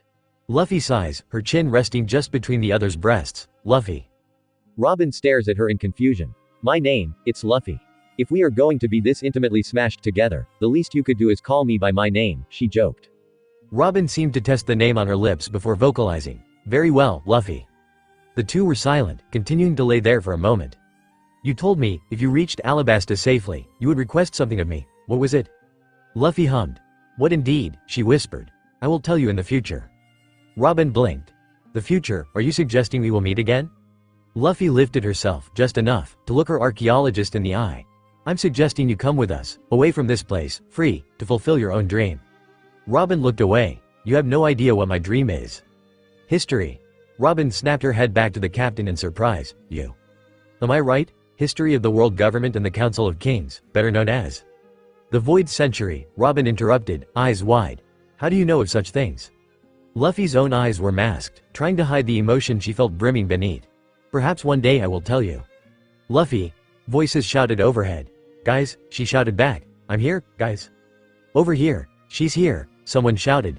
Someone she thought sounded like Jin, but it was too muffled to be certain. The sound of digging above had her sighing in relief. They would soon be free. It was true she could remove the stones herself with a vortex, but without knowing the exact position in which they lay, it could also result in them being reburied or worse, ripped apart by her own technique if it was caught in a valley between piles of collapsed cavern. "Is that your request, that I come with you?" Robin asked her suddenly. Luffy turned, her expression sincere. "No, merely an invitation, as well as an opportunity I wish to present to you." "Opportunity? For what?" Robin demanded, confused and shocked beyond words by this young girl laying on top of her. "For family," Luffy replied with a gentle smile. "For Nakama." Robin's eyes widened, the voice of an old friend ringing through her mind. "The sea is vast. One day, without any doubt, Nakama who will protect you will appear. Robin." "Nakama," she whispered. Luffy looked at her. She saw the emotion finally being expressed within those cold eyes and she felt her own heart warm. "Always." As the stones above them were lifted and Luffy smiled, Robin finally saw the sun.